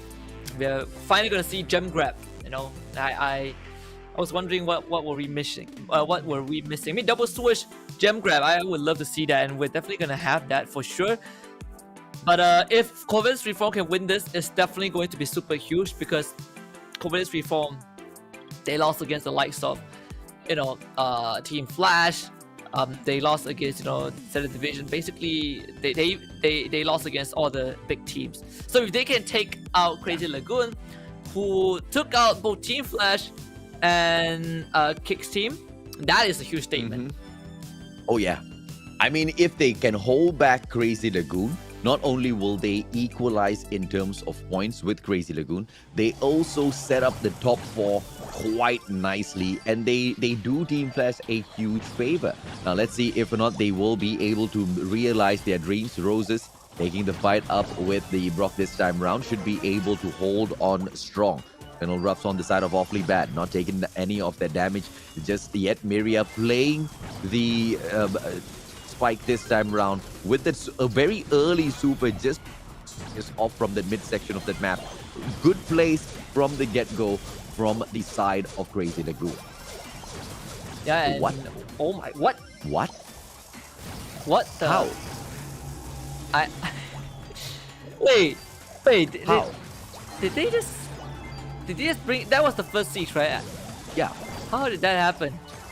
I have no idea, Well, man. I mean, that's not a stacked up siege at all, but you know, a majority of the damage that being dealt, I don't think Crazy Lagoon really needs to do much in here. They can just play defensive, and Miria is the perfect one to play all of the defense. And now a level 7 siege bot being sent up. This is a finisher. GG, Crazy Lagoon. Yeah, this is 100% a GG. I mean, okay, they were able to stop the siege bot for a while. Okay, they still are able to stop it, but yeah, I mean, Crazy Lagoon just bomb rushes the turret. That was a relatively quick round. I did not expect Crazy Lagoon to kind of run it down. But of course, they had the Brock, right? So they blow up the wall right in front of the turret. The siege bot walked through. It feels like maybe Covales Reform had a bit of a miscoordination right there. Didn't really handle the bot too well, and it allowed Crazy Lagoon to I mean, if you start off the first siege and you took away like 70% of the enemy's turret, I mean, that round should be yours, you know? Yeah, exactly. No comeback whatsoever. Spike was just way too annoying with the supers down in that middle. Like you said, right? You step onto a super, you might as well, you know, dead and gone from that particular round. You have to go back in there for the respawn.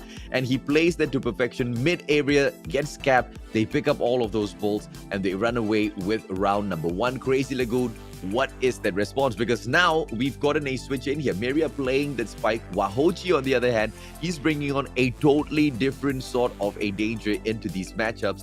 And I think it's going to be quite tough for Covales to take this one away from Crazy Lagoon. They seem to have found a stride. Yeah, and maybe all it takes is just one push, you know, and Crazy Lagoon, they start showing up. Covales Reform, they're definitely in for a treat today. Again, yesterday's performance, it really meant something. Even though they lost to Team Flash, they were able to take that one set. Maybe today will be the same result. We will see if Covales Reform is able to adapt to Crazy Lagoon. And so far, to kick things off, we do have, you know, I believe a mirror matchup for both teams. And Crazy Lagoon off to a decent start, getting that, okay, level 1 siege bot. I don't know how they managed to bring the turret down to 33% in the first round. But T-Res goes down, and it seems like this bot is going to make its way all the full distance towards the turret.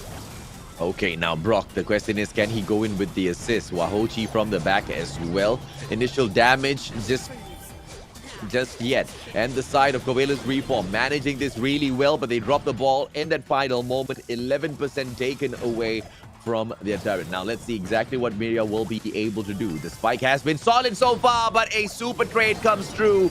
But both, they still stand. Roses trying to finish this off. The Bell about to get taken down. Miria gets the kill. And once again, opening up this game for the side of Crazy Lagoon just to win. Yeah, and good block from Roses. He used his body to block the extra big rocket that destroys terrain, so it didn't really blow out the entire wall. So the siege bot still has to, cut across the corner. I believe the second one was a tie. So now this is the one that really matters the most. But Crazy Lagoon, they are leading by a mile. Look at that, 10 votes already, and there's still almost 30 seconds left. Roses, he wants to get somebody. He's gonna be taken now, and look at the rest of Crazy Lagoon. They're about to walk forward to get more resources for their coming into the last siege. It's already a 14-15. What was the highest level bot that you've seen, AJ? I believe a level 23. And it was quite a stacked one, man. But either way, I don't think they'll be able to take on this level 22, level 20 siege bot. It's just a GG all the way through. Oh my goodness. They barely were able to manage the level 1 earlier on. Yeah, that was way too quick. Look at this. Guys, just pumping air into the safe just to blow it up. Oh, 2% on the guys. They hang on, but with 2 seconds on the clock, it just runs out. Crazy Lagoon, stellar performance in here. Picks up the second one within the third set. Yeah, what a large complaint to Wahochi. I believe he had the super, could have used it, but he decided to stand there in the middle of the map. I mean, it was a done round regardless. Crazy Lagoon just great performance. It feels like Covales Reform. From what I recall, I think they have always struggled on siege. Not sure if I remember correctly, but hopefully I didn't get it wrong. But from what we've seen just now, the first 2 rounds against Crazy Lagoon, it really felt like siege is the kryptonite for Covales Reform, right? They could not control the map at all, and it's not even about them getting picked up. It's just that they were not able to control the area and get the resources, and their handling of the bot is also not the cleanest for sure. If you compare it to the other series that we witnessed, where level 8 siege bot gets stopped before it even reaches turret. Covales Reform had trouble handling a level 2 one. Yeah, absolutely, man. I mean, I want to see a little bit of a switch up from the side of Covales Reform. Maybe bringing that Bali in here play will do them a lot of good. They can stick with the Bell. It's got that reach, it's got that range, and the perfect combo with that Bali as well as Bell. Bali with the very, very smart plays of the tonic can perhaps be that make or break in that midsection. They just have to find the possible ways to stay alive long enough to pick those balls up. But clearly it's proving to be quite the tough situation. Crazy Lagoon, they bring in all of that pressure in the previous round. Let's see if they can get it done once again. Yeah, and we'll see if Covales Reform can find that magic. I don't know. Like they kind of need to get a solution for themselves. I mean, this is a good start. They were able to get those pickoffs, and still they were not able to get the boat. So level 1 siege bot shouldn't be a big problem for Covales Reform. T-Rex gonna lose his life. Here comes the rocket barrage. Roses dies as well, and Wahochi, he's looking to break that wall open, but good hold from Awfully Bad, able to keep him at bay, but still the bot gets onto the turret. Thankfully this time Crazy Lagoon was not able to do much any sort of damage onto the turret, but Covales Reform again stuck in the same predicament, needing control of the map, but they're not getting it. Yep, and they need to find one now instantly, but unfortunately for them, Miria's going to be very annoying. Almost taking out Awfully Bad. One more shot in there! Wow. And it will be Kuru that steals it away. Miria traded out by T-Res. Rose is taken out of the equation as well. Bodies will fall left, right, center, but it is going to be Crazy Lagoon that probably bags this out at the end, because this time around, a level 5 siege bot being sent up forth. And if Covales Reform can perhaps hold on to this for their dear life, they might be able to make a comeback in here with the next siege. They definitely can hold on. I mean, they have the utilities, they have the supers. Oh, nice. Good hold from the side of Covales Reform. Now they have 6 boats, and it's only 25 seconds for Crazy Lagoon to tie it up. And it seems that Crazy Lagoon, they are making good progress. I think they're already up to 4 bolts and awfully bad. You know, he's trying to get those shots in. But you really need to start letting those shots and awfully bad goes down. And look at that Crazy Lagoon, they're catching up. 10 more seconds left. Can T-Raz get something in return? He actually sneaks one away. Is that enough though? It's 6-4. I don't think they can make it. Crazy Lagoon. Oh, even gets it. Oh no, it's Covales reform at the last second. I mean, Crazy Lagoon needed 1 more second to make it work. Crazy Lagoon, can they hold up this massive siege? I don't think they have the resources to do so. They're going to use their bot to block it and spike. Does he have that? Does he have the super? I don't think he have it. 10 more seconds left. T-Rex is coming in with the rocket, trying to pump on the turret. And yes, he has done it. Covales Reform, they just had to push the limits. And then finally, they win 1 round, but it was a very sloppy round for Covales Reform. Yeah. 4th matchup this time round. You know, pretty much mirrored in here, but the spike plays were falling a little bit short. The supers were played a little bit prematurely, weren't really hitting the mark. You know, not really going in to slow down those players, not really blocking off those entrants towards the mid segment of the map. But it wasn't just down to that spike. Overall, it was the side of Covales Reform just a little bit more sharper. It just seems like one team makes a mistake, the other one just goes in there for the Punisher and finishes it off, right? Either one is able to slide into a position like that, Husky. Yeah, I think for Covales Reform, they definitely, I mean, that definitely wasn't the best round. But one thing that they did do right was they were able to hold on, right? They defended against the siege bot 2 times in a row, and they were able to buy enough time to get that siege bot out, and that really came down to Roses being able to steal that last bolt and survive for long enough.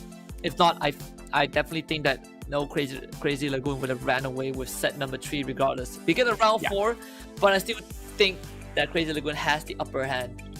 Yeah, absolutely, and they might be able to bag this set as well, unless Covales Reform can show us the exact same sort of a play, but with a different lineup, because I'm expecting the side of Crazy Lagoon to shake things up a little bit in here. Both of these teams, they're not super creative in terms of taking these matchups. They don't really like shaking things up. They like finding out what works. They like sticking to exactly what works. Yep, round number 4 again. I think this is the only series today on Siege where the team, they just use the exact same lineup, like nothing changed from round number 1. I guess for the better, right? Both teams are really comfortable with it. Good snipe from awfully bad. You can see that while Aviria definitely desperately wants the bolt but doesn't get it. It is a tie for round 1, but thankfully for Covales Reform, they have full control, so they can now start gathering up all of those bolts.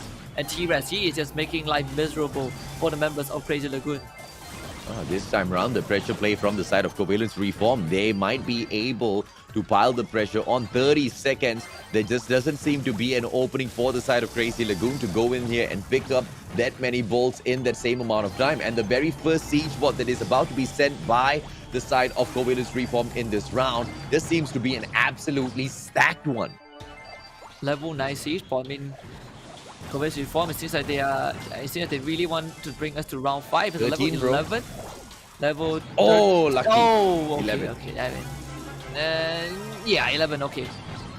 Well, I guess it's manageable.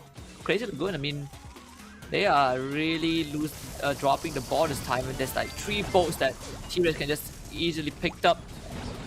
No problem at all. I think Crazy Lagoon should be able to hold off this siege ball at least for a while. Wow, so it's down to 66%. This is still recoverable for Crazy Lagoon, but Covales Reform, like, I don't know what happened, but they definitely switched on and they're performing way better compared to the first 3 rounds.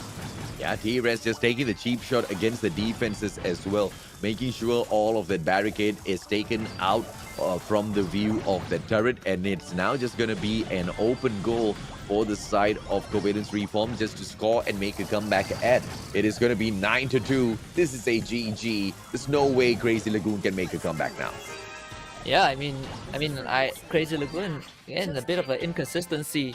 The first 2 rounds they were doing well, and then the 3rd round they started missing their shots. The 4th round, it felt like it wasn't even a contest. Good for Covales Reform, I guess they are going to bring us to round 5 for sure for this set.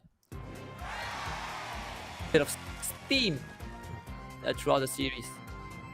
A little bit of same old from both. Like we kind of discussed before, before jumping into that matchup. They seem to be sticking to exactly what they know will work, and they are quite adamant on not switching away. And it could be the winner, it could be the absolute undoer for the side of Crazy Lagoon, because I guess I understand exactly where they're coming from.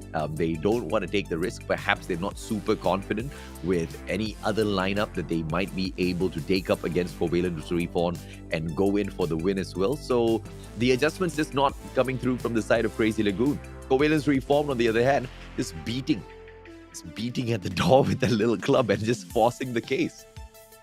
Yeah, well, a bit for Covales Reform, they are the only team today, at least from the Singapore region, that was able to take a set off a Japanese squad. Yeah. Crazy Lagoon, again, we are gonna get the same mirror matchup, and this is where, if you play this all 5 rounds the same lineup, it really comes down to who can adapt better and who is just better at aiming. And of course, Crazy Lagoon, first thing to start it off, this should be a tie for the first siege. Wait, no, the Bulk. Oh man, the Bulk got sent back a bit too late. So it's a level 1 siege bot from Covales Reform. Not too big of a deal. Crazy Lagoon shouldn't have too much problems dealing with this one. Oh, but T-Rest though, he's going to be a problem. Goes in for the jump onto the left-hand side. Are we going to be able to see that Rocket Barrage do much of a damage? Yes, it does take down the defenses from in front of the turret once again. And now, Crazy Lagoon, they are wide open, and those goals can be scored. Let's see if or not Waochi will be able to do anything. The answer is no. The Brock gets taken down, and the defense this time around from the side of Bell, Miria taking T-Rest out of the equation. Wahochi needs to be able to find those shots as well. For the time being, 95 to 100, not too bad, not too shabby, but a level 6 siege bot, that's going to be an issue, Husky. Yeah, that's definitely going to be a big problem for Crazy Lagoon. In fact, they have not been able to get a single boat from the second wave.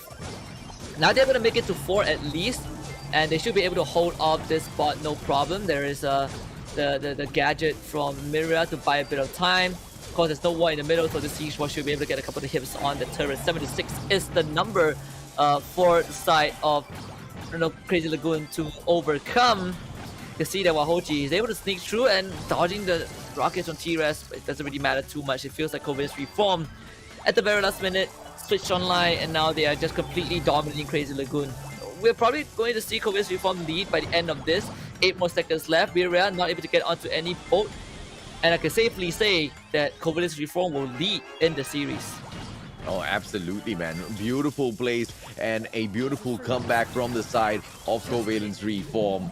And they take the lead with this one final siege being sent. Roses just snapping out Kuru. That was the final ditch attempt coming through from the side of Crazy Lagoon, which just does not meet the mark. And Covales Reform, they bagged this. Yeah, and we're gonna go to Gem Grab after this, but loving this. Covales Reform showing up big time against Crazy Lagoon. I came in writing off half of Covales Reform already, but of course, now that's really not the case. They won Heist, I believe, 3-0, and they won Siege. They kind of reverse swept Crazy Lagoon on Siege. I mean, stellar performance coming through from the team, right? I did not expect that out of Covales Reform. Not a mile away. Crazy Lagoon, they were the favorites to come in here and bag the win for themselves. Clearly, they are not doing as well as they expected themselves to do. But I'm liking this from the side of Covales Reform. The question here is, are they going to be able to finish this off in the next matchup? Or, for the first time of the day, are we going to be able to see that matchup number 5 as well? I mean, if you are playing today, I don't think you want to go to Hot Zone. I mean, Hot Zone is probably the most challenging one out of everything. Yep. At least for me it is. So I'm not sure if the teams want to go all the way to Hot Zone. If you're Covales Reform, you really want to just end it right here, right now. Yeah. But obviously it's easier said than done. With that momentum in their side though, with the wind blowing at the sails, maybe they will be able to overcome Crazy Lagoon. It is going to be Gem Grab after all, and Crazy Lagoon, they have a bit more, they just look a bit better on Gem Grab. So let's see if Covales Reform can surprise us once more. Yeah, absolutely. Right after this, it's going to be double swoosh. So this is the first time we're going to be able to see this particular map in play. Gem Grab, who do you have pegged for the win in here. Do you think, Mr. Husky, Crazy Lagoon can make a comeback, or will Covales Reform actually bag this up for the side of Singapore? I think Crazy Lagoon has a. I think it's okay. Maybe it's not a 60-40. Maybe it's just a 55-45 right now. You know, it's definitely the discrepancy is definitely not as big. I still think Crazy Lagoon is better, but Covales Reform, they have kind of the momentum in their way. I think it definitely stings if you are Crazy Lagoon to have a 2-0 lead and just lose 3 rounds in a row, not knowing what went wrong, just losing all the fights. So we'll see. I still think Crazy Lagoon can push us to a game 5. Yeah, the composition this time around, I doubt we're going to be able to see the Rico make a play, but the potential of that Bell pick is going to be there. We are most probably going to be seeing spike play come through from these teams as well. Both of them absolutely love it. Wahochi has been, addicted to those spike plays, and it will be quite the fun map to play him on, especially as they both go in there rushing to pick all of those gems up. Let's see exactly what will be the composition. Spike from the side of Roses and T-Res bringing Bell in. He will have Rock raging on the right-hand side as well. He should be able to burn up the initial side of those leaves, and Miria will be having a huge problem trying to take that fight in the open area. Yeah, and of course, it feels like it's a case of same lineup again. Yeah. I mean, I guess these two teams really found what's most comfortable for them, right? Just play the same thing, and just a proof of a test of skills and willpower. Whoever can make it work is the better team. Of course, all the gems now drop onto the ground. Covales Reform, T-Res going to take some of it, same as Kuru. Great, kind of going toe-to-toe against Covales Reform. Yep, and it's going to be Wahochi on the left-hand side, awfully bad, going in. One more shot should be able to put him out of commission, but he backs away in the nick of time, and he manages to top his health right back up as well. Kuru making a majority of the play done for the side of Crazy Lagoon in that midsection, picking up all of those gems. Roses, one more shot in there, will be able to take him out. Miria gets that final shot placed, and T-Res now. That Bell should be able to make a play, but it's a 2-on-1 situation. Miria with the chase, and will not be able to find the kill. But overall, Crazy Lagoon, they've managed to get a majority of the play down, and they start the countdown. And I don't think Covales Reform can get to Crazy Lagoon. I mean, unless they take out Kuru, the countdown, they won't be able to start the countdown. Kuru has 10 gems with him. This is going to be round 1 for Crazy Lagoon. Very quick one, very decisive one. Considering it's a mirror matchup, Crazy Lagoon, they just did it better. Oh, absolutely, man. I mean, and Covales Reform, they are on basically the series point here. They should be able to bag this up potentially and run away with this game, but obviously that was not a situation Crazy Lagoon wanted to deal with. They want to make a comeback in here, and like you said, Husky, it was a mirror matchup, just outplayed in terms of mechanical plays all the way through. Yeah, and that one's definitely came down to just mechanical skills, the mechanical prowess, the aim. I would say Crazy Lagoon just knew how to control the map a bit better and not allowing, the side of Covales Reform to get much ground. And both teams had the block, right? So they were destroying a lot of the pushes. And the side of Covales Reform, they had a lot more exposed ground. So it made the job easier for Crazy Lagoon as well. Yeah. I mean, I really don't agree with the fact that both of these teams are just sticking to that one-trick pony to grab the win all the way through. I think whichever side is trying to win this, basically Covales Reform, they need to find the difference maker. This time, it's going to be no prizes for guessing the exact same lineup. Yeah. Well, this is going to be pretty fun. I mean, Crazy Lagoon so far, again, off to a decent start, and T-Res is losing those fights. Look at that Crazy Lagoon, so much oppression. Awfully bad goes for the challenge. Yeah, does get the gem, all the gems drop, so at least it's gonna have a hard reset for both teams. We'll see how Crazy Lagoon deals with this. Covales Reform, they are still struggling to gain some ground, and Awfully Bad is the one that has to make the first move. T-Res able to move forward, but it doesn't really matter too much. They both trade again. Roses was thinking about stealing those gems away, but they're just gonna settle for 6 in the middle. Covales Reform striking back well. Well, T-Res this time picking everything up. Now this Brock needs to be really careful. Wahochi needs to make a play. One shot in there. Incendiary is not going to be able to hit just yet. And that player will be able to back off without a single scratch on him. And now the side of Kuru, he needs to start from scratch. He needs to find out of nowhere 7 gems so he can start the countdown for himself. Because getting a reach onto T-Res is not going to be possible. And the barrage being sent through. T-Res actually shuts down Wahochi. What a play! Yeah, and one more gem and Covales Reform can start the countdown, but they are not going for it just yet. Awfully bad. He's inching forward, and yeah, the countdown starts. T-Res grabs the 10-1 for himself. Crazy Lagoon, let's see if they can force this reset, if they can force the drop. It feels like it is pretty tough, especially when Kuru goes down. Run out, Covales Reform will tie up the set. Yeah, it's just a little unfortunate. Crazy Lagoon, they cannot go in there and stop the countdown. Covales Reform pulls one right back. And they now need 2 more. But of course, Crazy Lagoon is hungry as ever. Now it's just a situation where I'm just trying to figure out, or I'm trying to see if or not they will change their lineup. Both teams just super adamant in here, Husky. Yeah, and I will Covales Reform again doing great. That beginning was slightly better. I feel like we've been seeing this mirror matchup for so many rounds. At this point, it's like whoever shoots better just straight up wins the round. But realistically, Covales Reform, they were able to stop Crazy Lagoon a bit more. They were not afraid to go for the challenges.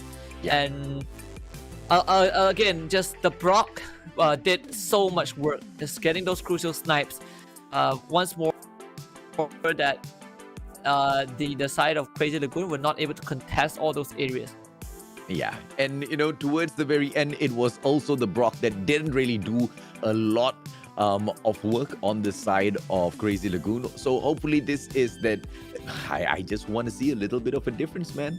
Maybe that Bali play finally that will be able to make that push through. Or even if you do bring the Sprout into this particular matchup, I think you will be able to make a huge difference, right?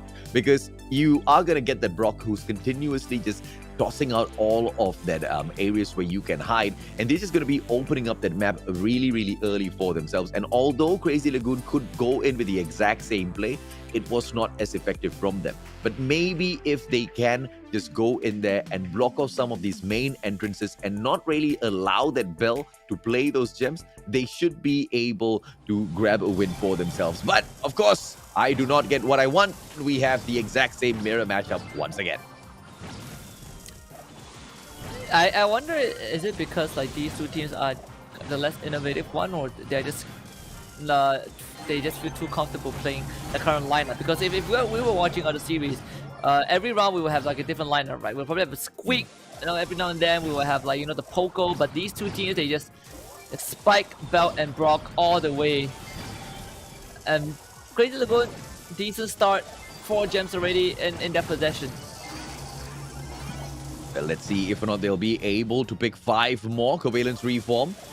Just parking Kuru over there, Crazy Lagoon. They pick up everything very easily, maintaining pressure on this map. Awfully bad. And now trying to go in here for the opener, but Miria just sends in his super, and he will be able to get the drop as well. Fortunately for the side of Crazy Lagoon, they just need to wait for 2 more gems to start the countdown. Yeah, Crazy Lagoon not ready to go down quietly into the night just yet. They definitely want to take the lead in the set for sure. The countdown started. Now Crazy Lagoon gonna just pick up the 11th one. It's running back. It's a very close one for sure. I mean, Covales Reform, I don't think they have any way of killing off Kuru for that. The last ditch attempt from T-Res with the Rocket Barrage, but it's a bit too far. Crazy Lagoon takes the lead. Wow. Are we actually gonna get pushed in towards dueling beetles, ladies and gentlemen, boys and girls? That's gonna be an absolute cracker. You got it right, Husky. Hot zone, not the easiest to win. And when you go in with just one of those hot zones to take a pick on, it just gets way, way crazier, right? But of course, Crazy Lagoon, they are the only ones who will be able to force it in here for us. Let's see if they can make it, man. I am getting sick and tired of the exact same composition being thrown in by both of these teams. But I guess in their own eyes, if it's not broken, why go ahead and fix it? One may argue that it has been broken a couple of times now, but as long as the opposing team does not change their lineup, I guess they don't have a reason to do so as well. Technically, it's not broken if you get beaten by a mirror, right? You know, it's like you're fighting your own shadow and your shadow beats you. It's like, no big deal. I guess we'll be stuck with this for the rest of the night. It will be interesting. I mean, if we get the dueling beetles and they still use the same one, then I would be slightly disappointed. You know, I want to see a change. But at least we know that going into round 4, we will see the same exact brawlers again. Like whoever makes a change first, I will automatically jump on that bandwagon. It will automatically, I'll automatically be that number one fan. I was about to say the same thing, but I want to see them bring in those adjustments, because those adjustments are potentially going to be the playmaker or the game changer in this particular matchup. Because now you're looking at potentially, I'm just going to throw a name out here, potentially Crazy Lagoon, looking at, you know, just being steadfast, bringing in the exact same composition. And yeah, they do exactly that. My God! Are they really going to do this to us, Husky? I was thinking of a Rico, right? I looked at Double Switch and I'm like, yeah, Rico is not too bad. And I feel like Rico would have a lot of impact. Maybe you could replace the Spike with the Rico, or maybe the Brock with the Rico.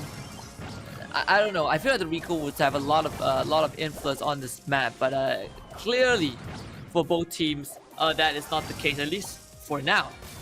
Yeah. I think, you know, with how closely they are playing, the Tick most definitely would have been quite the annoying one to deal with in here. The Sprout would have been quite the game changer as well. But of course, that being said, it has to be a close matchup between the two, right? Thus far, from what we can see, it's either Crazy Lagoon pulling up a majority of these fights, or Covales Reform. It very rarely swings between the two. Great super being popped out there by that Spike, and it will be the side of Crazy Lagoon now going in here with the aggressive push. With 5-4, they seem to have just equaled this up. Covales Reform, they try to run away with this, but at that very moment, Awfully Bad gets dropped, and this is that opener. I mean, if you are Crazy Covales Reform, you need to kill off the Brock. Like, Wahochi needs to go. He is the one that is making life tough for Covales Reform. And again, we look at this Brock here, it's just so annoying. And because of Wahochi, Crazy Lagoon might have just won this round. I mean, this Brock on their side is solo carrying a team. It's so frustrating when this Brock is alive and no one can do anything. Gets the reset off. Good one from Roses. Wahochi, he sidestepped the rocket. Sidestepped it again. They get the counter. Sidestep it a third time. Crazy Lagoon, I think they got this. I don't think Wahochi died a single time. Miria, he'll be able to stand strong, and this was a great played game from the side of Crazy Lagoon. This is a GG into map number 5. We go. Set 5 is going to be amazing, ladies and gentlemen, boys and girls. At Dueling Beetles, only one will stand. But if they bring in the exact same composition, I will need to continue sitting down, Husky. I feel like this is completely on Covales Reform. Like, that round was So what they had to do, or at least what I think they should have done, was take out that Brock. You take out that Brock, you clear it. Like, sure, you are going to lose like a gem or two, like they'll get like a free gem or two from the center. But when you kill the Brock, you get control of the area. That area was the only place, I think, on the map that has the brush to work with. Everywhere else was destroyed. So you take control of the left side. Now you'll be able to provide cover fire, but I don't know, Covales Reform, they just felt like we're confident to keep taking those 1v1, and they kept losing. The crossfire was always there from Wahochi and Kuru, and it really made the job of the Spike and the Bell hard, simply because no one was taking out Wahochi on the other side. So I feel like Covales Reform, they could have played it better, but maybe they had a different approach to that round. Either way, we're getting round 5. So, Covales Reform, they certainly need this win. But if you're Crazy Lagoon, if you get this win, it's an icing on the cake. Oh, absolutely, man. And I think Crazy Lagoon will be giving it their all. But for fairness sake, purely for the fairness sake, we are potentially going to see a Japanese team fall in here today. Covales Reform, they've got a lot riding on their shoulders. It's now a representation of their country, all right? They have to bag this for Singapore. Let's see if or not they will be able to get that done against a Japanese side that does not want to give up. They don't want to go down. Both as stubborn as ever. And once again, the exact same lineup might just plague us, Husky. Not for hot zone, right? Like I don't see any reason for you to run the same line on hot zone. Maybe that's gonna be a tick. I feel like tick would be great. When you only have one hot zone, so any throwers, the tick, the barley would be great. I just don't think the same lineup would work as much. Maybe even a Rico. I think a Rico would be good as well for dueling beetles. I think a Rico will do amazing for this. Whichever side that goes in here for the push, right? I was thinking of Frank just to get rid of all of that defenses, but it just seems to be a overkill to bring that Frank in. He's going to be absolutely useless, no mobility at all. But in response, they could just bring in... I think you've got it spot on, man. The throwers are going to be super duper effective on this map. Bali will be the main playmaker if hopefully one of these teams does bring him in. Yeah, Barley is super annoying just because his attacks linger. I think that's the most annoying part. It lingers, it blocks you out from entire zone. Oh, it's like was M spanned out? Spike super. No, I don't think so. Yeah, I think he'll be quite effective in here as well. I mean, you just stand behind the cover, go in there for a couple of pumps. It's going to be a Brock Stew as well as Spike lineup coming through in here, and a almost mirror matchup. The only one being different is Miria on that bell, and Wahochi will be able to strike first, and the hot zone quite equal between the two at the very moment, Husky. Yeah, I mean the fact that we're seeing something other than the other three, the same three brawlers, I'm happy. You know, Stu is going to be the game changer. I mean, Crazy Lagoon, they're gonna lead first, 23% already on that hot zone. Covales Reform struggling to find a bit of control. I think the Spike is gonna struggle a bit just because the range compared to Brock and Bell, Spike is relatively shorter, and at the same time you can't even get close to Crazy Lagoon. And of course this Brock, both Brocks, and as a matter of fact, gonna be bringing on all of those pressure plays. And the side of Covales Reform just playing this a little bit better in comparison to Crazy Lagoon. And finally the barrage comes through, but they just trade each other by both Brocks. But now Covales Reform trying to run away with this matchup. Can they actually pull it off? I think they should be able to do so. Good maneuver from Kuru. He is still alive. Does burn down to T-Res, but it doesn't matter. Covales Reform, they still have their foot on that hot zone, and T-Res is trying his best to really get control of the hot zone back for his team, and he's gonna be able to do so for a while. Kuru, oh my goodness, actually charging in. T-Res taking a bit too much damage, has to be really careful because Kuru, he is just dodging those rockets, and with Wahochi killing T-Res off with the rocket barrage to finish off Roses as well, the double kill is going to give Crazy Lagoon complete control of that hot zone. And this is just their runaway train that they are hopping onto. Miria gets taken down. It's going to be Crazy Lagoon going in here for the final finisher, and Wahochi steps on as well, brings out the barrage, and that's what's required as they finish this off to take that first match. Pretty clean round one from the side of Crazy Lagoon. Absolutely loving it. I think that the Spike was underwhelming on this hot zone because lower range, didn't really get to do too much. Piper would have been great, B would have been great, Ems would have been decent as well to go up against the Stu. You can bring in the Poco Rosa, Darrow. I think that would be great as well. Poco Rosa, a BB, those frontline brute force lineup, but definitely not Spike. I think if you want someone that has the same properties as a Spike, I would say a Sprout would be good. Yeah. Squeak would be decent, but definitely not Spike, at least not for dueling beetles. Yeah, I looked at it, right? Yes, the Sprout good option, but you know, the cutoff is most definitely going to be in there as well, right? Because the access in towards Dueling Beetles, yes, you do need to wrap around just a little bit, but so far it looks like those procs are just helping take down all of those defenses, so not too much to worry about. But the Stu definitely super effective in here, Husky. And they're gonna bring out the bell, and guess what? You know, we only got one round of no mirror matchup, and now we get a mirror matchup again. We'll see if Covales Reform's adjustments will be able to, you know, give them that advantage. Crazy Lagoon definitely off to a good start. 29% already, and it is still going. You know, the numbers are in their favor. The progression is going smooth. Mira just goes for the flank, takes her awfully bad, keeps herself alive at the same time. Crazy Lagoon with a dominating performance so far.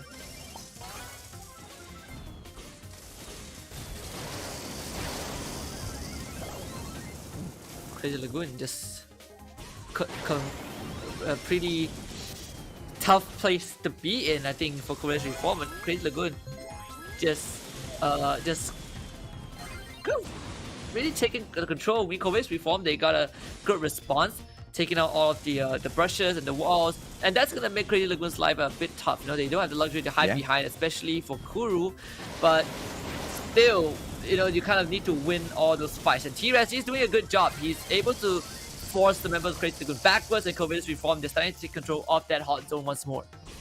Yeah, but it's all equaled up in here. They should be able to play those pressure once again. Now the Stu stepping up once again. It's going to be Kuru. But T-Res manages to pressure him off awfully bad with the awfully good support in here as well. But Wahochi will be able to snuff him out with the barrage. It's going to be T-Res holding on for dear life. But Covales Reform in with all of those fights. They will be able to win the battle in that mid segment. Now Roses drops Kuru out of the equation. It's the continued push from the side of Covales Reform. Awfully bad. Gets it done against Wahochi as well. And unbelievably 95, 97% now. The boys are getting it done. And it is all over as that comeback is real. Good one from Covales Reform. Crazy Lagoon not able to, again, just not able to win those fights in the mid phase of the round. Now I want to see a switch up. I mean, now I definitely want to see a switch up. Like I feel like, I mean, at least if I'm in Crazy Lagoon's shoes right now and I see that Covales Reform, they're just mirroring whatever I do, I'm gonna switch things up to counter, or like at least to go against what Covales Reform is going to potentially bring out in round 3. Yeah, I mean, it's better than just constantly ramming my head against the wall, right? No, might as well come up with a solution instead of trying to constantly match up against the same lineup. But judging from what we've seen from I believe set 2 onwards, these two teams, they don't really like changes. They just want to stick with what they have. And I just want to see what happens in round 3. I felt like Crazy Lagoon had a really good start in round 2, but Covales Reform just somehow made a comeback. Yeah, with those mirror matchups, I mean, if you're continuously trying to catch up and, you know, bring in those exact same brawlers your opponents are trying to bring in here, you're going to continuously chase their shadows. But at the very moment, it just looks like chasing shadows really works for both sides. They have brought us into a match number 5, and they're potentially going to be pushing us into round 5 within the 5th set itself. I do not put it past them. So let's see exactly what goes ahead to break down in here, ladies and gentlemen, boys and girls. A heated battle for the final showdown. 2-2, 1-1. Who will be able to bag this? Yeah, and again, I think it's the same lineup. Yep, it is the same lineup for round number 3, and this time it's Covales Reform having the control, you know, of the zone. They have already, you know, taken out part of the brush from the Crazy Lagoon side, so it's very hard for T-Rex to hide behind that. And Covales Reform, they really are just pushing that lead.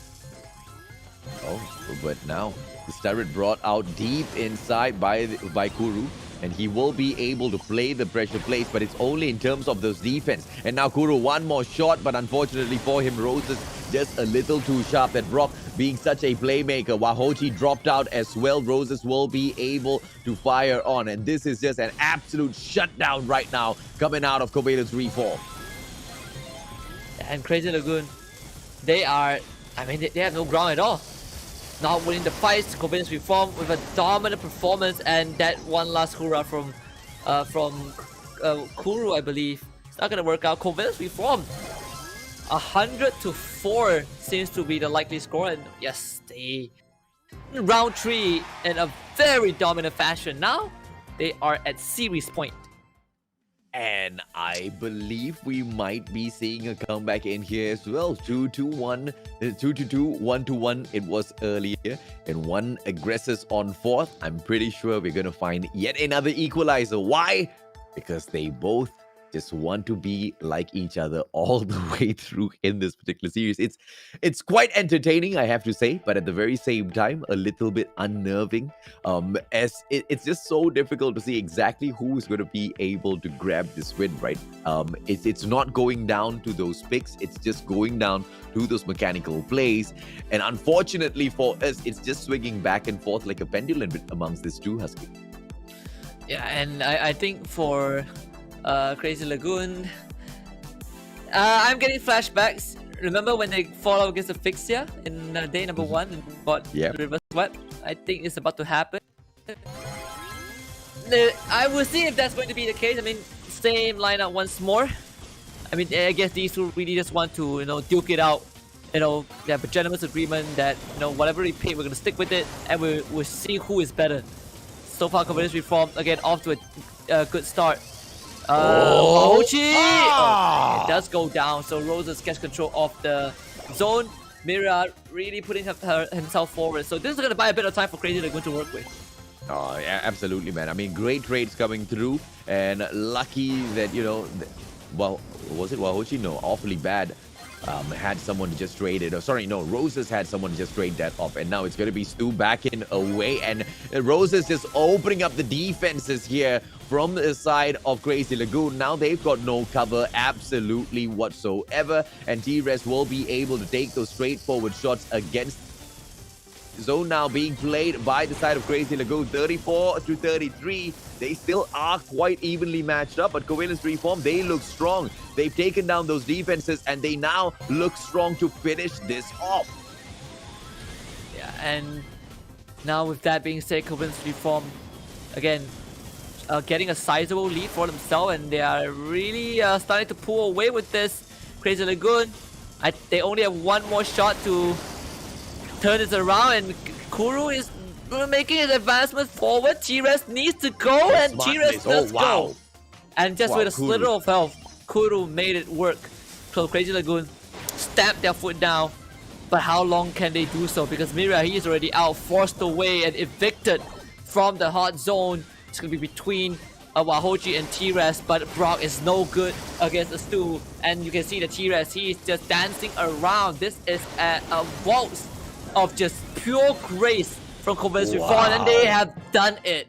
The reverse sweep has happened. Covales reform scores that 1 point for Singapore tonight. Wow. Absolute wow. Unexpected victory. Covales reform finally taking the match, as it was a tough one between the two Husky. It kept swinging back and forth between these two teams, Covales reform as well as Crazy Lagoon. But now with this victory, Covales reform, they've done the absolute unthinkable. Number one, they equalize in terms of points with Crazy Lagoon. And number two, they've also pretty much allowed the top four to be confirmed in here, or not to be confirmed, at the very least to be separated in this competition. And it will all be down to that one final, well, technically the final play day has been divided into 2 days, so it will be down to next week where we divide it. It could just be the winner. We might see an absolute upset. Icebarn as well as Team Flash, they could be in or they could get taken out. This really stings if you are a Crazy Lagoon fan, because if they won this series, they would not have to worry about possible contention or tiebreaker for fourth spot. But because Covales reform won this one, now Crazy Lagoon, their fate to make playoffs is completely in the hands of everyone else.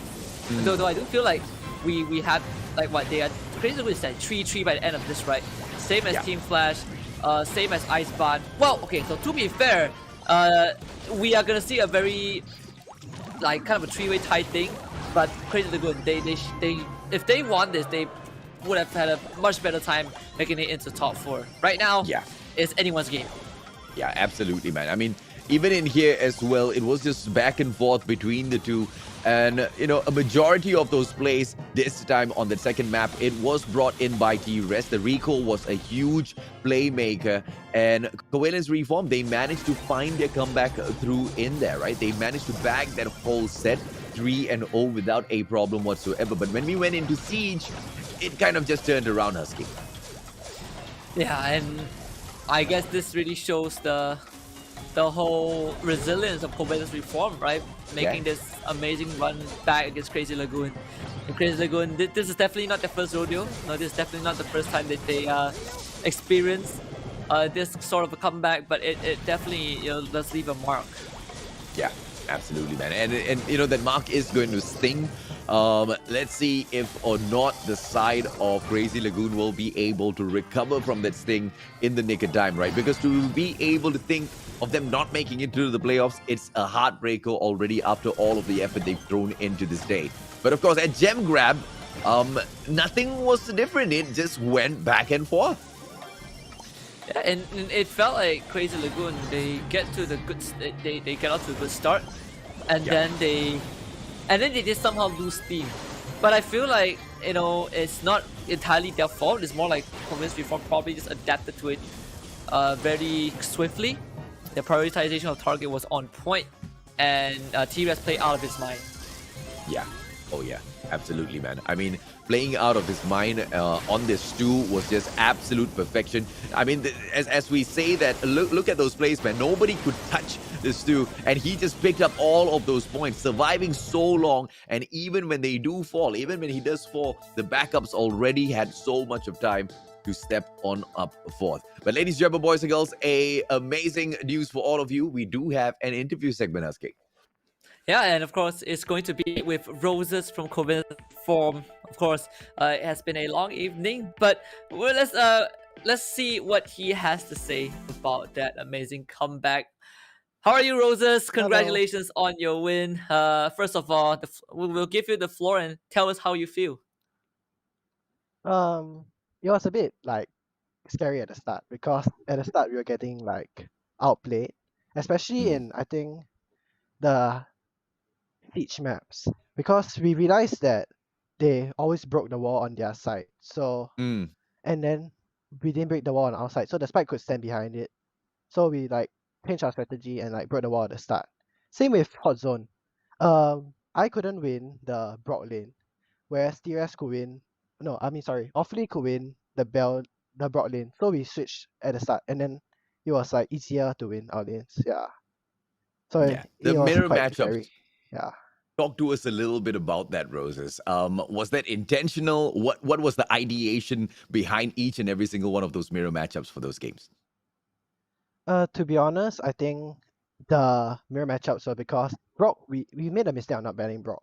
Because Brock is a very meta brawler and there isn't really much of a counter to it. So the comps were pretty similar throughout the last 3 maps because those were the best comps there. And if you play any other comps, you'll get outcom if you can't outskill them. Right. So now, you know, just to cap off this interview, Covales Reform, you guys, I believe by the end of this, you are going to be ending with a 3-3 score, if I'm not mistaken, on the leaderboard. So obviously not the best position to be in. You have to win your next match, and you have to pray that, you know, Team Flash and Iceman lose their next match to have a tiebreaker. So what have you guys talked about this? Have you guys, you know, expected this? And if not, what is going to be the next move, you know, to prepare for that final series? To be honest, we actually didn't really aim for finals. We only aimed for 7 or 8 because we knew that we weren't like a very good team like in this entire ladder. As compared to other ladders, this entire ladder season was filled with like really good teams. Oh yeah. Yeah. So we only aim for like 7 or 8. So I think winning Crazy Lagoon will put us around 6th or 5th, I think. Yeah. And I think we're happy with that. But we'll try our Fair best enough. to win kicks. Well, good luck, buddy. That's going to be quite the battle for the close of the group stages. You guys aimed low. You are hitting a little bit higher. I hope to see you guys in here for a long time, even in the next season, kicking it all the way through. Thank you so much for your time, Roses. Thank you. Bye bye. Cheers. Bye. Well, I mean, they definitely didn't come in with too much of an expectations, at least for a fresh team, but they have achieved more than they wanted. Oh, yeah. But he brought out something that definitely does terrify, I think, any Covales Reform supporters. The last match is against Kick's team. That one's going to be a tough one, an interesting one to look forward to. In fact, I mean, that series is going to be the very first series next week. So I would say that it's not just it being the final week, but it also contains the most exciting matchup. We have potential tiebreakers. Kick's team, they're going to take on Covales Reform, as you just heard. Zeta Division will take on Lil Moyagi to see who is the better Japanese team. You have Crazy Lagoon against Iceban and Team Flash against Asphyxia. And between Team Flash and Iceban, only one team can make it into that final. So it's getting scary, but let's take a look at the standings to get one last recap by the end of week number 3. Pretty sure it's going to set us up for that final showdown. Oh, yeah, absolutely, man. I mean, the standings look stacked, ladies and gentlemen, boys and girls, and it's going to be an absolute upset regardless of whichever one of these teams that do not make it through, because Season 2 has just been so exciting to watch. Lil Moyagi, of course, sitting down at the very top, absolutely perfect in terms of their run in the competition so far. Zeta Division just one rank below them, but in terms of supremacy, in terms of perfection, they have been there, and I believe that one loss that they got was a walkover victory because they could not make it for the match there on that day. Husky is not counting it. Unfortunately, we have to count it. I don't want to count it either, Husky. But, it is what it is. Team Flash sitting down in the 3rd spot. Not super comfortable because Crazy Lagoon, Kick's team, or Covales Reform, one of these teams go ahead and win it. And when Team Flash or Iceban, if they do not cut their very final series, then they have to go into a tiebreaker position, which they're definitely not looking forward to, Husky. Yeah, though I would say, if Kick's team against Covales Reform, that is an interesting one, right? Because it means that out of these two teams, only one can have a potential to even head towards a tiebreaker. And that is assuming both Team Flash and Iceban lose their respective series. If Iceban lose, it's going to be against Crazy Lagoon. If Team Flash lose, it's going to be against Asphyxia. So the one with the least impact, I would say, when it comes to tiebreaker is probably the Team Flash series. But that also means that Iceban has to lose.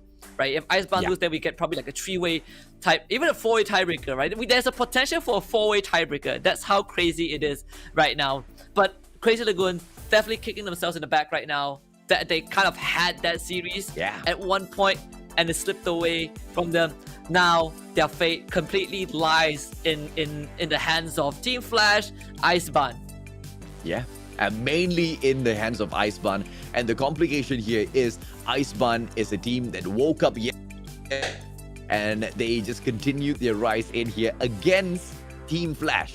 Team Flash, the ex-champ. Yeah, there's just absolutely no way we can count out Iceban just yet, even though their performance in the competition started off a little shakily, Husky. Absolutely. I mean, if we look at the head-to-head, if Iceban gets a tiebreaker, they are just going to win over Team Flash because they beat Team Flash 3-0. So Team Flash are in a worse position than Iceban for sure.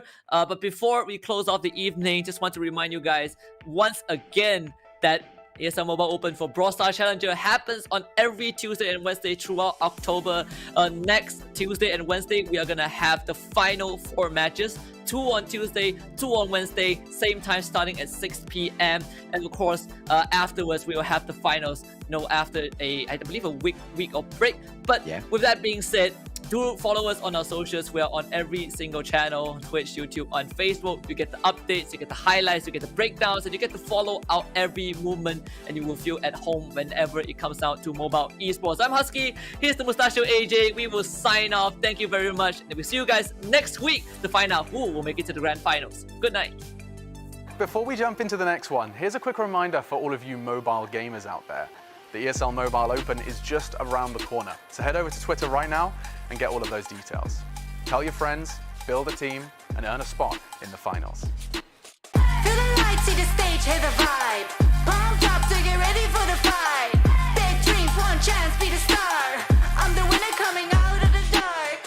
out as a motivator. Let them know that the weight's up. That's how we know when we level up.